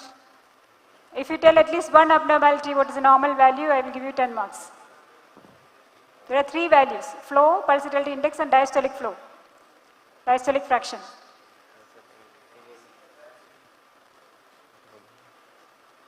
At least one you tell, you get 10 points, otherwise you will get 5 and will pass on to the others. Pulsatile index. Pulsatile index. Pulsatile index. What is the normal? All their values are abnormal. You tell the normal value of at least one. Flow. More than. Pass. Team A. So you get 5 points. They get 5 points. Pulsatility index should be less than. Yes, pulsatility index less than 3. So they get, actually it's passed, so 2.5. No, they will get 5. This is passed on question, so 2.5. 2.5 for team A. Okay. So now next question is to team A. A 67-year-old man presents with atypical chest pain and a slight rise in troponin levels. Coronary angiography demonstrates 60% stenosis in mid-coronary artery. So cardiologists want to know whether this is a significant lesion. Next question has 2 points. Only if you answer 2 questions, you will get full marks. Question number 1 is identify the test. Question number 2, which drug is administered during this test? This is the FFR. Yes, full form. Fractional flow reserve. Yes, 5 points. What is the drug administered? Adenosine. Yes, good, adenosine. So he gets 10 points. Now to team B. See this angio and give the diagnosis. Watch carefully the angio and give the diagnosis.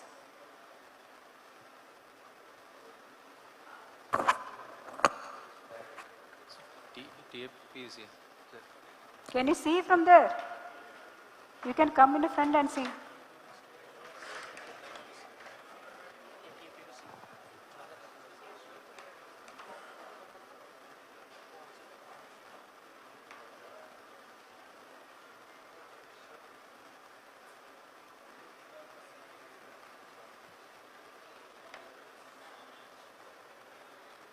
It's a TAPVC.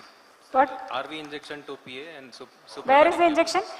It's from RV to the PA, LPA the injection is. And then from there it's again filling through the venous side and to the innominate and then. So what is your diagnosis?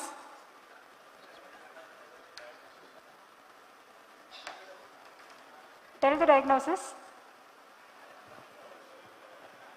You're correct, tell. Supracardiac TAPVC.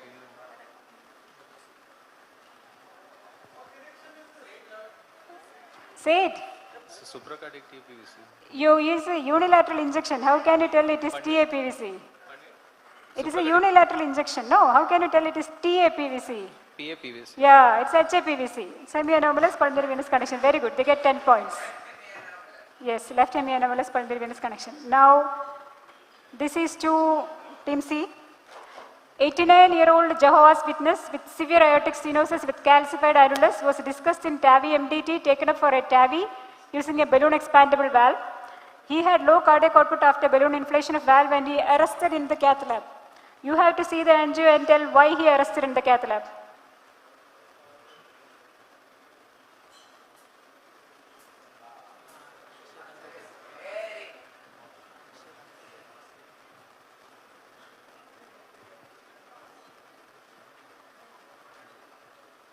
RCA occluded coronary.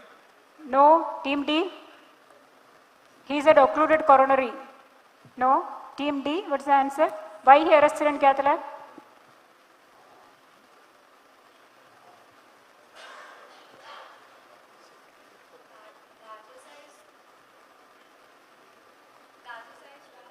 Then? Yeah, it's aortic root rupture and tamponade. So you get 5 points. Team D gets 5 points. Yeah, sir, you can see the root rupture and tamponade. Contrast leak is there, sir. And this is to team D. Tell the diagnosis. You have the cath data.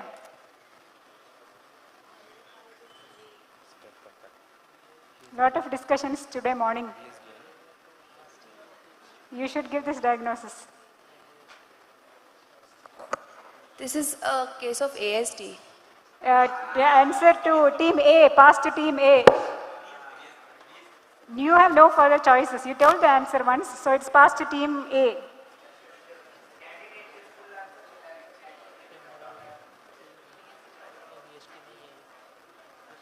Either you tell the answer or tell pass. We will not waste time on this. It's a large VSD, ma'am. Team B, they said large VSD. So I am passing on to team B.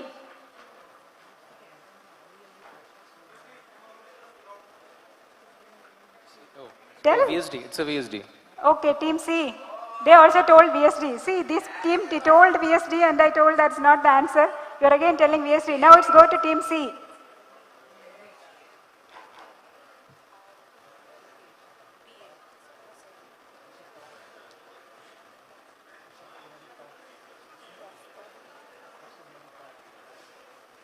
Yes or no? Yes. See, your femoral artery saturation is 72. It's a cyanotic child. This is a tetralogy. You see the LV, RV pressures are the same, 90, 90. You see the PA gradient, RV PA gradient, 90, 20.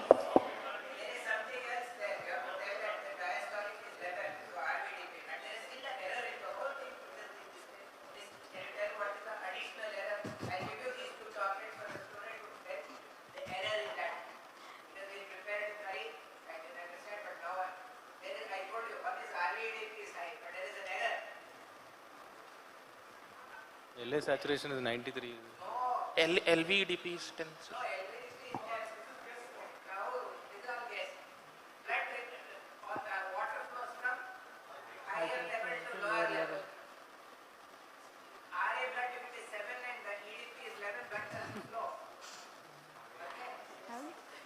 So can we have the scores by the end of second round?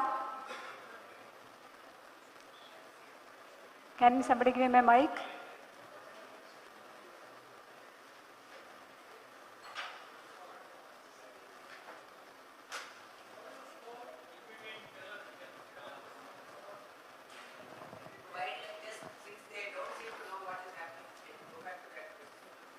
Team A is having 37.5 marks till now.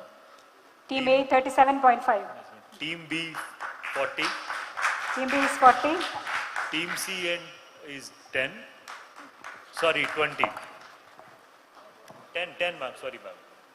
Team C is 10 and Team D is 15. 15. Okay, so Team B is leading with 40 points and Team A is just behind with 37.5 points.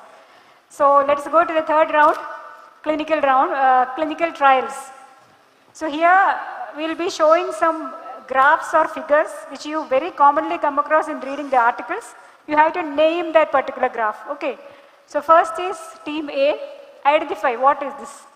Kaplan-Meier curve. Very good. Kaplan-Meier curve. So Team A get 10 points. Team B, what is this? Forest graph. Forest plot. Yes. Team B get 10 points. C. Interquartile range, IQ. What? IQR median. Box and whisker plot. Team D gets 5 points. And the last one for Team D.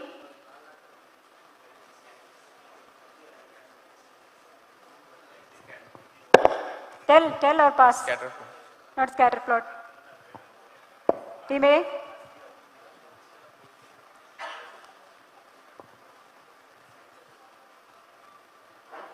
If you know, tell or pass? Pass. Team B?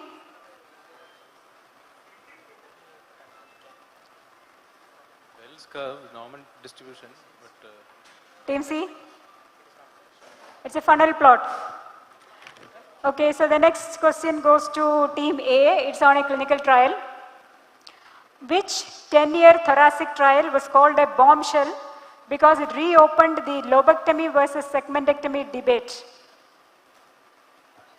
Team A, which was the trial? Pass. Pass. Team B? Pass. Team C? Pass. Team D? Audience? JCOG number? 0802. So actually JCOG 0802 in the 5-year results, they said segmentectomy is having better survival and overall it is better than lobectomy, but 10-year results have come published this year telling that lobectomy has better local regional control and better survival. So the debate is again going towards lobectomy. So next is Team B. Which modality showed 10-year long survival comparable to lobectomy in selected early CA lung in STARS trial? Stage 1 small cell cancer lung has equal results with lobectomy and this non-operative strategy. What is the non-operative modality of treatment which has the same result as in STARS trial? Pass. Pass. Team B? C. Team C? Pass. Team D? Team A? You tell me something? Antagonist. No. Team A? Pass. Audience? SBRT. Sri Krishna sir is right. SBRT has same result as lobectomy as per the STARS trial. Now third question to Team C. Sir, Srikanth, where is the prize?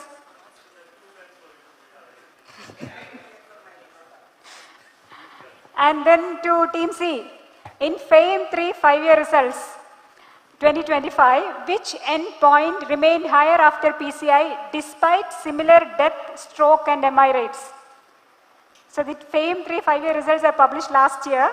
So everything is similar between PCI and CABG, but one point PCI is inferior, CABG is superior. What is that point? Which is at end point where still CABG is good than PCI? Pass to D. Re-intervention. Re? Re-intervention. Yes, repeat revascularization is high after PCI still in 5-year results. Okay, so they get 5 points. Now the last question in this round is to team D. Transcatheter or surgical AVR in low risk patients. The results are published at 7 years and this year. Which is this trial? Tell. Partner Number. 3. Number. Partner 3, correct. They get 10 points. Team D get 10 points. Shrikant, team D gets 10 points. So now 3 rounds are over. Now it's a buzzer round. Everybody be ready with the buzzer. So this round is entirely for the latest advances. I will show some devices. You have to identify the device. So whoever, after the question is told, whoever presses the buzzer will get the chance to tell. Okay. Negative point. No negatives. I am a very optimistic person. I don't put negatives. So first question. First FDA approved transcatheter pulmonary valve for native RVOT. What is the name of this valve for native RVOT? If you don't answer, it will go to the audience.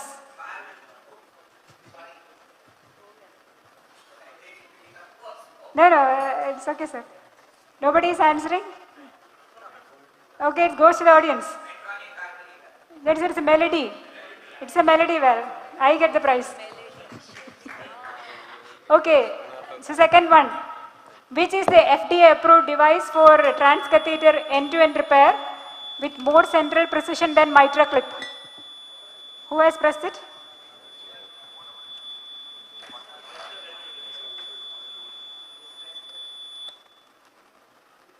So,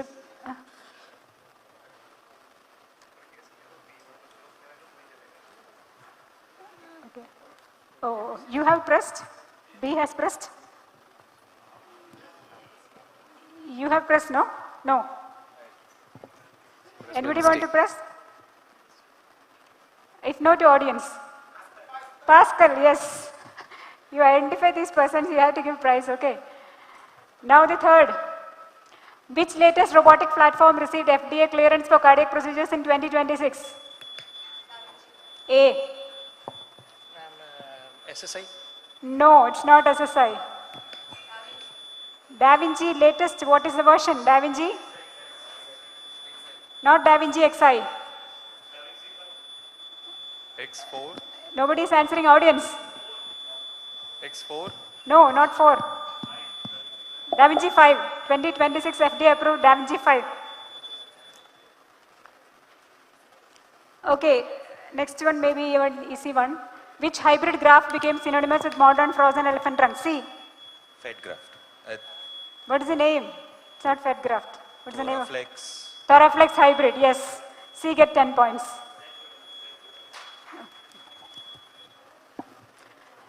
Next. Which surgical device is widely used for epicardial left atrial appendage exclusion? What is the name of this device?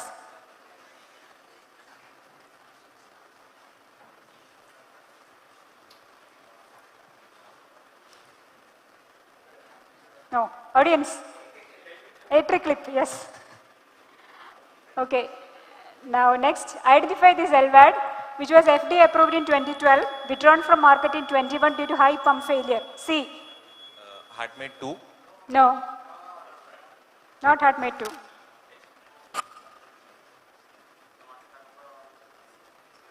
HeartMate 3. No. HVAD? Not HVAD. Hardware. Yeah, it's hardware. Prasanna sir again gets a prize. Now identify this. What is this?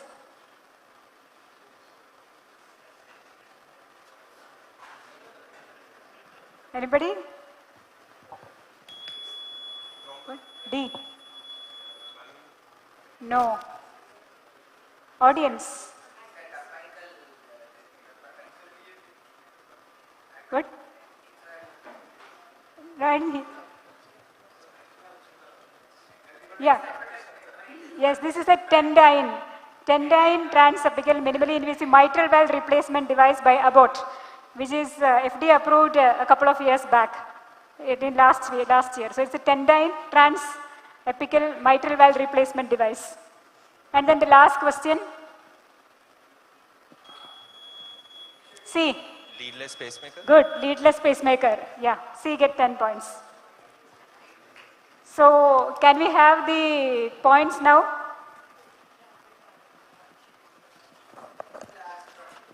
No, this is the last round, sir.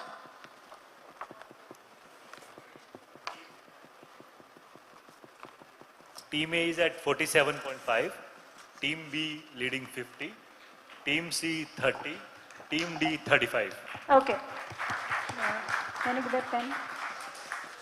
Pen or 3 pencil? consolation prize for Prasanna sir, 2 for SV sir, 1 for ma'am, 1 for myself, 1 for Dhoni, and 1 among the student. So next is a rapid fire round. I have a set of 20 questions, four set I have. So just you have to tell me 1 minute, okay? Okay. So we will ask questions for 1 minute. And if you don't know the answer, you have to tell pass. And you have to make me ask maximum questions. For every correct answer, you will get 5 points. There is no negative marking. Okay. It's a very simple round. Okay, so let us start. Okay, but timer on. Most common cyanotic heart disease in newborns. TGA. Okay, first PDA ligation by Gross and which institute? Pass. The first ASD closure under CPB by Gibbon, which year? Pass. Name the syndrome associated with truncus arteriosus. Syndrome associated truncus arteriosus. Tell or pass, man?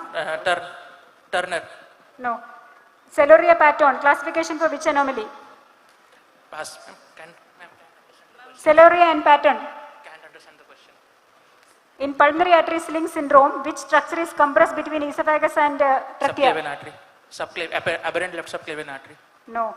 Name the instrument used to perform CMV. Close mitral valve. TAPS dilator. Name the anticoagulant used in CPB when heparin is not used. Kya hai question? Bivalirudin. Yes, bivalirudin. Name the pre-excitation syndrome identified in Epstein anomaly. Didn't tell. Okay. So they got 3 correct. So they get 15 points. Can I stand there and ask so that you can hear? Am I audible now?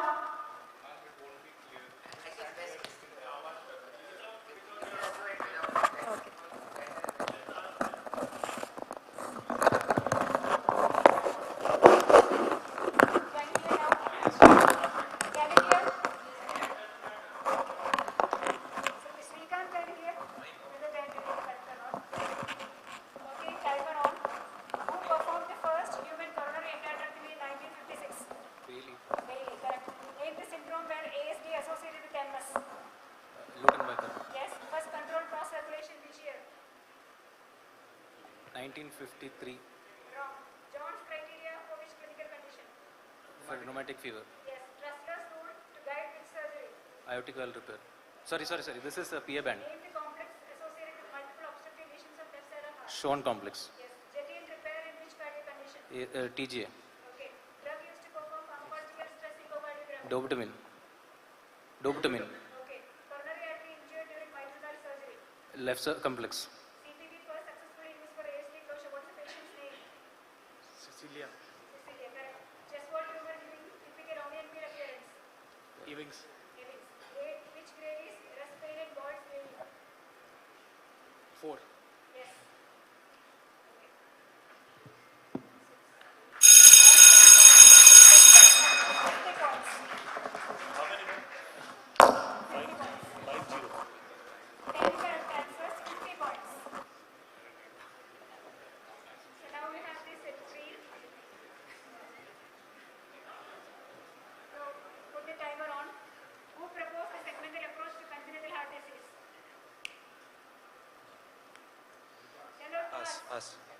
Us. Okay, what is the term biological valve removed from cadaver called? Homograft. First heart transplant which year?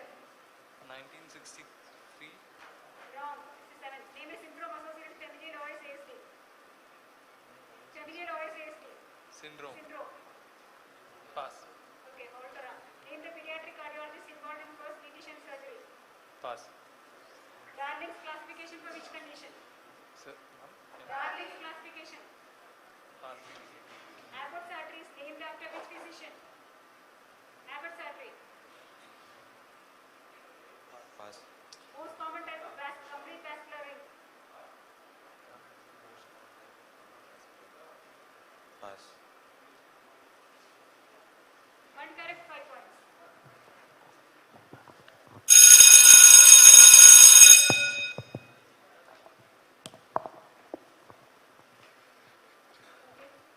Okay, time on. Who did the first modified nutrition? David. David. No, not Hildegard. Name the syndrome associated with supravalvular AS. Williams. Yes. First realization which year? 1930. Yes. Method and intake of lithium associated with which condition? Epstein's. Correct. Caudal tapered classification. Congress arteries. Yes. Which coronary artery is included gross? Septal. Most First common septal. arrhythmia after CABG. Most. Common arrhythmia after CABG. Atrial fibrillation. No, scientific area. Text triad is seen in Tamponade. heart-lating syndrome is complication in which? ECMO. Which ECMO? VV ECMO. Peripheral. Pulsating liver and AR. Liver. Liver is Rosenbach. Yes. Remnant of umbilical vein after birth. Ligamentum venous. Ligamentum venous. No. What is the Sorry, next triad if you open your coronary sinus? Sebastian Mark. Sebastian.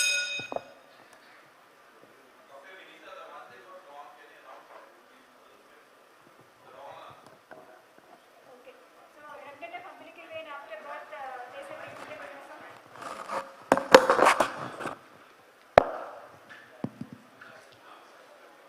How many points for them? 1 second, sir.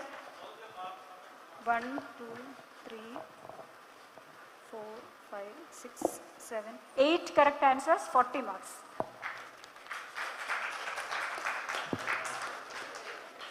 Should I tell the whole set, sir? No, no.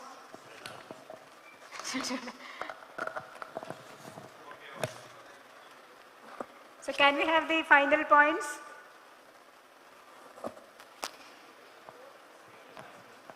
Team A 62.5. Team B 100. Team C 35. Team D 75.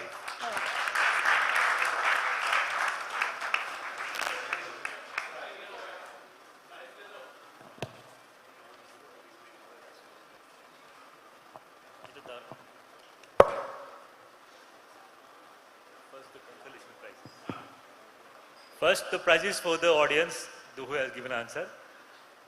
Three prize for Prasanna sir, 3 pen.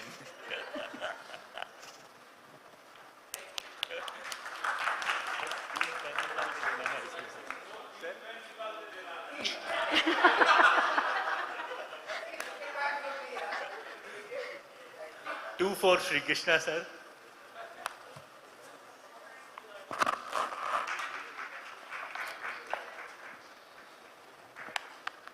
One for Vinita ma'am. Sir. Thank you. One for Pradeep Dhoni. One for myself, I also can answer. And one is the audience, what someone answer. Sir, nah, sir.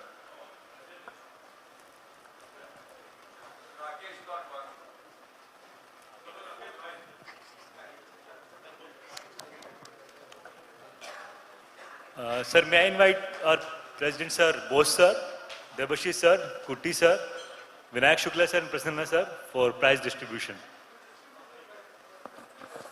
No sir, please come sir.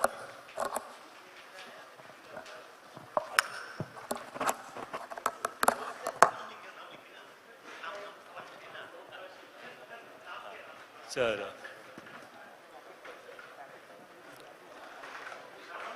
Team C. While the names are being written, let's all have a big clap for Vinita ma'am for working on this. She has been working on it for now a couple of days. The next point I want to say is, we'll have a similar quiz in the midterm conference, midterm IACTS conference Team happening C, in Vellore. Team C. IACTS 27 will be, the conference will be on a much bigger scale. But next time it will be only open to IACTS associate members. So please, please, please become members. The way to become member is on the website. Last point, those who have not taken travel grant today, don't panic. You can take it tomorrow morning also before 12 o'clock. Okay? Thank you.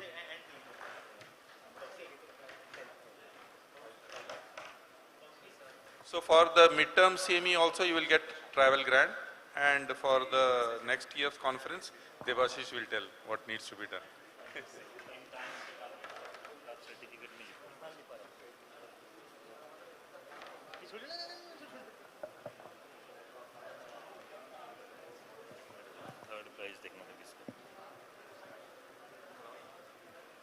Pradeep and next fellow is?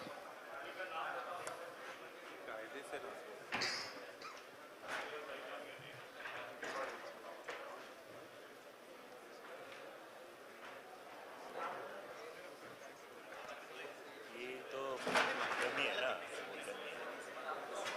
Z लिख दो।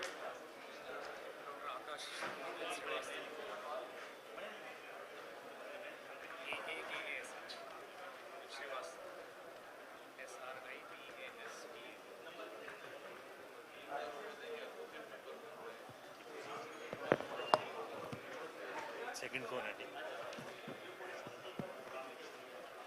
Team D? Team D, आपका नाम? Doctor एक minute, BHAVNA, doctor Bhavna and ठीक है doctor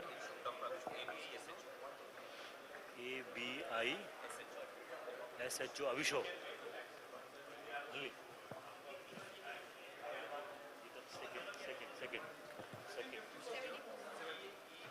And Dr. Amlan.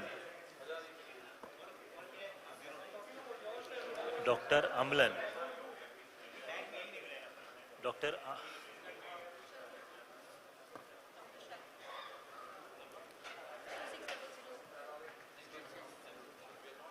Shelby. ठीक है madam, ये डमी है, कोई बात नहीं।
But it should be there for the students, no? Yes, sir. Come. It looks like as B1. To Team C, Dr. Konal Patel and Dr. Kaushik Prasad.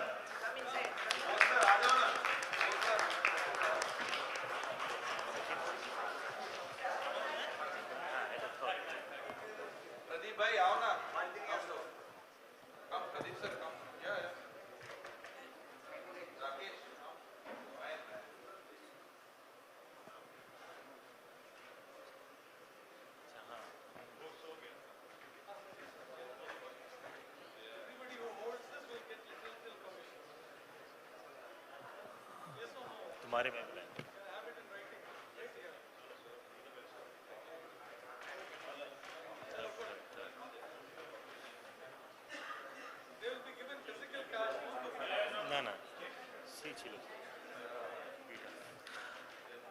Then team A, Dr. Amlan and Dr. Shelby Kumar. They are the third place. Rashik sir also.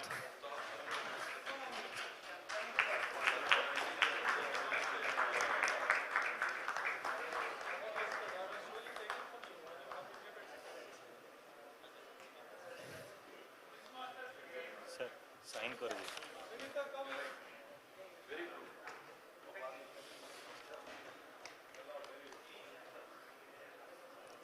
This team, don't be depressed because the sound was not working.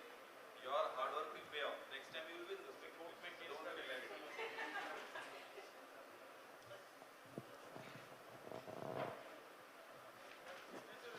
The second prize goes to Dr. Bhavna and Dr. Abhipso, Team D.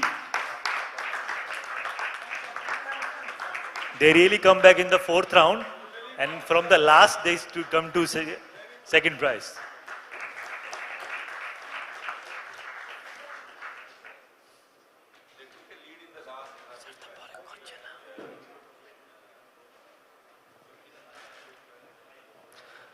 Sign.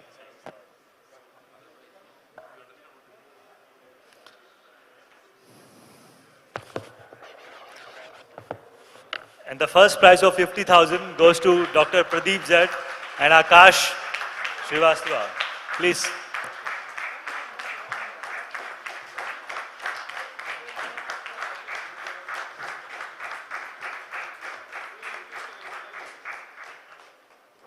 Congratulations to the winners and whole organizing team.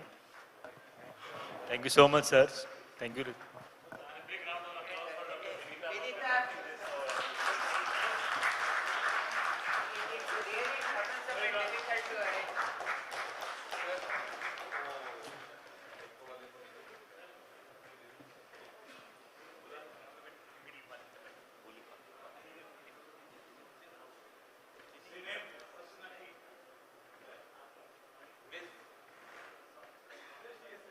Miss Zineb, so she has a unique problem. She doesn't have a bank account. So for that reason, we have arranged the cash to be given to her as a travel grant. Others can put it in, you will get checks. So don't ask me for cash, okay? Come, please come and take it. Sir, take it from our president, sir.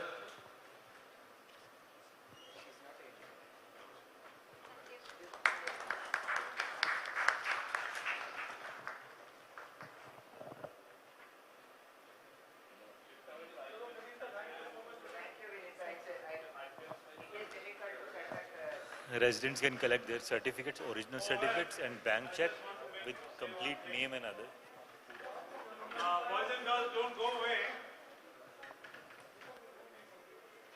All work and no play makes Jack a dull guy. So we have some nice music, DJ, dance and discotheque coming up very soon. So you guys hang around, enjoy while we go away from here. Enjoy. Clock, sir. So residents who are interested in taking case for the tomorrow, please inform me. And there is a selfie corner over here, so you guys can take nice pictures and you will get a printout also in a frame.